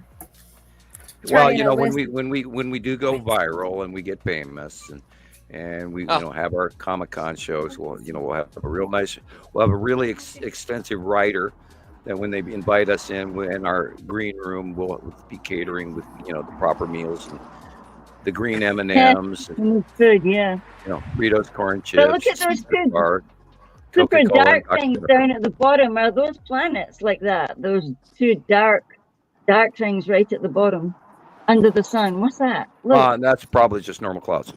Now remember, most of your normal clouds are at the horizon. Yeah, they're really low down. There's no visible upper cumulus nimbus in this view. And we are looking at green blue, and we do know where Saru is. We've also been watching it for a few weeks now. This occurrence. So the moment I walked into the room, because I just left real briefly, so I said I'm hungry because I went to the kitchen to look at the pile of potato chips, but I didn't get any. We know that Saru is there. Wow. That, of course, look how light that is. That is most likely the bottom of Uri. I don't know which direction this is facing, but I would say most likely. That is in the sunset direction. This away from sunset. Sunset would, in my imagination, would be slightly behind us to our right shoulder. Yeah. Or am I wrong? Yeah, right. Okay. Yeah, this the illumination, the brightness of it looks like the bottom of Uri. Being that big, because Uri's huge. That's so but cool. Saru is even bigger. Like both of those are really awesome. Yeah. That one and that one. Mm-hmm. Yeah. See, two different colors. It's a yellow green versus a green blue. And these are normal contrails. Yeah, it just looked like it was flying straight up over us. Just went over but you. The airport from Inverness is right there. Those don't do that. They don't go straight up. They don't have the G-force ability. They have to slowly lift themselves up. Okay, we've got a moon. That's Venus. Look. Okay, I'd buy that as Venus. Because the other little thing was right beside it, and if you look at that thing, it looks like that picture you always send us about the Thunderbolts project with the planet one behind the other. Uh-huh. It's just powerful. I mean, the moon looks literally like that just now, as if it's got one behind the other. It's just bizarre. We live in strange times. There are strange things in the sky, and these are none of these sky colors even used to exist before. And I know, it's purple. Again, I said everybody. Most people have been led to believe that these are normal skies, and they're not even close. You go back to any movie from the 80s and 90s or 70s and look at the sky, and there's nothing in comparison to now. And that's because we've become so accustomed to seeing these things right in front of our faces. It must be a curse. Can you imagine running around with that in your pocket all day long, going, "Okay, I'm sorry, I didn't mean to twist and bend and squish you on the chair." But what is that? Yoda's love child? What is that? Baby Yoda. Baby Yoda. in a proper Scottish sweater. I'll be back in like 2 minutes. Okay, Chris. Okay. All right. Yeah, okay. Yeah. So Jesus, he wasn't able to be here the last week or two. I can't remember, but it's been a while. He was here 2 weeks ago. Huh? 6 weeks. He was here for the Christmas show. Yeah, he was, wasn't he? But anyway, I have a video we have not seen of his, and he asked me if I had anything to show it, even if he's not here. Okay. Cool. So let me find it because I made it I think it was last week. Let's see. I think this is the one I was talking about. Well,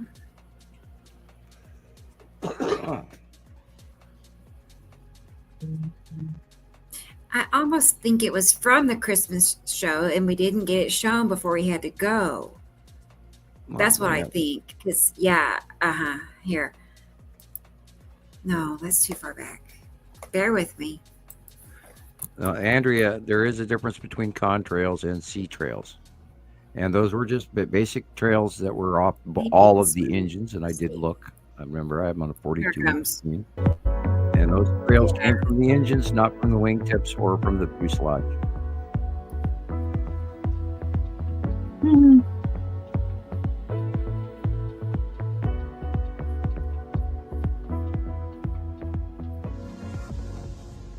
Yeah, look at the light bending around the side of that planet. As well as the ion tail, which is the two middle ones. Yeah, right. Saturn Jello Moon and Saturn and the ion tail, the winged planet. And all those folks out there that are telling, oh, that Sam Hofman doesn't know what the hell he's talking about. Yes, I do. I know better than anyone out there. And if you do know more than I dare you to call me. Type me, email me, talk to Rebecca, whatever. We'd love to have you on the show. Sure. Because that don't grow on trees.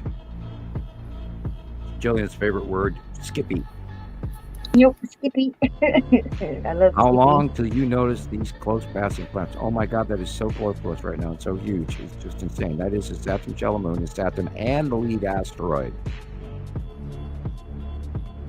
And it's so weird that the lead asteroid is all the way over there to the right, now rounding back the other way, as Yuri and Atu, which are far to the left, is what it's attached to. And that's just because it is now going over the top of us. In the last few years, that's Atu's moon, plain as day. Oh, yay, you did it just perfect. Yep, that is Atu's moon, people. We have, oh God, I miss Atu's moon. Oh, look at that. 2022 was just heaven. It was so close and so huge, and you could see the craters and you could see the bubbles coming off the bottom, and it was right over the top of us. It was like a nightmare. And yet you could reach out and touch it. It was that close. And you guys missed all of this. Man. I mean, I started back in 2017, but it took me years to understand how big it was. You would say it's such a planet, and I was thinking little still. It's hard. Yeah, it is. Then you stop and you look at it and like, look at the dark area, look at the light area. Think of when we, like, Jillian's picture of Venus and Neptune and Saturn, and there's these dots, and the only reason I was able to call them is because I actually spent time this last month looking up where the normal planets were. And I got to do that every once in a while. There again, Atu's moon and Atu, and that facial illumination in the shape is absolutely repetitive. You cannot argue with what that is, because we have so many documented captures of it. That, of course, all right. That is, yeah, you're right. You had me calling and scraping and trying to think. Yeah, you have to think of it. Huge ass things over the top of us. And there's, like 500,000 miles between here and there. That's a freaking gas giant, one of her moons. And her moon is huge. And Christopher's out walking in the night sky. Look at that. Yeah, I have to officially admit to being a little bit dingy after 4.5 hours. Right. Just Bound to happen. They're going, oh, okay. Yeah. All right.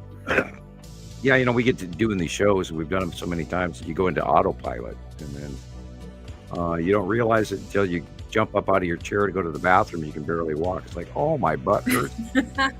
I've been sitting Every time I get up, I have a cat hours. that needs something. Like, I have a stray cat that wants to be fed, or I don't know, cat wants a treat. I'm at their beck and call, basically. You're feeding the stray cats, Rebecca? Oh, you know it, yes. Wow, I have look at that, Looking for you, baby. Oh, hey, that's Rebecca, a I Jesus just photo. realized how you can raise money. Yeah. I hate to share a grift. I do apologize to the rest of the humanity. Well, it is but kind of we reality. need to create a special fund just to feed Rebecca's cats, and then have your poster child as Mittens. This is the problem that it's more powerful for Be the ambassador. Run a TikTok Uh-huh. fundraiser for PayPal. I know, for the Help babies feed outside. and if the money comes in and you get, could you imagine if you didn't have to feed your cats anymore? I know. I Right. do. It's If you could get, seriously, people, remember when my cat was sick and we needed to send her to the hospital, we raised the money in 3 days. Yeah. We raised about $4,600 in 3 days. Fastest response I'd ever seen out of any of our fundraisers, even the emergency ones when my car died and I hit the deer. Yeah. Yeah. You know, that took 8 months. But in there's a lot 3 of days, animal we raised lovers. enough money to take care of that cat and bring her back out of surgery and all of that and pay for the vets. And we saved Nova's cat because Right. awesome people in Facebook and everything. And people like animals. And if you say help feed Rebecca's cat, send her $5 a month. And by the way, you do need to look into Patreon. Yeah, probably so. Well, you ran into funding issues around the holidays. Yeah. So, and Patreon is generically what the big boys use. We're getting up there. Yeah, Got we're gonna be 95 big boys. shows. We will be Yeah. talking in Las Vegas Comic-Con, I promise you. I cannot wait. I have to I'm looking hitchhike. forward to it. I know it. It's not impossible. It's not. Yeah, well, we can get there. Eventually, soon, happen, there's enough plan it. people out there. I'm trying not to brag here. There's enough people out there that know about I'm Ask looking AI. Ask AI who I am. And Right.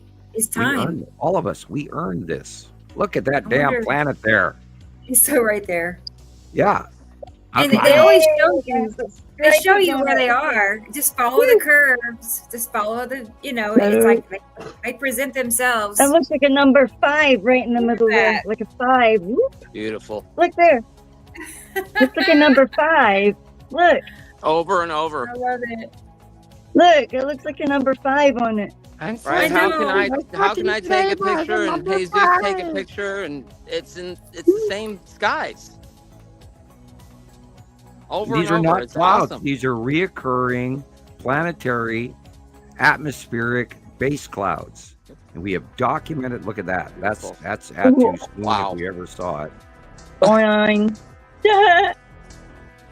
This is not normal. That dark blue, guys.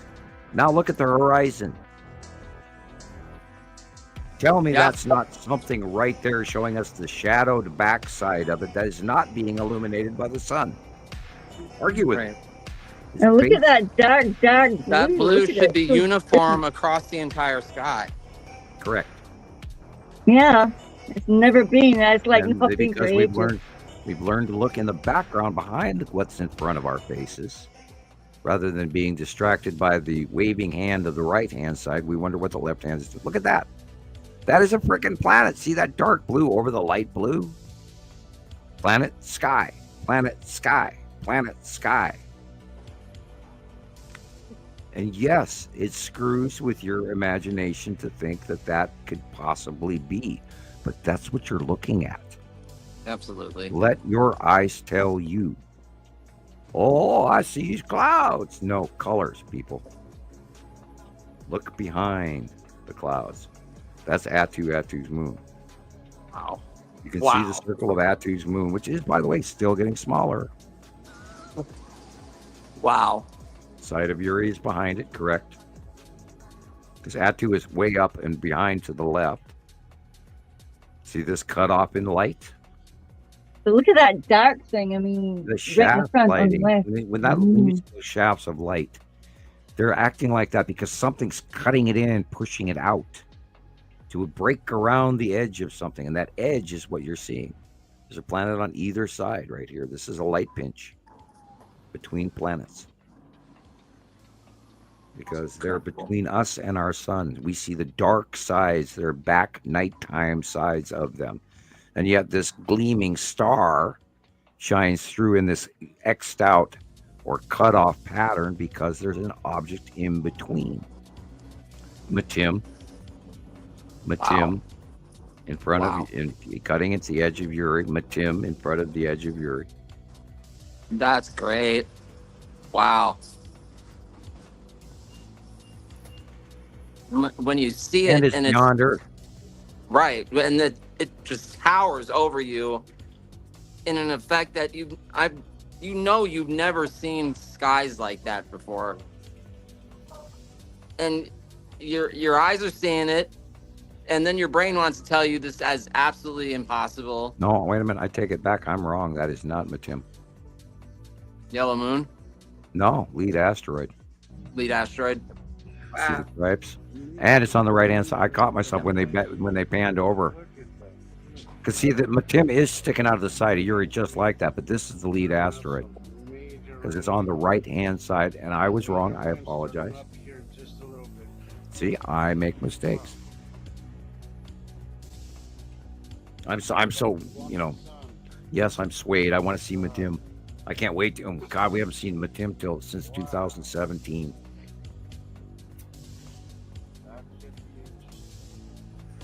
Funny thing is, back then I didn't even have the orbit model in my head yet.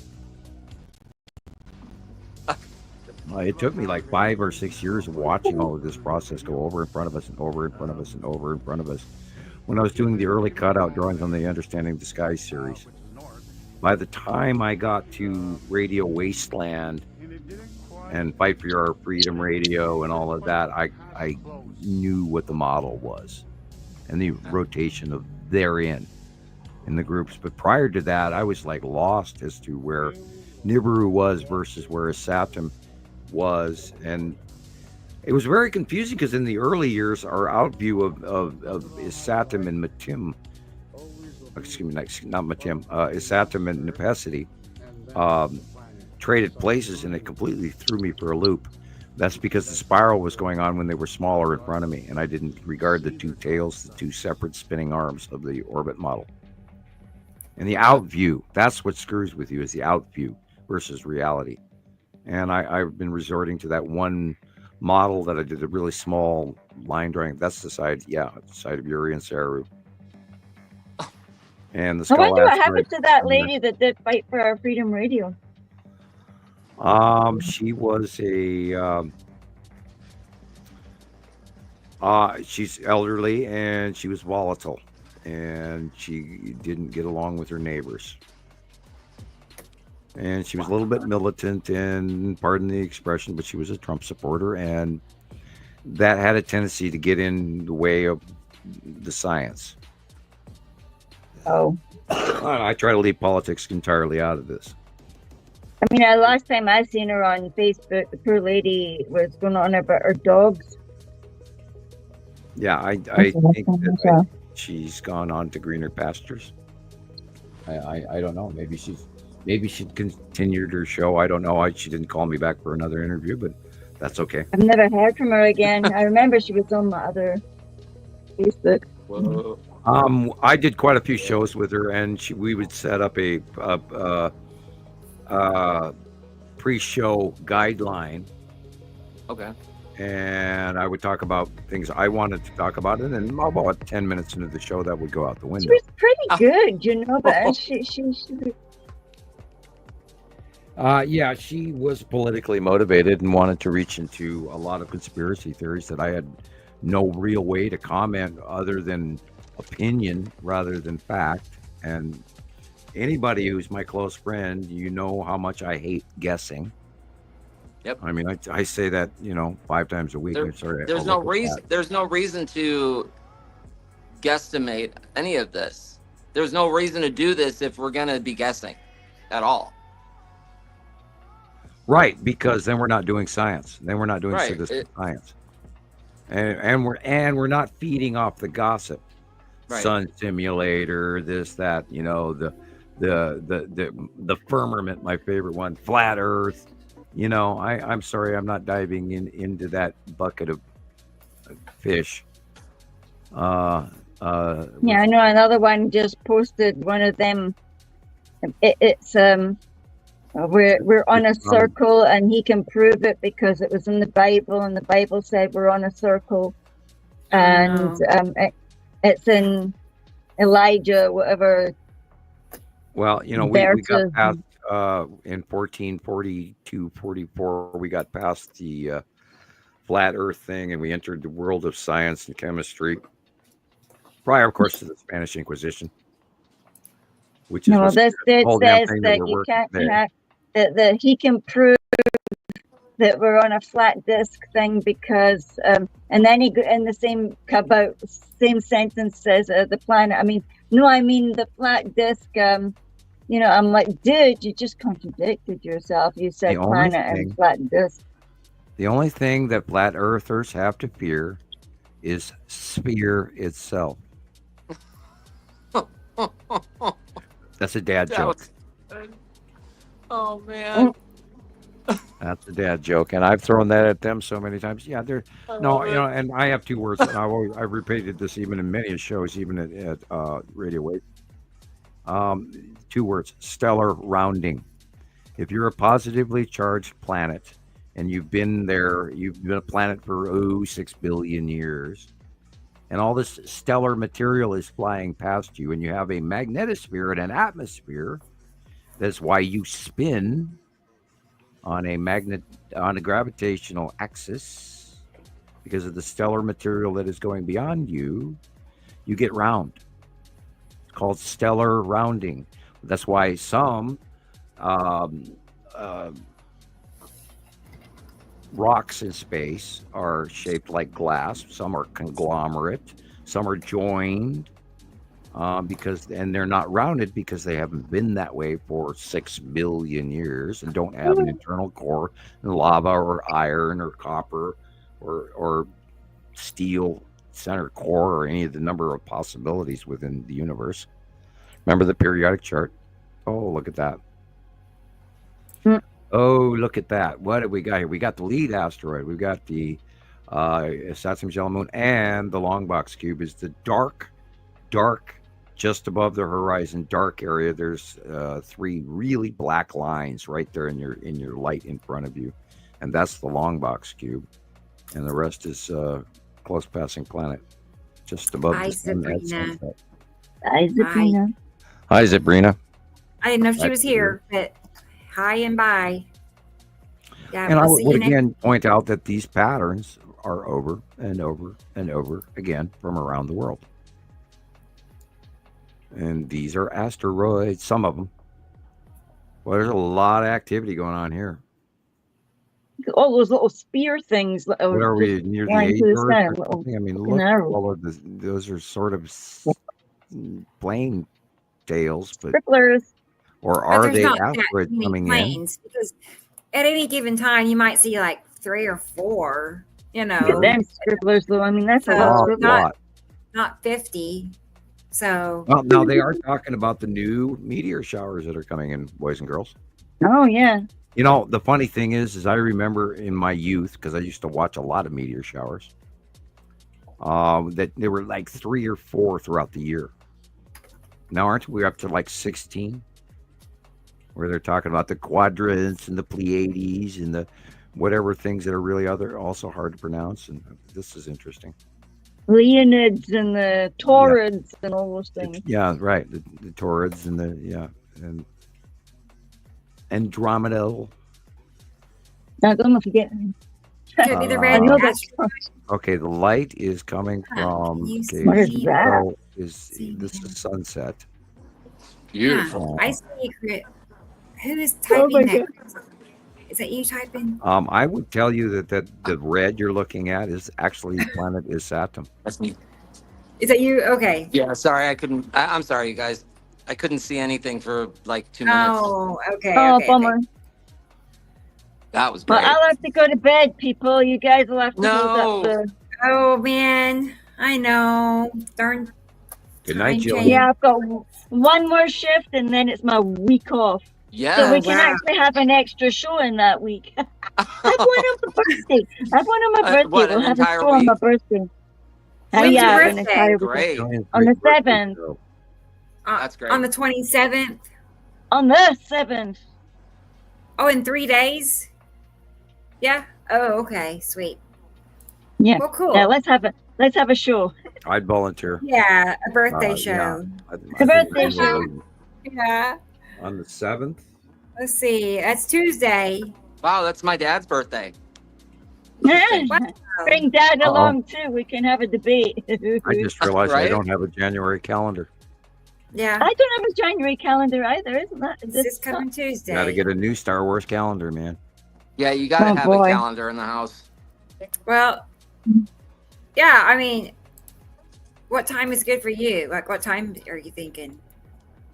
Anytime, Yeah. whenever, if it's good for you. I mean, we can sit Well, we there. could, we could start earlier just to Let's do have it a late night. like Herman's birthday, or we could do Gillian Like a happy Watson's birthday. famous happy birthday Yeah. show.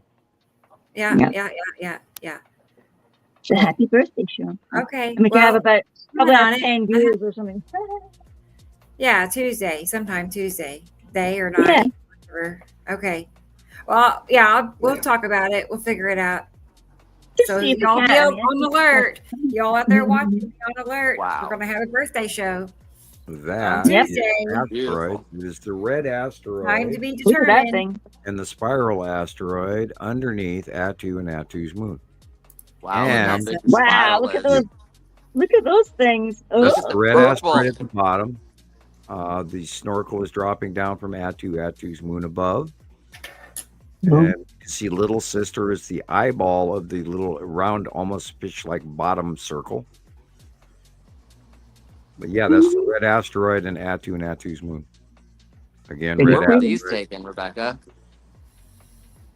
I'll have to go back and look. I know See they're that? recent. See the Yeah, middle I circle that Yeah. leads up to the remember. left corner?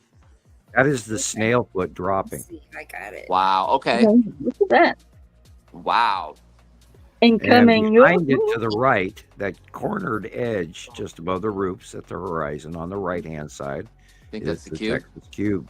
Yeah. Okay. Thank you. Look at that. That is great. Wow. Nice. Just like your drawing. Yeah. Yep, just like my drawings Man.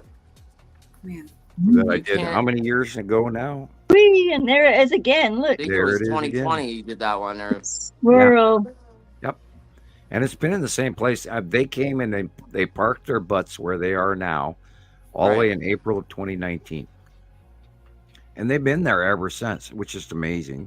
Right. And of course, it's the ships are there, and it's a show of force.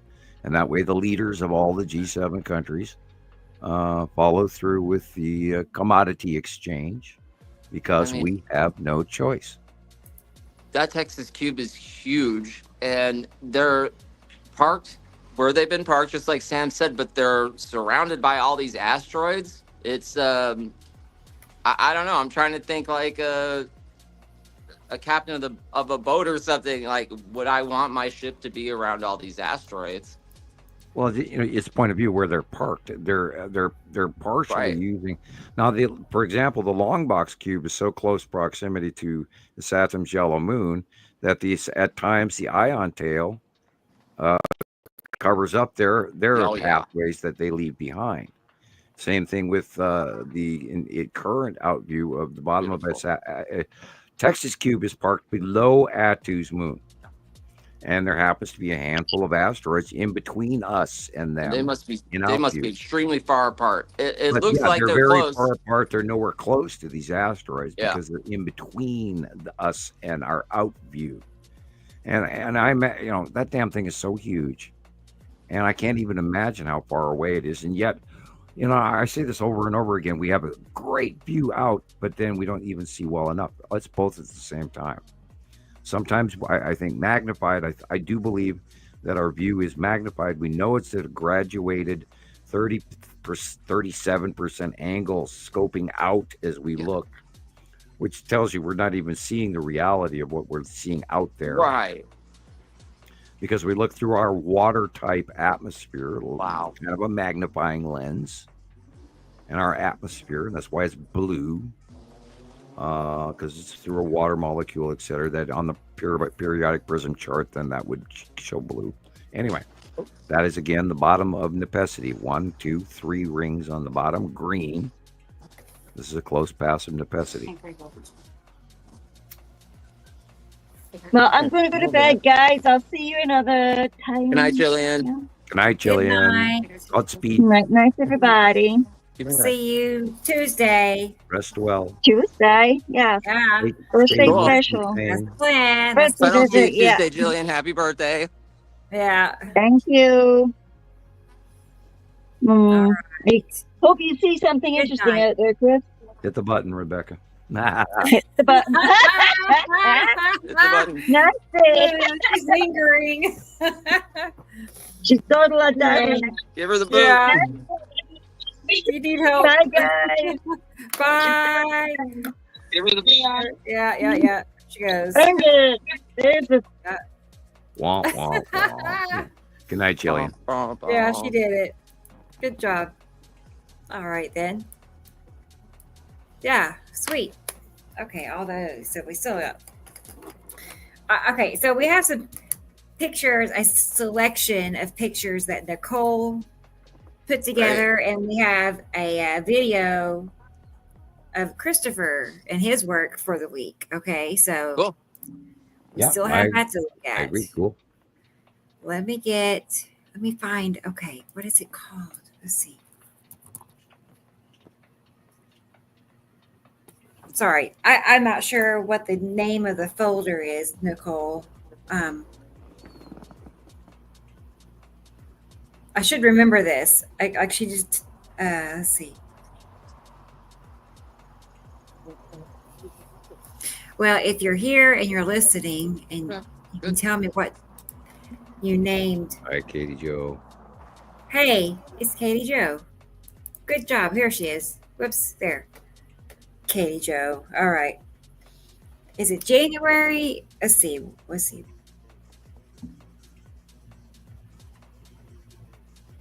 Yeah, I think this is it. I got it. Okay. She has been working up a storm lately. Sending lots of stuff, posting on her own, filling. I see some of the stuff in Newsfeed.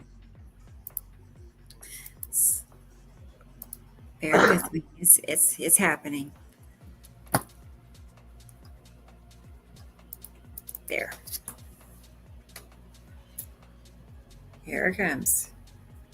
Isn't that suspenseful? Christopher's out walking again. I know. Looks like a nice night. Sorry, I had to walk Jackie to the grocery store real quick. Oh, well, that's totally fine. Hi, Jackie. Nice. Hey, say hi. Hi. Hey, Jackie. Wait, there you are. Hey. There I am. Nice. Yay.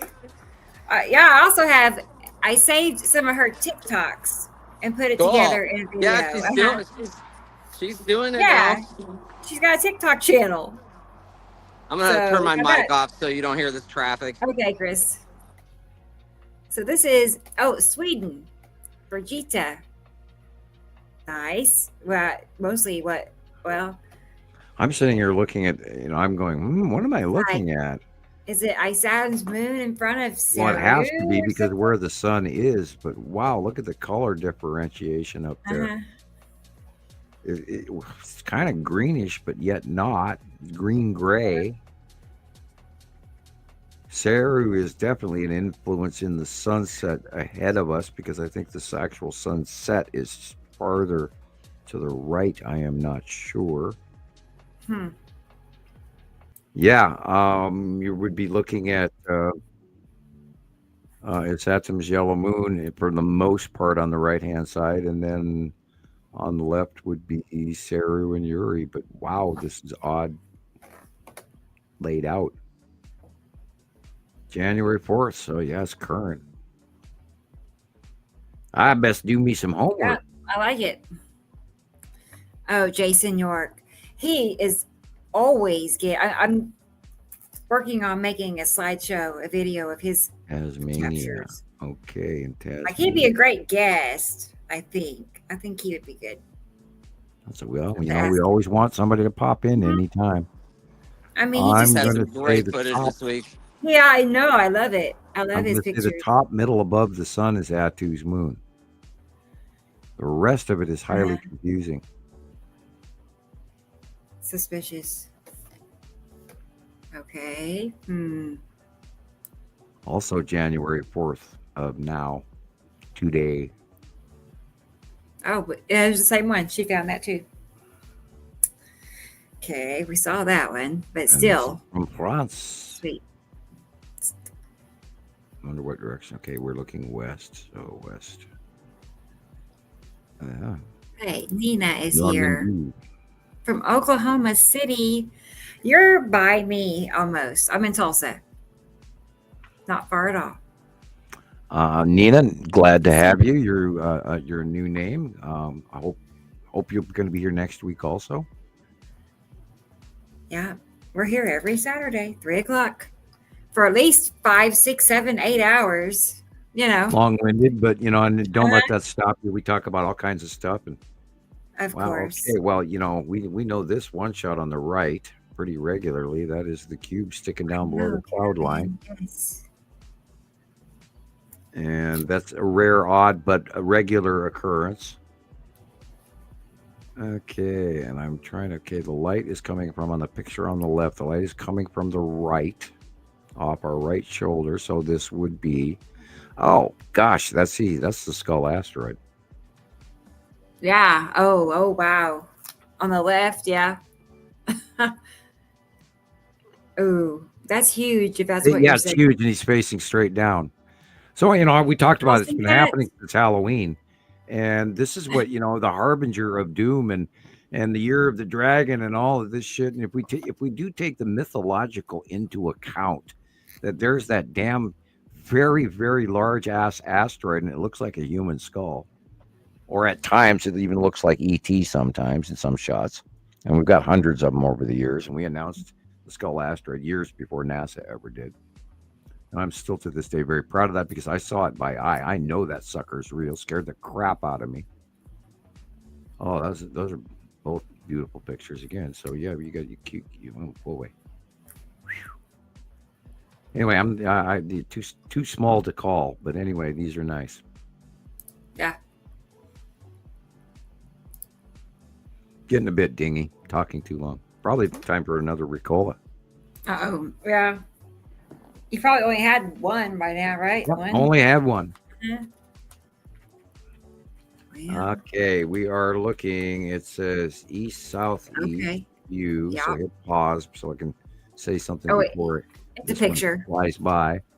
Let's see. There is the light refraction on the bottom of the thumbnail behind the picture for me. Let me blow it up here. Maybe that'll go away. Eye argument. Okay. The light is coming from the right. So we are looking at the bottom of Uri and the red asteroid and the Texas cube. The Texas cube is just above the middle tree at the horizon line in the middle of the picture. And the red asteroid is a square boxy thing looking over the light pole area on the left. And Atu's moon is dead center upper middle right. Yeah. It makes sense when you realize what's there. It all starts to kind of, I can. Yeah, and we know that that the Texas cube is parked underneath Atu's moon. We know that in the current out view of the underneath of Atu's moon, we know that the red asteroid, which looks sort of teardrop shaped but has a flat front nose on it on the right hand side, and we know that it travels in front of, and we know that it is beyond Earth and on the left hand side for the last couple of years. Because of what we know, it's so much easier to call this stuff because it's just generically we do it all day, every day. All right, sunset. We are looking sunset, so we're looking west because we know the sun. Actually, it's southwest because currently on January 3rd, the sun is setting in the southwest. So we're looking southwest. Okay, above us will be at that time of day will be Uri. And her asteroid bottom, which is the illumination white area on the middle left side. And the rest of Uri goes all the way up to the upper right corner. And then the orange, of course, is coming from the core cloud of Saru, which is the green-blue at the horizon. Oh my God, that's beautiful. Mm-hmm. That's that same one, yeah. That, again, is the side of Uri and the asteroids that are in front of her, underneath her, and that's why it's shining. And then the green blue next layer is Saru cutting off the top of the sun, And Matim, little sticking out its space there. Just above the two chimneys is Matim shining brightly. Dead center of the picture on the top of the house, there's two chimneys. And there's a hooked white pattern right there just behind the chimneys. And that's Matim.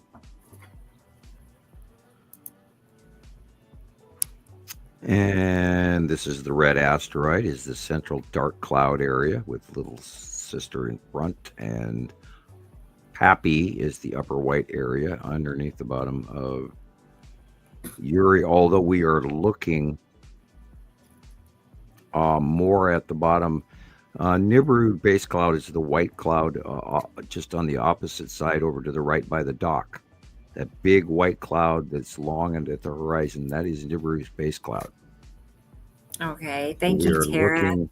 We are looking at sunset. We are looking literally north. And this is the red asteroid going over the top of us, even though we are seeing other planets behind it. It's not connected. Thank you, Tara. Thank you. Sometimes that's just really hard to figure out when you're staring at something going, what is this? What is this? What is this? Like, wow. Isn't that cute? I go bunkers long ago. Okay. There. Yeah, it's a repetitive shape. Over and over and over and over and over again, we see the same thing. So it's actually, I've become really good at it. Okay, the light is coming in, I believe, from behind us off our right. And so this is the bottom of Nepacity. Wow.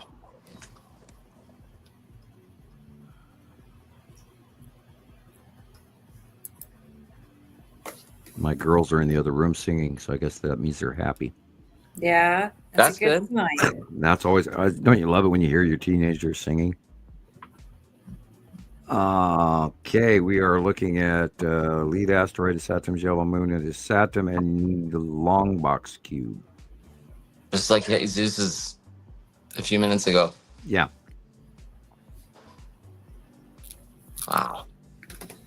Yeah. It's like, looks like nothing, but then you get to looking at it, and it's like the whole sky is all these vertical streaks, and there's something right there. Repetitive patterns. And we have been noticing that whole overall is Saturn face and the Saturn's yellow moon is also, you'll notice here, it's moving farther over to the left, over the top, right at sunset. And of course, the Saru is behind, which is mind-boggling that Saru is back there, and Uri is over to our left. Natu's directly over our heads, and Nepacity is over to our right shoulder, and behind us to our right butt cheek is where Nibiru is hiding. And knowing all of that, thank you, God. We don't talk about Tony often enough. Tony, awesome work as usual. I saw your material all week. Thank you. Man, it must be cold there. Beautiful though. I think he's intermittently cold and warm, where the snow is squishy and melty at 39 degrees or 36 or 32, or of course they use Celsius, so it would be somewhere around 0, etc. for them. I mean, this photo doesn't look real. It's so perfect. I look often at that wonder. Sky. I often wonder if he colorizes his stuff. I don't think so. They've always been the same, so I've never complained. Mm-hmm. Because Tony's work is excellent, and we watched for it every week. Thank you, Tony. Cool. And of course, wow.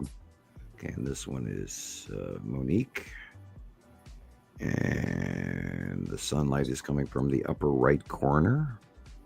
So we are looking at the area where the tan asteroid would be. Okay.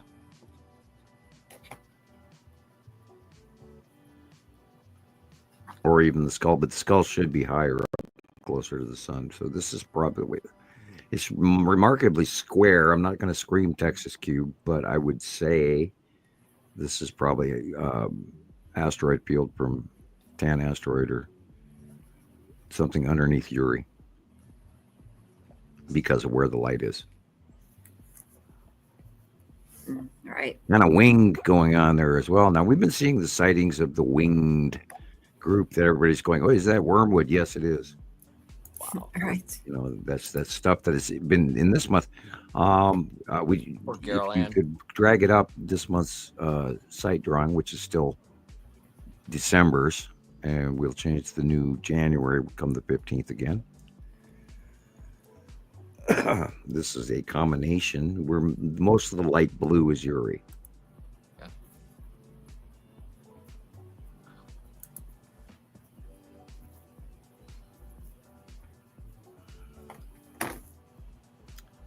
I'm going to tell you this is the red asteroid, etc. I'll tell you what. Over the top of it. Several of these are the same ones I picked to put in my, Cool. folder. Yeah, like we're gravitated towards the very same picks. Yeah, and Yeah.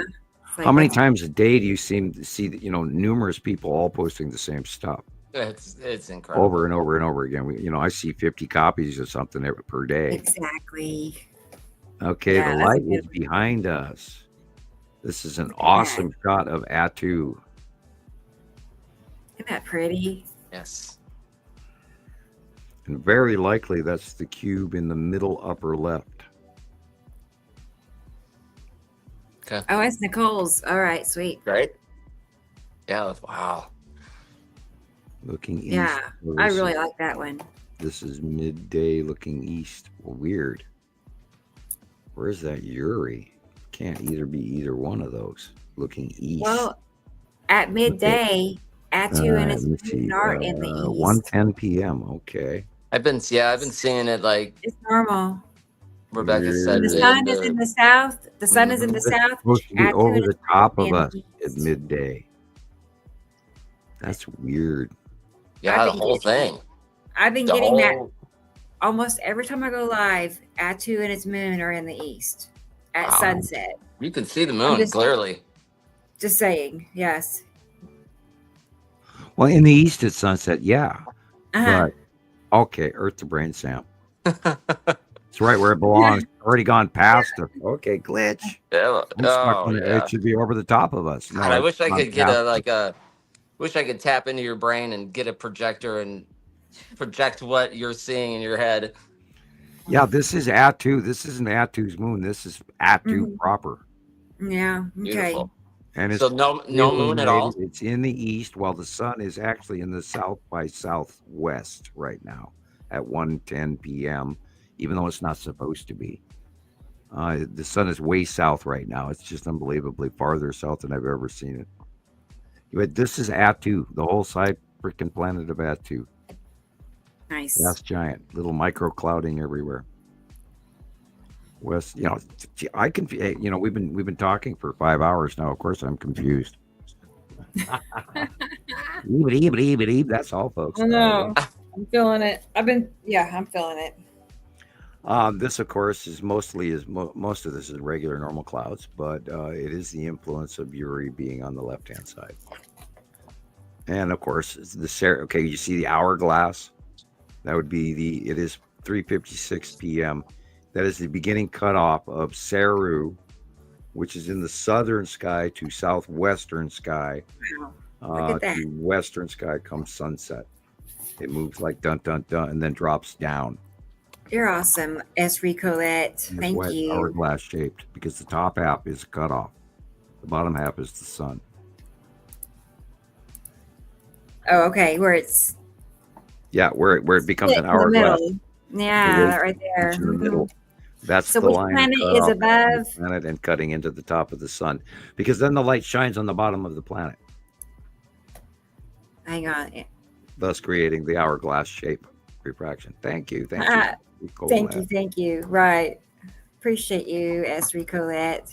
Okay. Yes, we Thank have you very bills much. today this month, folks. Yeah, it helps out. Our Okay, our so economy is just going so horribly wrong. Exhale, exhale, exhale. Relax. which planet is above the sun? Is that Atu's moon then? Whoops.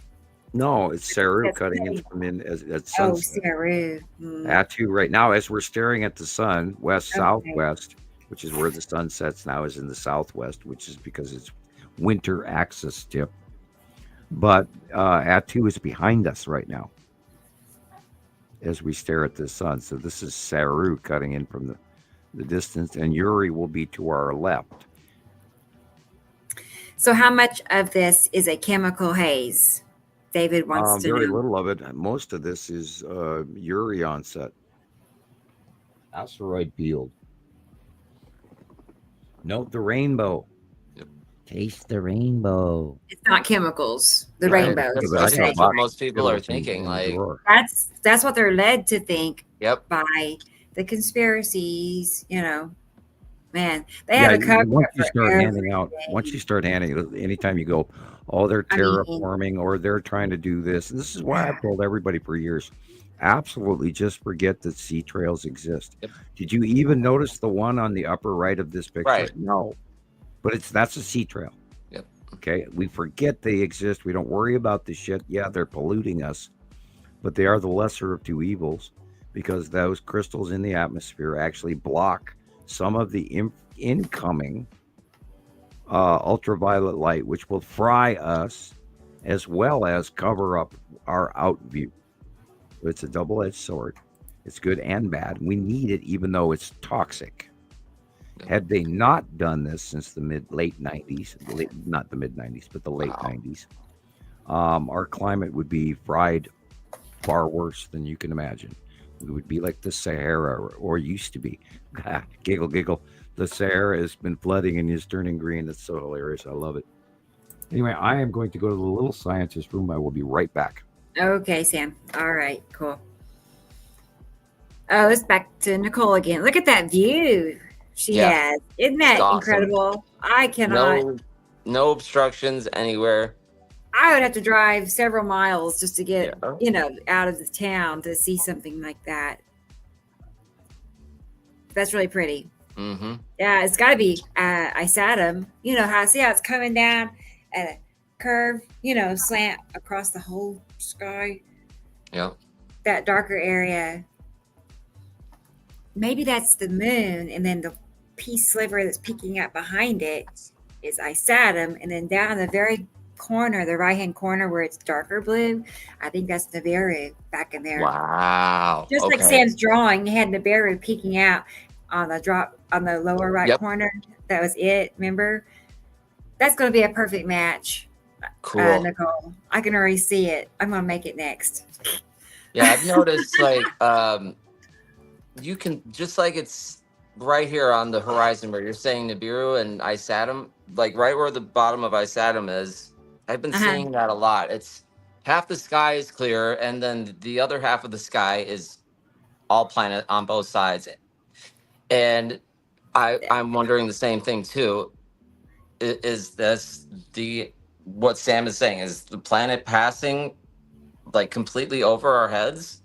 And are we seeing Nibiru in that blue space? Because you can tell it's darker, and on the horizon, there is no change of light. It's just wild. It's just incredible. That's a good one. Okay, good. Oh, well, God, look at that. Look at that. I know. We were talking about, I said Isatum's moon in front of Isatum, and in the right-hand corner, the darker blue is Nibiru peeking. Is that it? Because that's one of your drawings has Nibiru just at the very bottom. But see, now Nibiru is, okay, we're staring southwest. Nibiru would be directly behind us. Oh. In the north. Oh, east. Well. From the north to the northeast would be Nibiru. Yeah, so I know. We are looking. This is that straight line edge that is Isatum's yellow. This is a very large Isatum's yellow moon. Oh, okay. Mm-hmm. And so no Nibiru. All right. Everything on the right-hand side, dark blue, is Isatum directly behind it. But most of Isatum's space is completely lost by the fact that we're looking at Isatum's yellow moon from the upper left corner, going all the way down in front. Remember that faceplate straight line? Okay, Yes. you see that funky straight line just above the sun that's not to the cloud pattern? Yep. That funky straight line is either the space tube or the long box cube. Wow. And this has to be a very large, very close to Saturn's yellow moon. And I don't even see the lead asteroid in this at all. Okay. That could be what's up in the upper left, upper right corner. Wow. Yeah. This is a very large. Those little white lines that are going from the sun all the way to the middle upper right is the ion tail. Yeah. And Wow. look how individually small they are. Mm-hmm. That's insanely big. Jeez. And this is yesterday. Oh boy, I need to get outside and watch the planets. Holy cow. Look at that. And okay, the light. Whoa. Hey, we know these trees well. How many times have we seen these trees? Okay, the light shadow is on the right-hand side of that pine tree. So therefore, at 12:23 p.m., we are looking northwest. And that is Attu and Attu's moon. And the Texas cube and the red asteroid is the white line that almost looks like a penis. And did I have to go there? No, I was joking. But yeah, that white line is the red asteroid. The Texas cube is in this shot, probably dead center. And Attu and Attu's moon. And if we look, we might see the skull in here someplace. Okay. Because it's all, the dead center could be the skull for all I know. But anyways, that's what's all up there. Remember, look where the light's coming from. And this is past Earth, facially illuminated Attu's moon. Beautiful. Gillian's still West, here. southwest, 4:49 p.m. West, are you sure? Wait a minute. How can it be southwest when the sunlight is on the left? Are you sure we're not looking west northwest? What time is it? Yeah, 5 p.m. Okay. Maybe it's southwest west. No. No, it would, if the sun is on the right, Yeah. that's where the southwest would be on the left-hand side of the right, because the sun sets in the west by southwest currently because of winter. Mm-hmm. So if we were looking west southwest, we'd be staring at the sun right now, and we're not. So therefore, this has to be staring. And I apologize if I'm wrong, but we're looking on the right-hand side of the sun, which would be the west by northwest. Yeah. Because it is 4:49 p.m., which is headed towards sunset. Because remember, the sun goes down early. I mess up sometimes putting in the directions. I think I put like H, H. I'm something or another constantly in there, and I'm like, when I should have I gotta checked right. change I it. do it all the time. Yeah. I do it. So, did you say what this was? I mean, Well, then you were looking at this everything on the right. We know is this Saturn yellow moon, so we probably got lead asteroid is Saturn yellow moon in the long box cube. That's the long I was box gonna cube. say I see a cube. I see It's the long box cube. Yeah. Wow. Okay. Mm-hmm. You can just see it. Same pattern over. I mean, nothing changes. We've been doing this for how many years? I'm kidding. It changes slowly You can over see the time. side orb too. Right, dead in the back of it. It's like coming down. You can see the trails coming off of it. Wow. Unless I'm not seeing it the right way. Beauty's in the eye of the beholder, sir. Yeah. I do see a round object. We know too. all of this stuff because we have seen thousands That's of crazy. captures from around the world, including people like Nicole. And thank you, Nicole. Aw. She does a lot of work. Yeah. Thanks, Value. Nicole. Thank you very much. That definitely helps. Let me find something cute. And this is how we do it. We evaluate. Yes, to some people, they're talking about those imaginary planets up there in the clouds again. And Yay. Thank you. The problem is, they constantly match over and over and over again. And clouds don't do that. No. It's cute. And we studied these for 15 years, and you just literally have to take our word for it and start watching the patterns. And then before you know it, once you see them for yourself, you can't appreciate that, really. Out of your head. Thank you, Nicole. Wrong emoji. I don't know what you mean. I didn't see anything wrong, Nicole. Yeah. Let's see what's next on my list here. Oh. I'm just tidying up. I'm sorry. Okay. I have a video. Christopher's wife, Jackie, right? She has a TikTok channel. And so I saved her TikToks and put them into a video. Okay. Cool. I slowed them down a little bit and this and that. But regardless, these are some of her capsules. I'll wait till Chris gets back. And then we'll show that.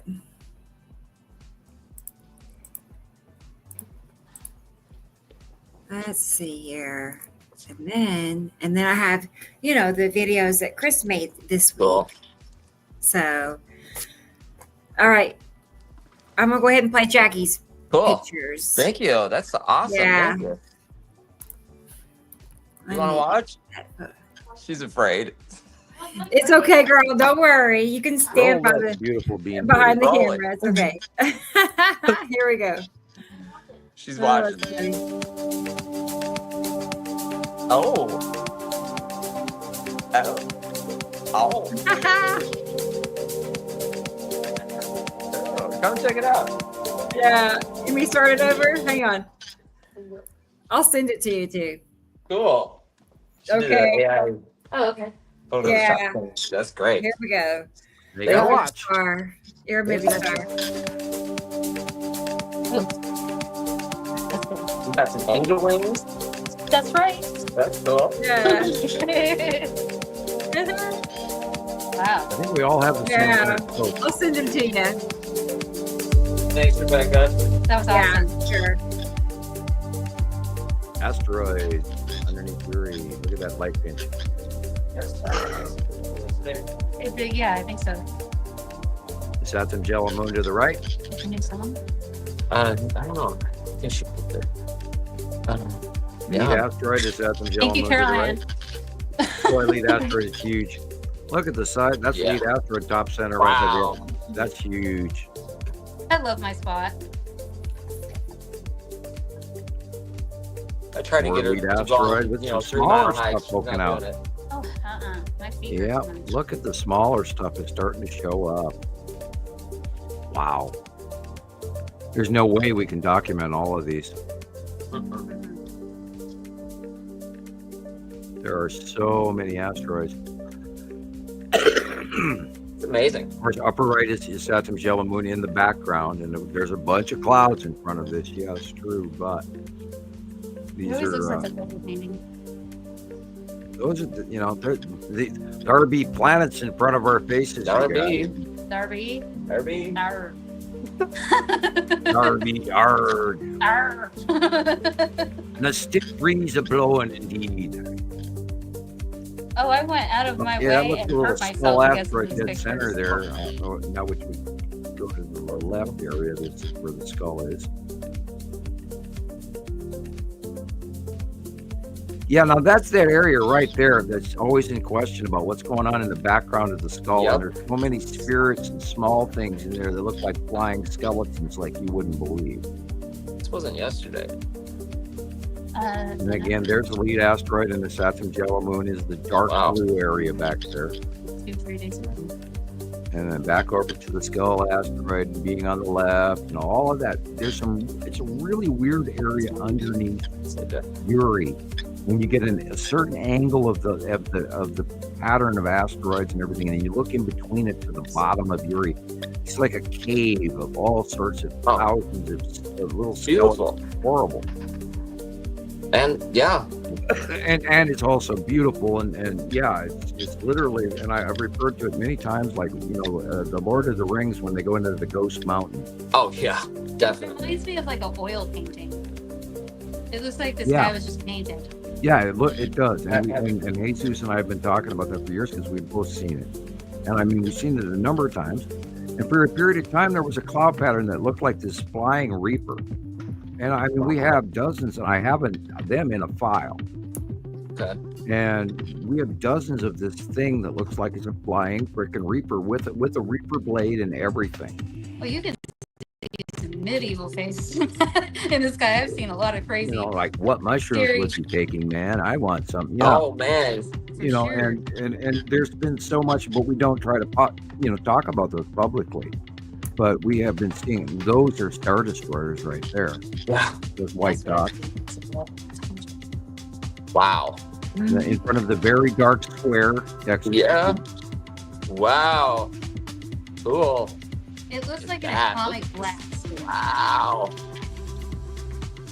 You know, and the reason that we know is because we've seen it for so many years. Cool. And it's the same, you know, and people, oh, it's just off. You know, I've said that 8 times to this show today alone. But we have seen it for so long that we automatically recognize it because that's what we do. This is what we do. We don't have the side job at the laundromat or the bakery. No, we do this. And Montana Skywatchers, Nibiru Followers Anonymous, Citizen Science Project is #1. Yes. The one and only, as Rebecca says. And we are very happy that you're here with us, sharing this with us, Jackie. And Anytime. it's kind of, you know, obsessing. You become obsessive compulsive about it before you know it. I mean, once you realize all that shit's going on above you, the moment you walk out the door, you can't help but look up. She leaves me now. She's out the door. I didn't even say goodbye. I'm like, She's out. I'm like, where did you go? oh, I'm at my wall.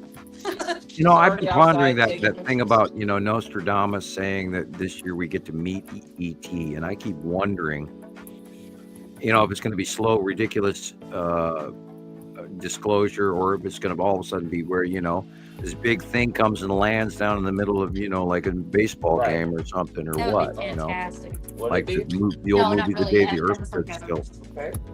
I wonder, but we know it's happening right now. It is. Soft disclosure is occurring. And we are also giving that soft disclosure as well. So which horse is going to make it to the finish line? Us Right. or them? I hope it's us. On behalf of Leah, Carol Ann donated on behalf of Leah because she's having technical difficulties We're pitching terribly in. So sorry. thank you, both of you. Yeah, can you imagine if we didn't have the set of rules that we had for all of these years, where we would have gotten or not gotten? Yeah. Brainwashing. Mind Well, you know, God, you know, when we Yeah. first started, in, you know, the early Montana Skywatcher 1, we had to, you know, hone in those people that were talking about Harrington Group, or those people that were talking about the Red Dwarf or the Dark Star. That's my favorite. And, you know, it's like, come on, how can you call this star if it's a dark? Well, it's an antimatter star, like as Chris reminded me of, and I went, oh my God. There is reality, and then there is, you know, internet information. If you can call it that. Yeah, you got to get off-world information, and I don't know too many former insiders that grunt, so maybe you guys should listen to me. Just maybe. I mean, it is all, after all, up to you, but you know, the track record, me doing this for 15 years, and nobody's been able to tell me productively that I've ever been wrong. I mean, yeah, I make minor mistakes, but you know, ask Rebecca. I mean, the information's always been the same, hasn't it? Right. It's stayed consistent this whole time. Every time you've told a certain story, it's the same. It never changes. I'm going to go finish cooking. I'm going to say goodbye. Okay, Jackie. Thank you for being here. And, yep. Thank you for You're being here. welcome. I sent you those pictures too. Thank you. Oh. You okay? And watch out for that tree. Right? You know, George of the Jungle. I love that show. It was good. Good movie. Oh man. Brendan Fraser, I believe it was. Hey, I got his name out of my head. What a cool concept. Right? There's hope for me yet.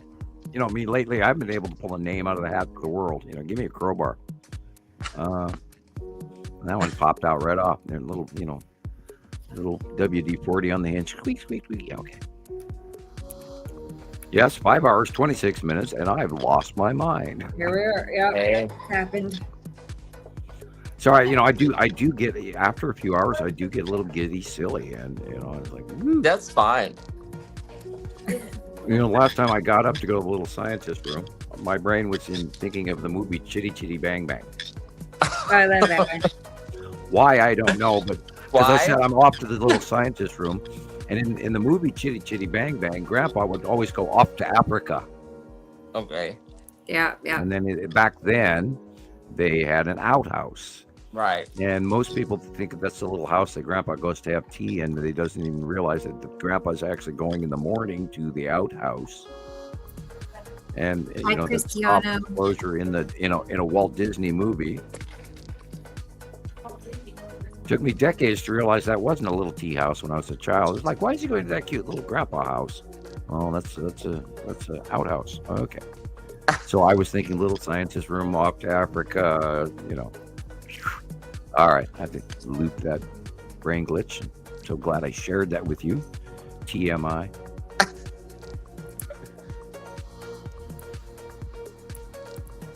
Yeah, welcome to another year older. Yeah. We'll see you next week too, Cristiano.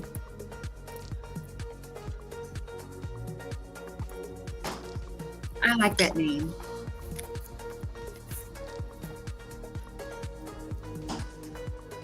Sounds Spanish.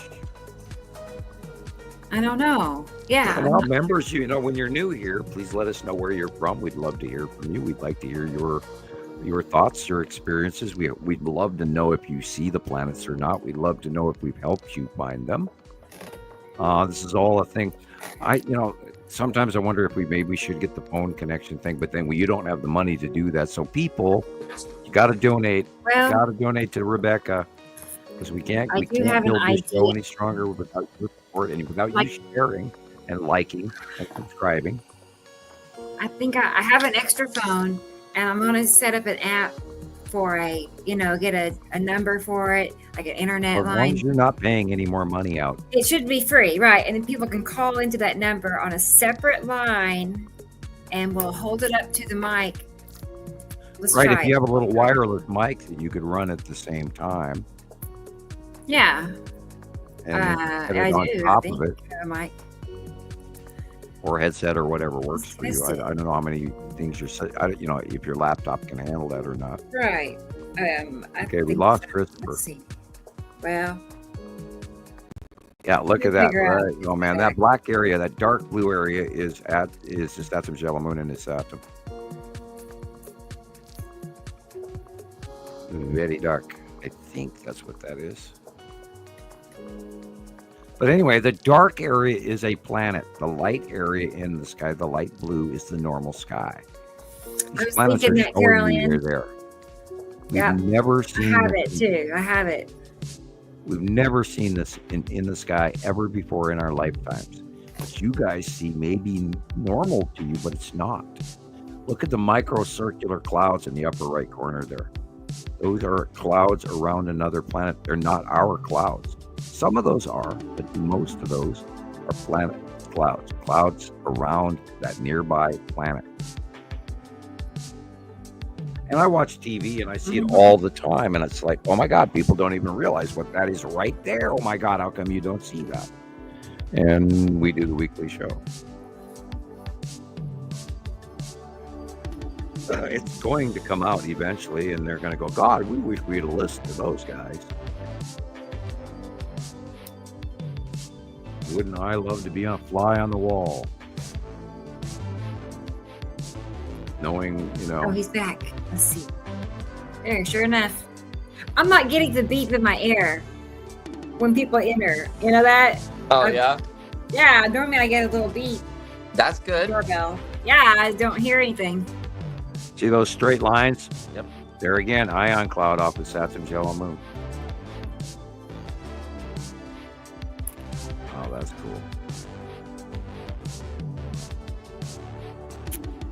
I've got to spend, we have not had clear days out here where we could actually see the sky either. I've had a couple intermittent days where I've, good viewing, but most of it, we've had snow. Boy, look at that. Everything in that green area is a planet above, and I believe it is very I odd. remember this night.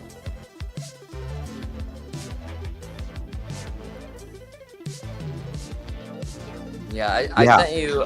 If you play any of my videos, I sent you Look at that. just a couple, like a real short clip and Okay. a few photos from last night. Last night was incredible. There were actually people pulling over to take pictures. That is Oh, a yeah. cutoff halo. That is a Saturn's Okay. yellow moon and the lead asteroid cutting into the light of the sun, which is why that halo is being created. Wow. Because it's cut off. And it's not a sundog because the horizon circle doesn't go below the horizon line. Therefore, it's an interstellar or a stellar halo from a cutoff. Again, it does not go all the way down. It should be all the way down below the line of the photographer to be a sundog. So this is a cut-off halo. Understanding the light is everything. Yes. That was it. Cool. And we are the experts. We look at this. We do this every day. And then, talking to the folks that are kind of new. And, I also have to remind myself regularly that not everybody they're not as hardcore into it as I am. So therefore, they'll probably discount something. Like we had that one gentleman that was on recently. And he said, well, I don't care about really knowing the planet names. I was like, wow. Which I found shocking, acceptable, but shocking. Yeah. And I was like, how could you not want to know the planet names and it's where they are, and and they have easy guide reference so you could grab, this month's site drawing and go, oh, that's that. And some people have problem with it. Even Jesus took forever to understand, not forever. He was focusing on the planets. He wasn't focusing on the asteroids, and he didn't link the two. So, it's kind of a process where you had to bring him along, and I had to especially throw them at him regularly to try and get him to catch up. The asteroids it's a concept to get your head around. That's for sure. It's like, I remember that one day we were talking about, here we are, we're just talking about asteroids, right? But they're incredible. And they're always the same. Hmm? There's, Nepacity has the big three. Yep. Which is, spun me in directions for many years.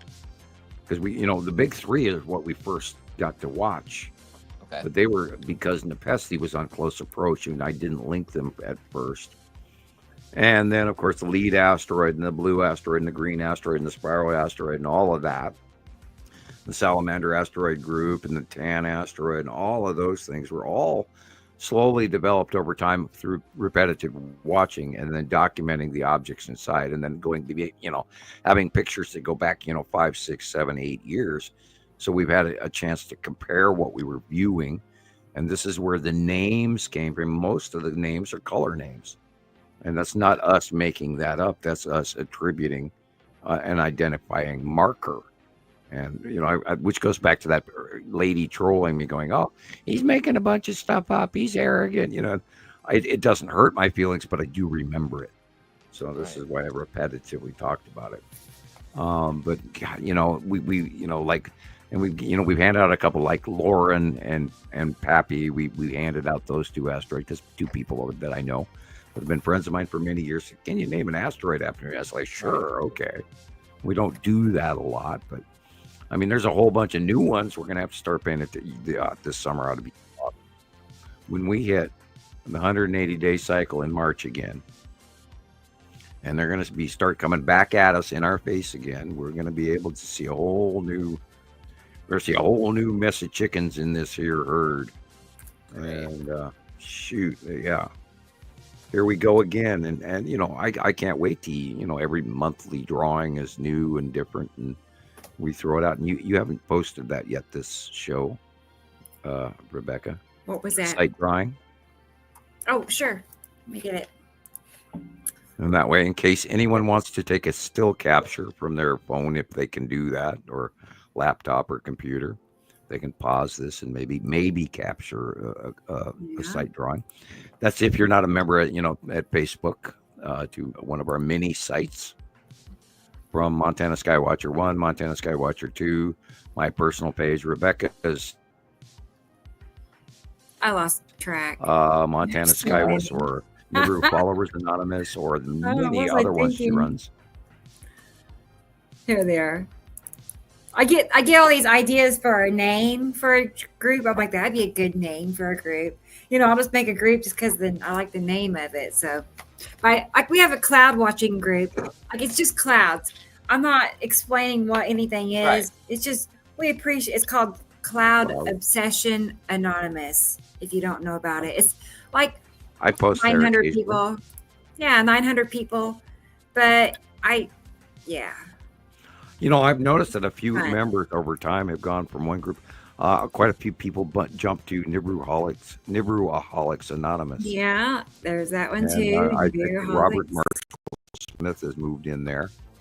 And we Yeah. talked about how my Montana Skywatcher 2 is still up and running, but I'm not actually adminning it. I'm just a member. Hang on. I lost control of that.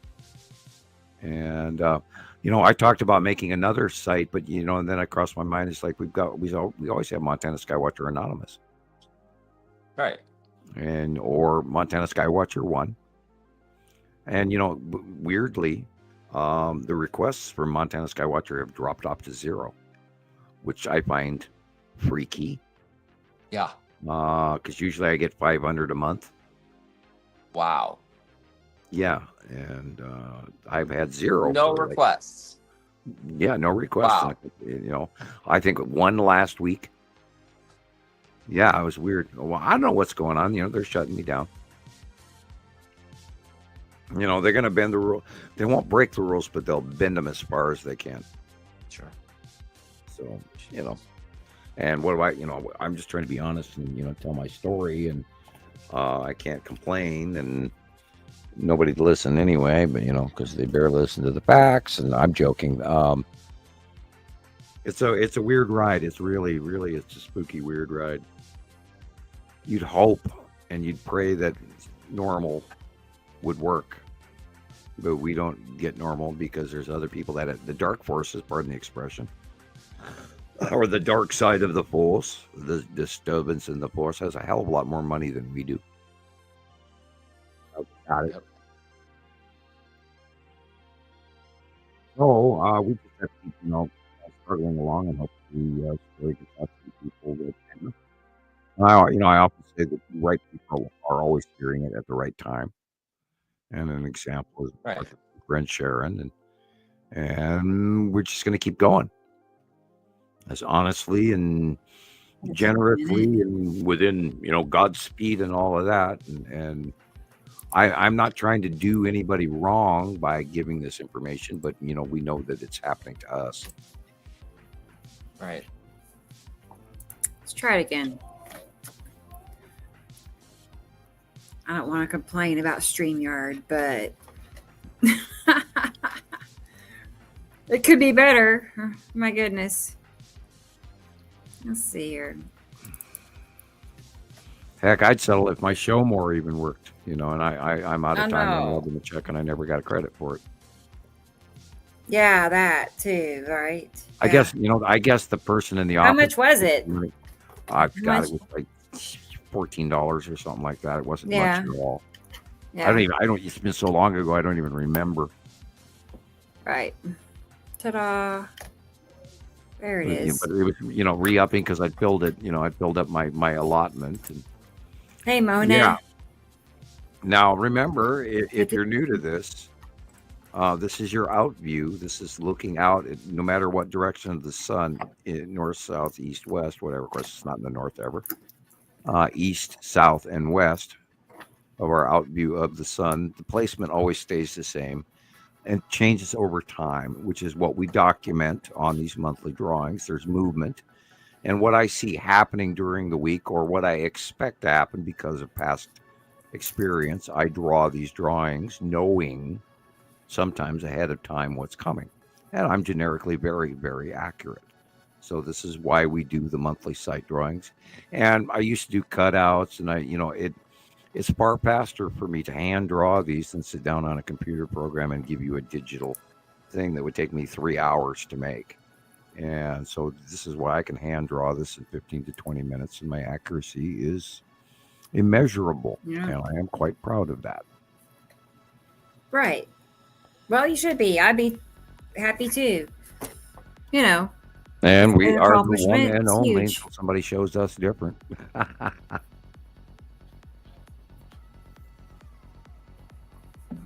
There's Maria. Hey. Yeah. Oh, yeah. There's one that she took. She took some pictures from an airplane. So I'm working on getting that on a slideshow. Yeah. From Maria, from going from Tennessee to Alaska. Something like that. So, okay. While I finish that up, let's play Christopher's videos. Now, these are the ones that I found. I haven't saved the ones that you just sent me, though. I'll get those next. Yay, I don't have to talk. Uh-huh. Yes, you do. Yeah. Take a breather. Here we go. Ricola Ready. and a Coke. All right, let's get it. Let's get it. Let's get it. Also have some current events to talk about too, if you Cool. want to. So, okay, where is it? This one, I think so. Okay.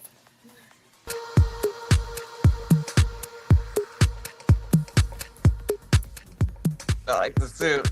Isn't that cool? Yeah.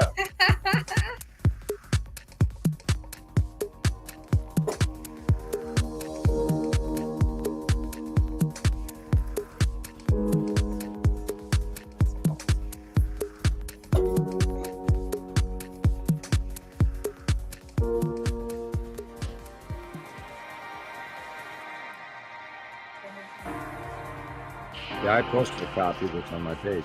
Yeah, it was so On my good. personal page. You'll see, this is crazy. November, and then January is the next one, and it's the same thing. Look at it. Gillian. You can see the shadow of the planet Yeah, right at the top. there it is. And the ion tail, it goes all the way across the side, Beautiful. the sky Oh, to the other it's- end. You can't even get it in the picture. And you can't make this up. This is not November? just cloud formations by themselves. These are clouds we've never seen anything like it.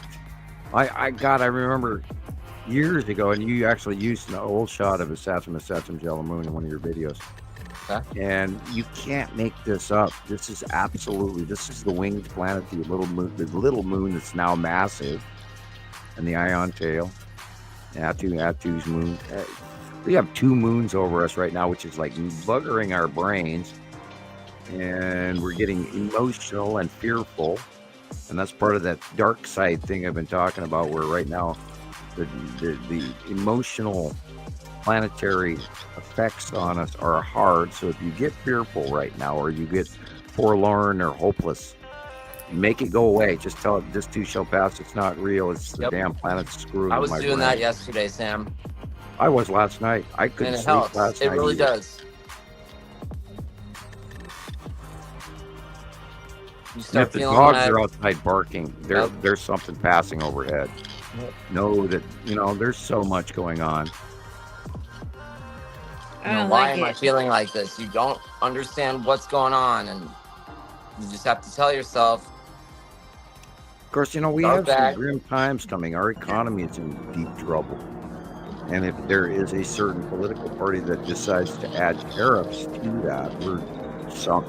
And if we lose our farm workers that pick our food and process our milk and load trucks at factories and do construction work, and I could keep going, do our plumbing and our housing, and then we're in trouble, and that'll kill our economy, and we do not need that right now. We are already teetering, and our economy was, under the last administration, was doing excellent. And then somebody kicked the I'm bucket. sorry, and is this the Texas Cube right here coming up? You'll see it.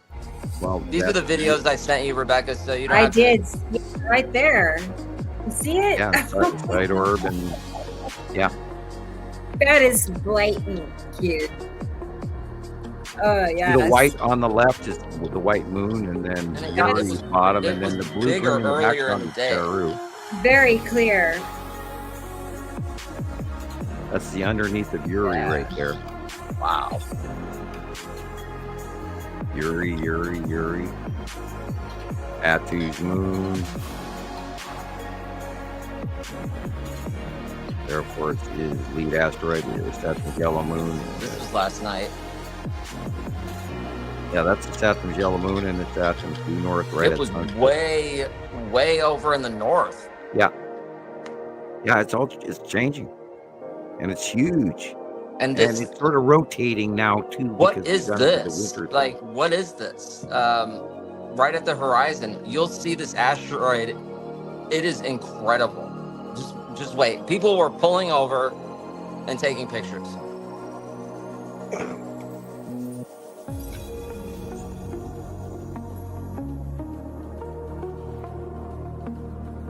It was wild. Yeah, they are lifting up and they're going above us now, and we're seeing a different illumination. Look at that thing. What Yeah, is I've it? never seen clouds like this in my look at the size of that. That's the lead asteroid.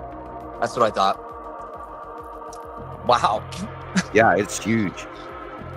And we are, we've transitioned out of the 180 day, and now we're going into this new winter placement, and then we're going to recycle and rebuild to the March startup of the 180 day cycle. Yeah, look at the size. It's coming. We've never seen, look at that.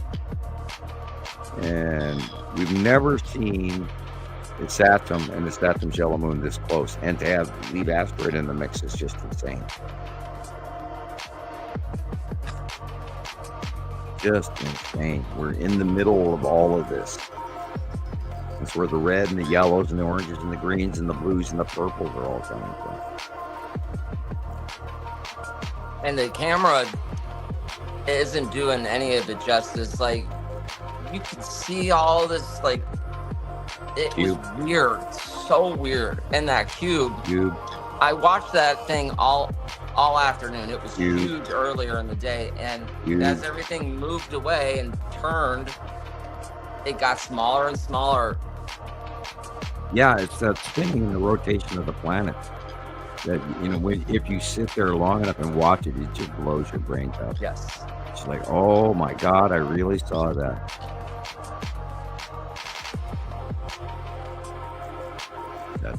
Yeah, because this is right there is directly north. Long box. And I couldn't believe how it shifted all the way over to the northeast, right around sunset's like 4:45, 4:30 right now. When they go beyond us in the future, we're going to be more facially illuminated. They'll get smaller. We'll have a little easier time to identify them. I mean, the best is yet to come.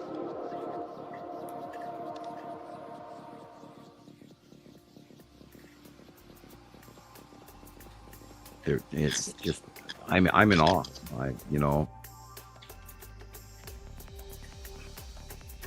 And this has to go. This has to go viral because it's happening.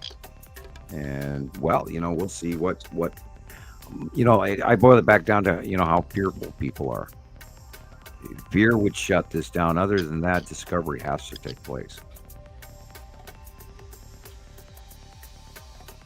Gosh, you guys are quiet. Well, I've got I'm still Maria's in shock. pictures ready. Yeah. I was getting her pictures lined up. Yep. I can't wait to see what they look like from the airplane. Yeah, they're really good. Especially there's this one that Saturn's yellow moon northwest. Yeah, Saturn's yellow moon northwest. Yeah, this was a really cool pass. You can see like the blue right at the horizon. Microclouding in the dark area right there. Those are in about an hour after. Well, you'll see it. I think. Ion tail. No, actually, it's a different tail. But yeah, they passed, going all the way. So they went from the west and they passed all the way to the east, and it was a straight line right down the middle of the sky. There was clear skies on one end and complete cloud. All of this was covering the other side. Yep. It was awesome. And that separation between the two sides of the solar system, because we're looking at two different arms of it going right over the top of us. Yeah, and it blew me away for years. They were, and it was just described that way in Revelations as well. They're scrolling in the sky towards each other in their rotation, and it's so weird. It's just so freaky. All right, I'm going for the potato chips. I'll be right back. All right, sweet. Sounds good. Yeah. It looks like you've been having plenty to see Oh this yeah, week. Yeah. it's just been every Right day here. Yeah. except for Wish it was today. like Today down was here. pretty much nothing. Really? Yeah. Yeah. Same here.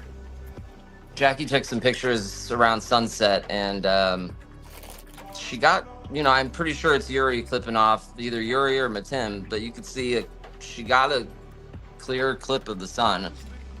Yeah. Nice. Well, that's fun and exciting. Yeah. Yeah, the dregs of the old barbecue. What barbecue? Lay's barbecued potato chips. Oh, barbecue. Yes, I see. Mm-hmm. Can't go wrong with Bottom that. of the bag. And Shiloh walked by. She was munching on ice. She made me hungry. She's like, I Yeah. got to get something to chew on. It's irresistible.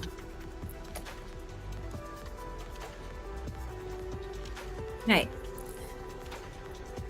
He says it's fast. I don't know what it is, but cool.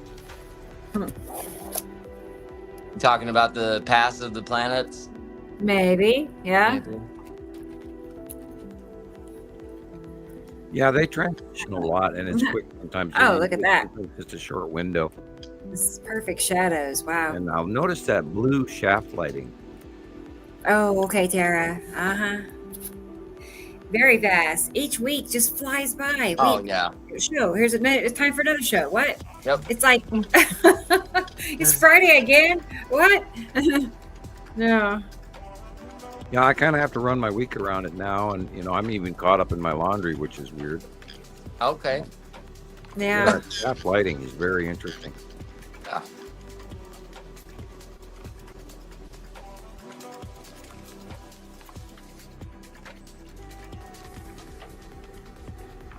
Eat asteroid of Saturn's yellow moon. Yep. And, it was like, Christmas and all that. So we were going to, Jackie's mom's house. So this is on a whole other side of town that I'm usually at. Can't argue with that layover. Well, this was cool.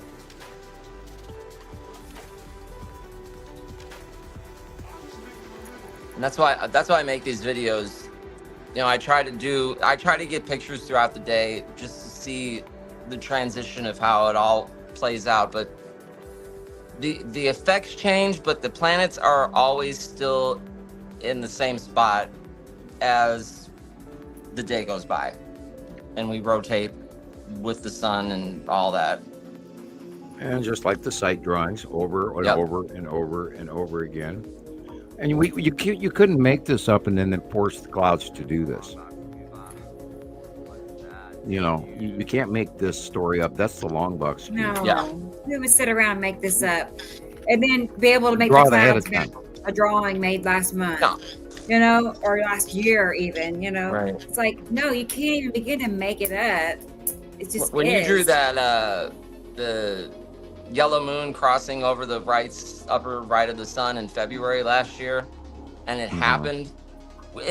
We started getting pictures within hours after you posted that, and I was just like, guys, can't be happening. How is this possible? But there it was. And I draw, I don't copy. Yep. I draw what I see in my head. And Yeah, I it lasted for actually weeks. have this rotation of what's going on stuck in my head. I've been doing it so long now. And an example of it is a lot of people don't even notice the problems of the light. The light is wrong. And everyone, there's a bunch of clouds, and they're not even paying attention to the light or the illumination or the angles of light or the dark shadows or the cloud patterns or it's like, oh my God. If all you see is clouds, then maybe you should go watch HBO.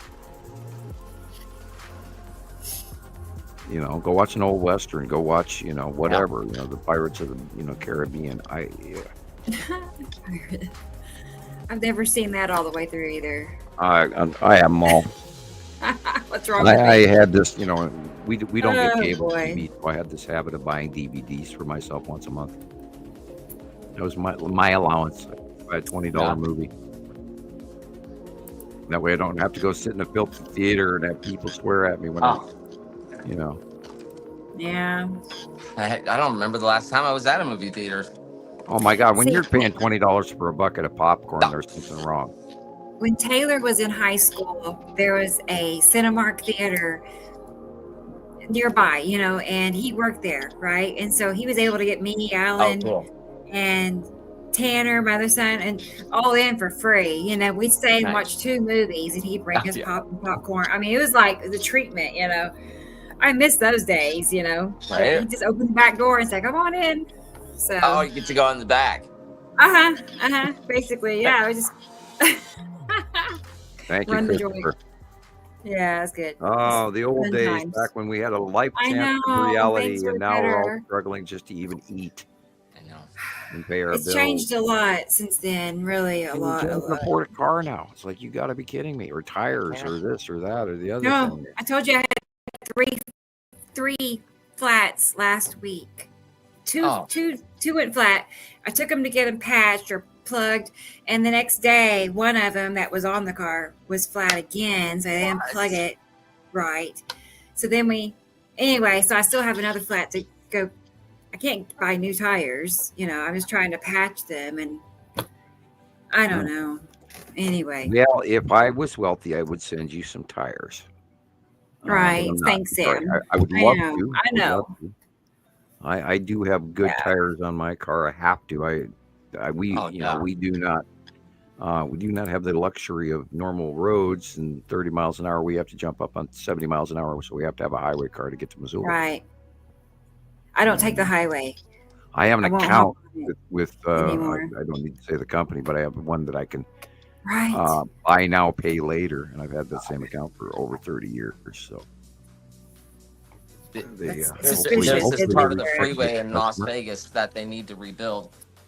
It's going to cost $58,000 an inch to fix or something like that. So they're not doing it. It is the worst part of the freeway. It's like, you know, your car literally hits the bottom of the road because you're going like this for about a half a mile. It's like, it's the most, roller coasters are better. It's awful. But yeah, $2 billion to fix a road. This is corruption. Right. Yeah. Well, So yeah, we are living in a really bad world right now, ladies and gentlemen, and all of those infrastructure packages that were passed by the Biden administration are in some cases still not spent, and they might get stalled. And unfortunately, we have an administration that wants to cut costs right now when we need to build, because if you're not building, you're declining. It's falling apart. Anyone that knows business knows that. Y'all seen like China lately, how like high tech everything is. It's beautiful too. They got lights everywhere. Like everything's brand new. Everything's clean. Nobody's No, you're stealing. not talking about. They can You're talking about other countries, not China. It was China. There's some parts of China they've got like Singapore. really It's beautified, like and some unbelievable. Parts are really bad. Well, yeah, Singapore and Taiwan and all that. Yeah, in these mega cities. Yeah, But They've China's got mega not cities that are per se. completely empty. China Like, is in what's up with so much that? trouble. China is broke. I don't know. Well, it doesn't look China that. Look, overspent. we Right? look They broke. built this one city to emulate the, Paris or whatever, like downtown Paris, and there's all these residential buildings that look like, Parisian flats, and it's completely empty. There is nobody living Ghost there. towns. Yeah. It's like What's a that ghost about? city. It's creepy. Really, Right. really strange. Now, if you want to see modern, look at Saudi Arabia and look at all Right. the other oil-rich Dubai. countries. Yes. Wow. What a And city. I know. Mumbai and all of that, and Mhm. in India, there are some really big, wonderful, and they're way technologically cleaner than we are, newer than we are, and we have been in decline. We have desperately needed a infrastructure plan for 40 years. And they Yeah. never did anything, and they just stretched people along and got rich. Meanwhile, we went to hell and paid the taxes. And now we have urban blight, which is pretty referred to as the bad. Rust Belt. Our factories are gone. Our big cities like Chicago, Philadelphia, Detroit, all have died because, some idiot took the company to China where they could pay even less money and sell their product for more. We lost our way, boys and girls. We don't even make hammers anymore. But it's somebody else that called the shots and made that happen. When they didn't come and ask my opinion, I would have said Well, no. we need to call the shots and tell them to bring it back. I mean, I'm annoyed that we got people, Buy American. in control that are in for our best interests at all. I've sold No. out. And they don't care about you or me or my cats or nothing. It's like, It's greed. That's that dark Yeah. force. The almighty dollar is Now, taking how over much reality greed do you and common need? sense. How It's much do power. you really need? it's not about power, money. yes. It's they're power freaks. Yep. They got a flaw. They don't, they're like selfish. Mm-mm-mm. And what can you do about it? Nothing, because there's this law. They got laws to protect them. Yep. You can't do anything. You just got to deal with it. Well, I think in the next So how do you election change cycle, that? which is 2 years, and then we go back to voting for members of Congress and House again in 2 years. Yeah, I but think we will hopefully have a good voice by then, and people, a lot of people that voted in this last cycle were not educated on what was really going on, and now we have what they call buyer's remorse. Oh. A lot of people Not just good. voted without, and there's too many people that don't watch the news because they say, well, I don't know what to believe. And damn it, if you don't know what to believe, you better damn well educate yourself to know what to believe. Don't be a passive stupid. That's just, that's going, whoa, God, why did I just shoot myself in the foot when I pulled that trigger on that revolver that's in my hand? I mean, come That's so on. true. I mean, if you're going to vote for somebody, know what the hell you're doing. There's a lot of people that are waking up right now and going, what did I just do? Because now all of a sudden there's this upcoming administration is saying they're going to do all those things that everybody warned you about, but you didn't listen. Hello, kitty. I know I'm supposed to be right here. Like I'm in a room to even get I to was my looking down mouse. and I heard the meow. Yeah, it's little runt. She was born without a tail. Oh, She yeah? doesn't have a tail. Yeah, there's like no tail. Just Okay. I know, no tail. But She's her, got like a little Cocker Spaniel. No. I was gonna say it ran in her family. Like her mom had it, or not her mom, but anyway, I don't know. Other kittens of that litter had it, and then she had kittens, and some of them did not have tails. So there's a name for it. I think it's like Manx or something. Anyway, so That's you want to? long in the back. Long and far. It's cut They don't now. have to be able to balance with. I loved it dearly. I don't never on it. There she is. There she is. She's the oldest cat. Yeah. There's Phil. She's like 8 years old. Oh, good. Looky there. Say hi. Phil. Oh, Good old Phil. he doesn't like the camera. Phil is used to you now. Finally, Here, go play with your toy. Phil looks like Phil's coat is better. He's Before getting Phil was big. so Turn clean, around. nice and clean cat. He's soft. Yeah. There she is. That's Yeah, what she you looks fell for like. the cat. Now you got your cameo role with cat number 2, I know. or 3, or 4, or 5. Yeah, they like to hang out with me a lot. So they're always around. Okay. Well, here we are. I That's do 6 have hours, 5 minutes. I do have one clip left. It's just some random videos I found on TikTok mostly, and some on Twitter. Just current events, basically, of this and that. So Cool. I thought it'd be fun to Thank you. do that, and then after that, I'll be mostly. Yeah, we can wind it up here in a Actually, I have minute. pictures Maria sent me too. I have to do that, but it's short. Okay. So here, current events. Where is it? Here it is. All right. Some cool stuff. I don't know. That's Afghanistan too. Yeah, they've been having some pretty salty winters. And they are surprised because that's not normal for them. No. That's how I would feel. And they had flooding this summer. And I've been watching a few Afghan villagers and Iranian folks that are on YouTube. I figure if anybody deserves the views to change their world Yes. and get out of their cave-dwelling nomadic life, then their content is worth sitting down and actually watching. And look at that. Yeah.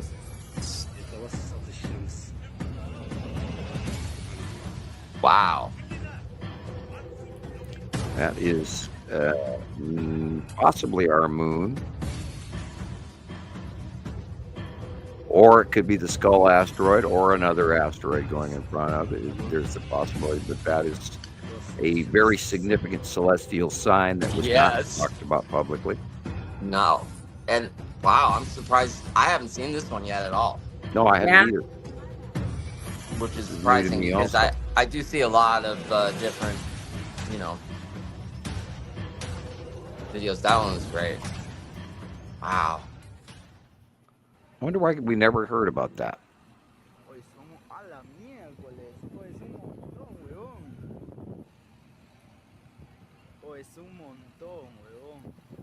Wow.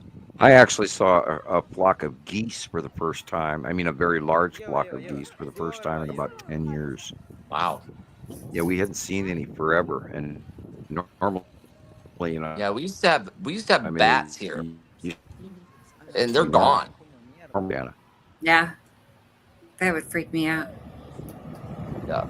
Every year, they leave at a certain time. They go out. They come back. A lot of that. Oh my. They're gone. Yeah. They moved on. Arabic. Such an incredible alphabet and language. Right. Beautiful. I'd really love to learn more about it.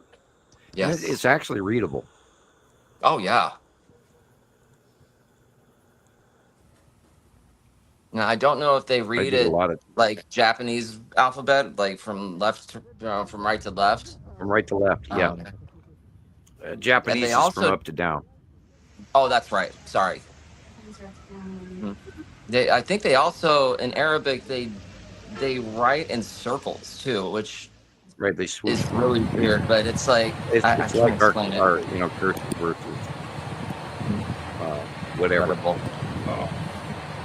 Yeah, this is that same reason that Africa is flooding right now. The Arab countries, and of course this is also in Revelation, when certain rivers dry out and certain climate changes when it snows in the desert. It's the sign, coming sign. And this is the Arab desert countries, Afghanistan. Now, granted, Afghanistan is pretty far north, but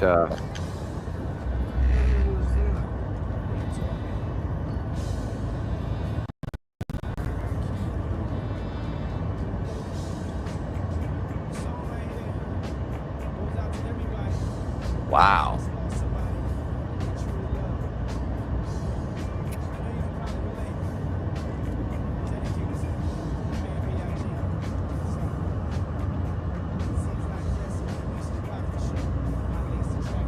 I have no explanation for that.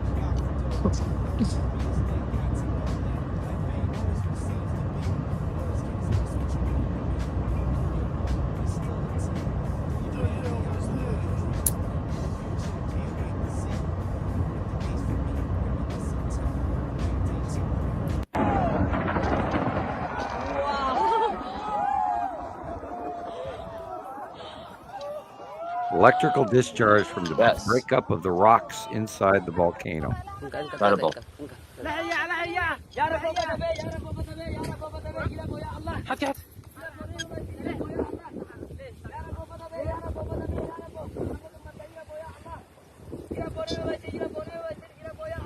Some sort of steam venting. Ooh, yeah. Is that oil? Activity.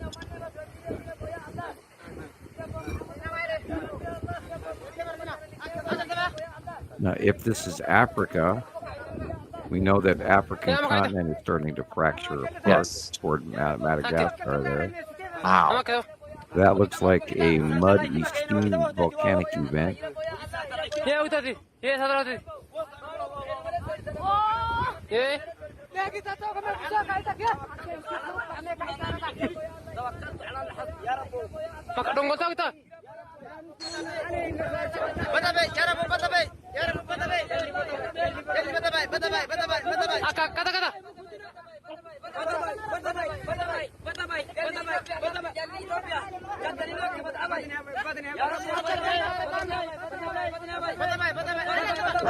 The world is changing right in front of our faces.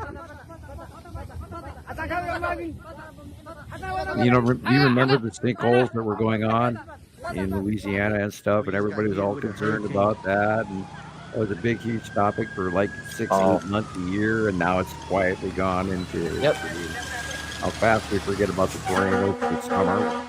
You know, exact tornado coverage. And Texas last week. We just got hit with a hurricane. No, it was a tornado. And that was what I was talking about. Was we had another recent close path that looked like necessity. And I think that was the case here. Can someone explain why in Manchester we had nothing but fog?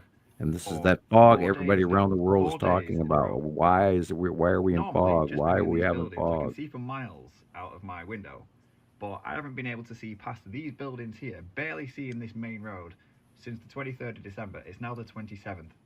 And I know what fog is, and I've seen. And we did not have before, any snow but I for don't Christmas. think ever in my life Our first major I've snow seen is sitting fog on the like ground right this, now. like a blanket covering for 4 days in a row. So this is And it's our not even worldwide like it's weather. It's disappeared weird. and then come back. It's literally just been like this constantly since the 23rd of December. Wow. Is it just me, or is that not normal?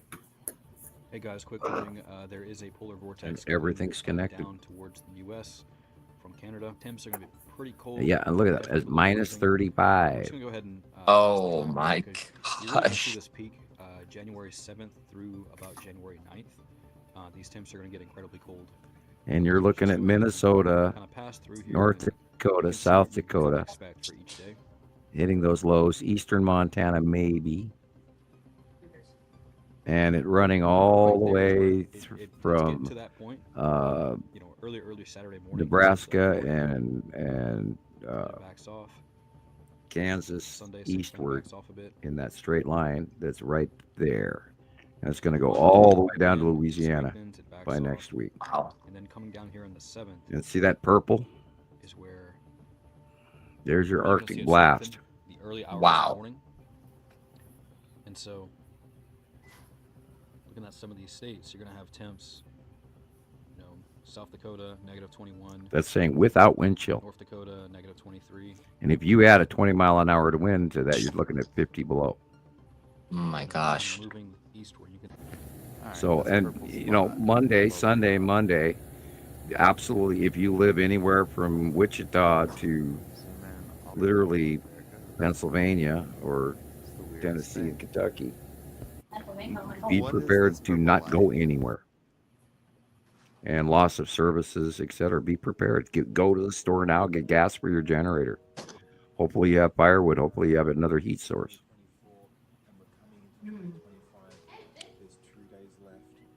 This guy's going, what the hell's wrong with my sky?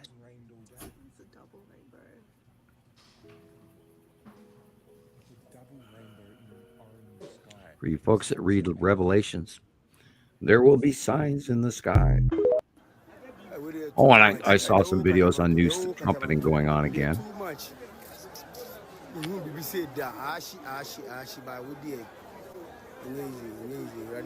I was in Ghana, I believe, and that was like a big street market where they, sold everything. That was their street market area. This is Kathmandu. No avocados for you. God, what the heck is going on? Their whole city is on fire. Yeah. Nicole was even talking about how Colorado has got fire warnings. They haven't had the snow they deserve yet. They're getting it now. That just came in this evening as we were on the show, and I'm sure they're quite buried by now. But yeah, we have extremes. Everything's dried out, or it's either way too dry or way too wet, and there's no middle ground. People take it for granted, and we don't live in the same world anymore. Now everything is just around the corner for our next catastrophe. And I don't think I'm over warning people, and I don't think I'm being hype laden.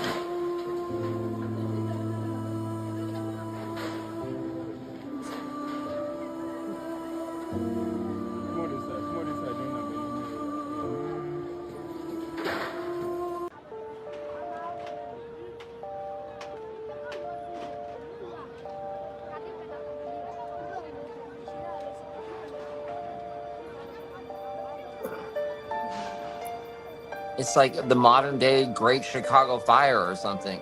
What the?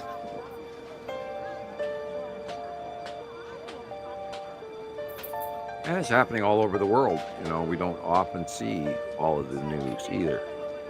And these kind of things are happening. I mean, the flooding in China the last 2 years alone, or the flooding in How do you explain this over here, y'all?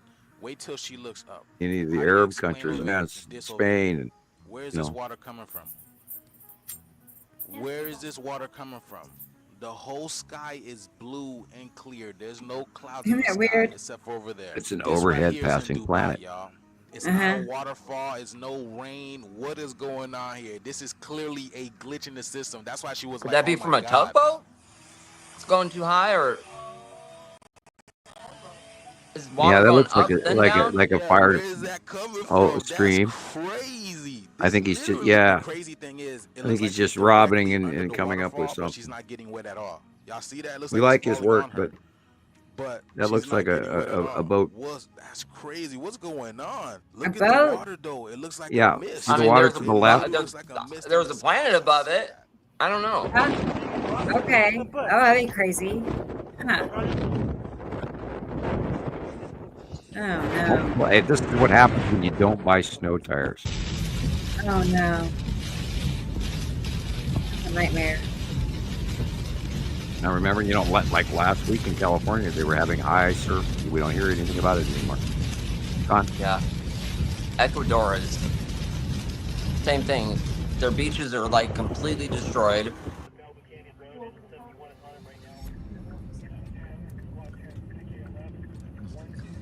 SOT Weather, SOTT, put out the November issue. I think Jesus sent me. It was either JD or Jesus that sent me a copy of it, and I posted it this week. Wow.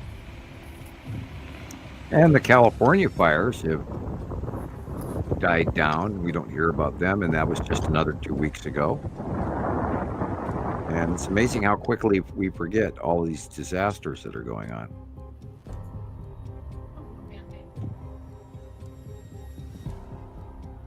And you know, the funny thing is, our national news is not doing their job.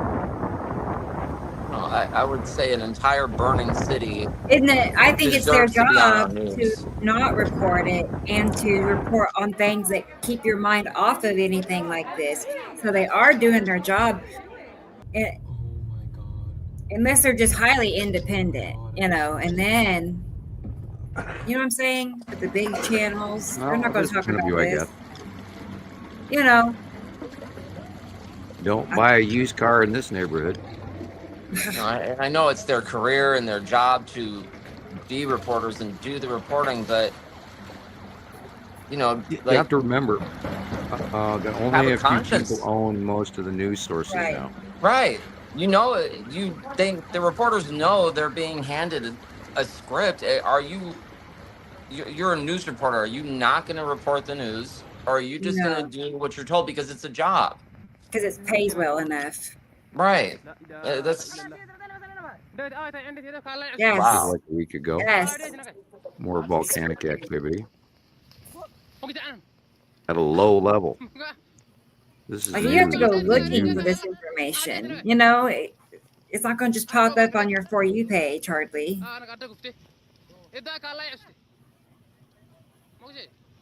Wow. That's a brand new Fisher crack. You know, the Canary Islands are still up to stuff, and so is Mount St. Helens, and so is, you know, there was new warnings about Yellowstone again this week, and I kind of learned to ignore them. Yeah. Yeah, because it's usually hype. And, you know, clickbait. And so, yeah, but there's a lot, you know, these planets, again, the 25th or 24th, we're going to start seeing some real spooky activity from volcanoes and earthquakes because of the coronal holes and the planetary alignment. So be ready for that at the end of the month. And we'll hopefully all be here still. Yeah. Oh, no, did he say that? You know. Anyhow.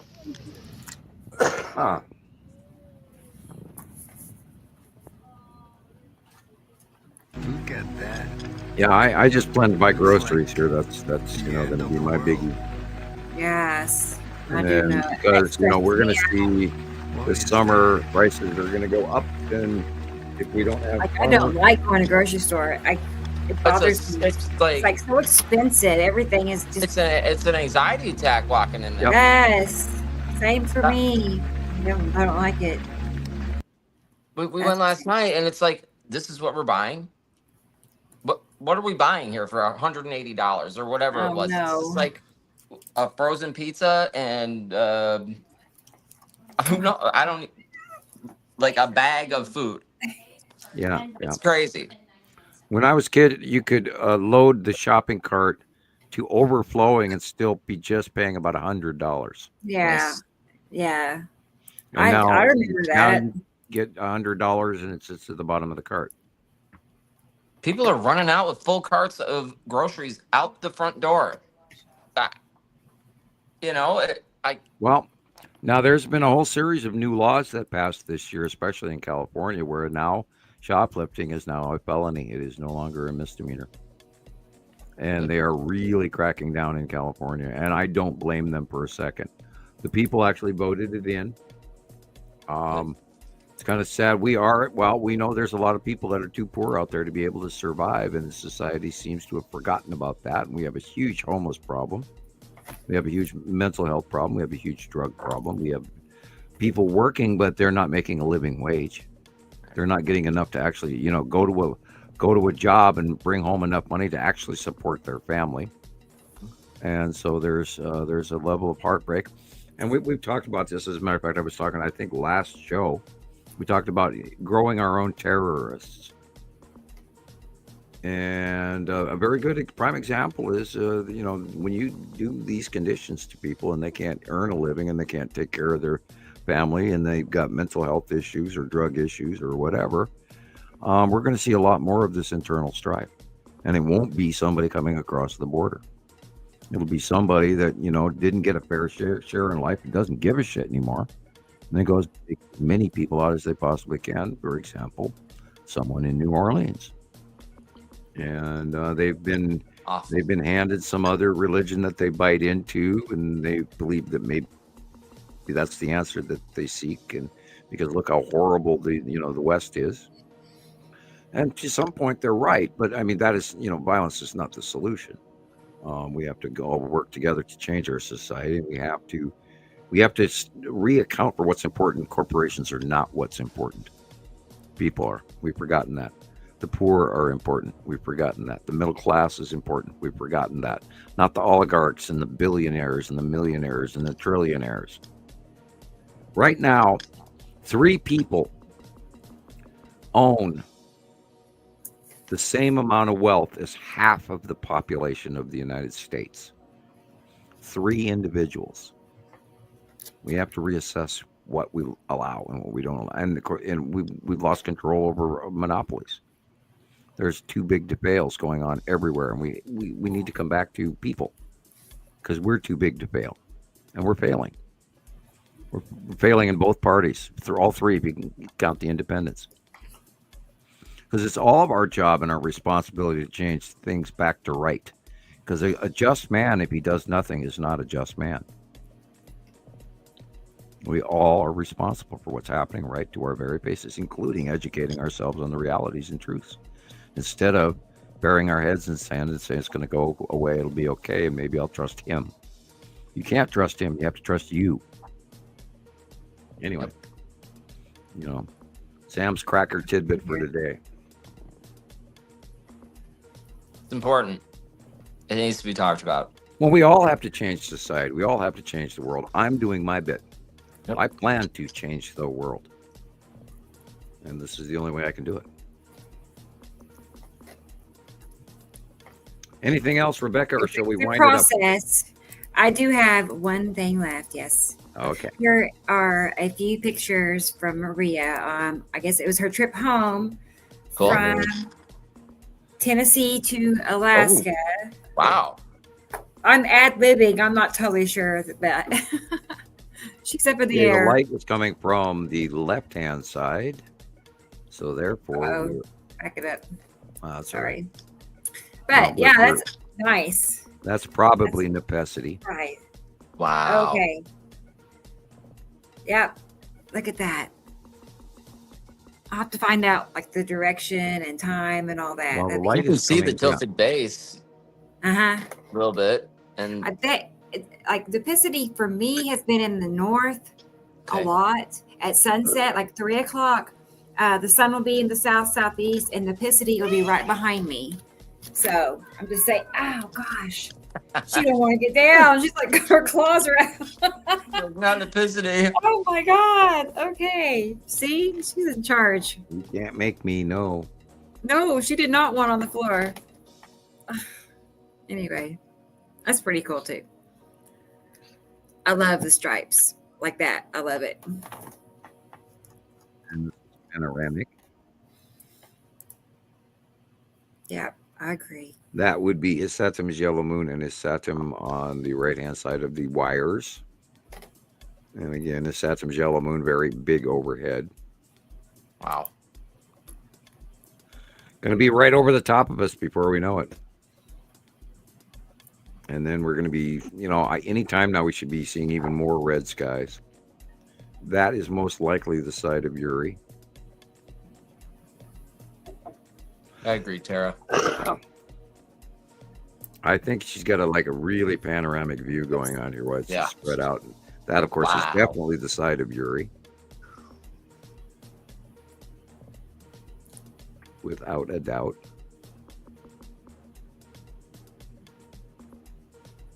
That weird base cloud line is cool. And this, of course, is the bottom of Atu and Atu's moon. Beyond Earth, because the light is coming from the far right. And we know Atu and Atu's moon have gone beyond Earth, so it's being facially illuminated. Again, Atu's moon. Oh.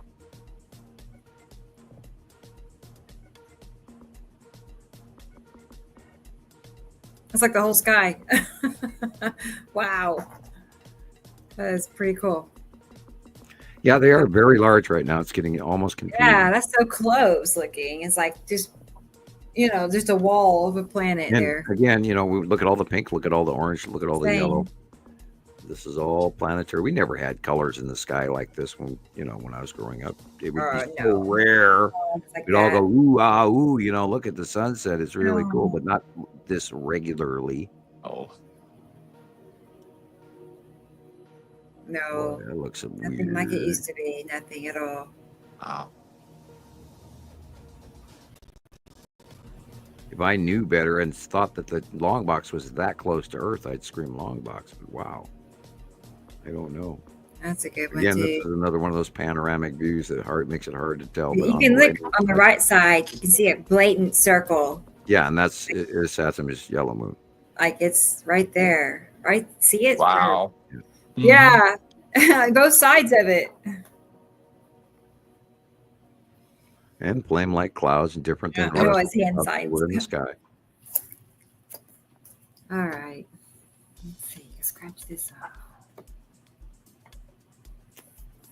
We covered so much today. It's good. Oh, good. I'm glad you think that. Like I my sometimes list. feel like I get, totally distracted. We start talking about stuff that I don't think is topic, and then like last checked week, off everyone? love it. I did. Cool. Yeah. Great. I have a couple of things that are extra. I always want to have more than enough, Yeah. So, and then whatever I don't show, I'll just save it for next week. So. Well, I suggest that you put up your PayPal link and everything again. Okay. Let's see. Once again, I will tell everybody that Rebecca needs donations so that she can pay these household regular bills that she's falling behind in and needs to It's horrible. have your help to do so. Yeah. Thanks, Sam. Hang on. I'll pull that up. I just wanted to show you. There's airplane pictures back here. Let's see. There. I would think she'd want you to see this too. Of course, it is through a window. Yes, but Through double pane glass. Yeah. they're not really usable, but the dark areas. There is a shadow. Yeah. If I sat him or I sat him. Yeah. Mm-hmm. And I think that white weird prong thing over on the right hand side is probably the long box. Yeah. You can still see things. Yeah, but filming through airplane double windows is not. And here, I think this is actually the seat reflection. Yeah. In the plane on the inside, reflecting through the window. I would never have guessed. Okay. Yeah, behind her, reflecting on the glass. Like the tray. Or, armrests or something, or seat belts or whatever. Fair. Okay. Yeah, that was the last one. All right. I'll pull up the other information. Yeah, she's above the cloud. Time. And those dark areas are. To you guys, I mean. What? It's flat. Well, it is. Have you guys heard Shaquille O'Neal talk about flat Earth? He says, "I've been in the airplane, and I've never seen a curve or something like that." I don't know how he said it, but I guess he's a, yeah. Oh, he's never seen a curve yet. He's been all around the world. So I guess these are the people that make all this stuff. Popular, I guess. Well, isn't it? I mean, it looks flat here, but I think no, if it you go doesn't. further back. Oh, we're right. I see. There is a slight curve. Even you're right. I do see a slight. I mean, it's flat, but it's flat. It's not. But flat. I think the further back you get, the more curve you get. Obviously, we have to have that long talk about stellar rounding for one, for two. You know that Copernicus and all of these guys going back centuries proved it differently. Right. And latitude and longitude going all the way back to and another few hundred miles up will get you to see a lot more. The measurements of the Earth, for example, for every so many miles, you go through so many latitudes, and it's proven. And we're not in 1400 anymore. The Earth is not flat. Uh-oh. Did I just close that out? Sure did. Hang on. It wants to go back to that one every time. There. All right. So people out there, even if it's a few dollars, try to send something to Rebecca so she can get her monthly bills paid, so she can stop worrying, because it was rather serious and we need to do something about it. And we don't ask often, but we do need to have funds to keep going. And this costs us lots of money, and we're all broke right now, and we know that. But if a bunch of people would throw in a few bucks each, it'll add up, and she'll feel a whole lot better about doing her job. Thanks, Sam. That's true. That is true. I think we all know what it feels like to be. We cannot do it without it. Over it. We're to the point now where we're so. We're spending all this money on extra, doing our job, working rather than drawing in wages. Right. And we do this. It costs us to do this. You know what I mean? Yeah. You know what I mean? It's like we're not making anything off of it. Nothing. So yet. Yeah. I do always feel like you never know who's listening. You know. Yep. And you just never know when the time or a door will open and somebody's going to appreciate this and see it for what it is. And I have a friend named Gordon, and I hope he comes into his money, because he's offered to help us if he does, and I hope that happens. I hope you're listening, Gordon. And we'd like to set up a foundation where we can get a little bit of income from this for those of us who need help, and crowdsource donations are how we're going to run. So we're going to keep doing our thing. We hope you guys out there do your thing so we can further the science, and every little bit helps. And I thank you. This is the only way I can ask, but it has to be asked for. Yes, that is true. From viewers like you and all of that. So, I think we will see you again next week. Well, wait a minute. Well, yeah, next week. But remember, we talked about a Tuesday show for yeah. it doesn't have to be very, very long, but I'll just keep it in my head. I'll try to remember for sure. And we can do for a Gillian's birthday. Yeah, I can mail her a birthday card off to her. It'll take 2 weeks to get there. But... That's our first. It'll be our first. Right, our first surprise podcast. That'll be fun, actually. So sometime on Tuesday, I'll talk to Gillian and find out what time is good for her. And, I would think, I don't know, middle, late afternoon. No, don't forget Pee Wee Herman theme, It is. Because we used to do nighttime shows on, that's too late for her. I miss the nighttime shows. I mean, I know it's 2 shows a week. We can't do that, but the nighttime shows had a lot more vibe in a way. Well, I have an appointment on Monday. We're all more awake at that point. I love the nighttime shows, so I miss. Remember that one night when we're all talking over each other, and we're all excited about what's happening, and Rebecca, she put the hammer down, man. Oh. That was fun. Wasn't that one? Yeah, everybody was talking over everybody, and I don't know. I just had a moment. I had to, say, listen. I don't remember what I said even. I'm glad I don't remember. Anyway, it's funny. Well, then, happy trails and happy dreams to everybody. Right, we'll see you all Tuesday sometime. Cool. Yeah. All right, thank you, everybody, and we'll see you guys in a couple days. Right. All right, guys. Thank you. Hands on the X button. I'll talk to everyone. Thank you for being here. Bye, Sam. See you next week. Bye. Bye, everybody. Thank you.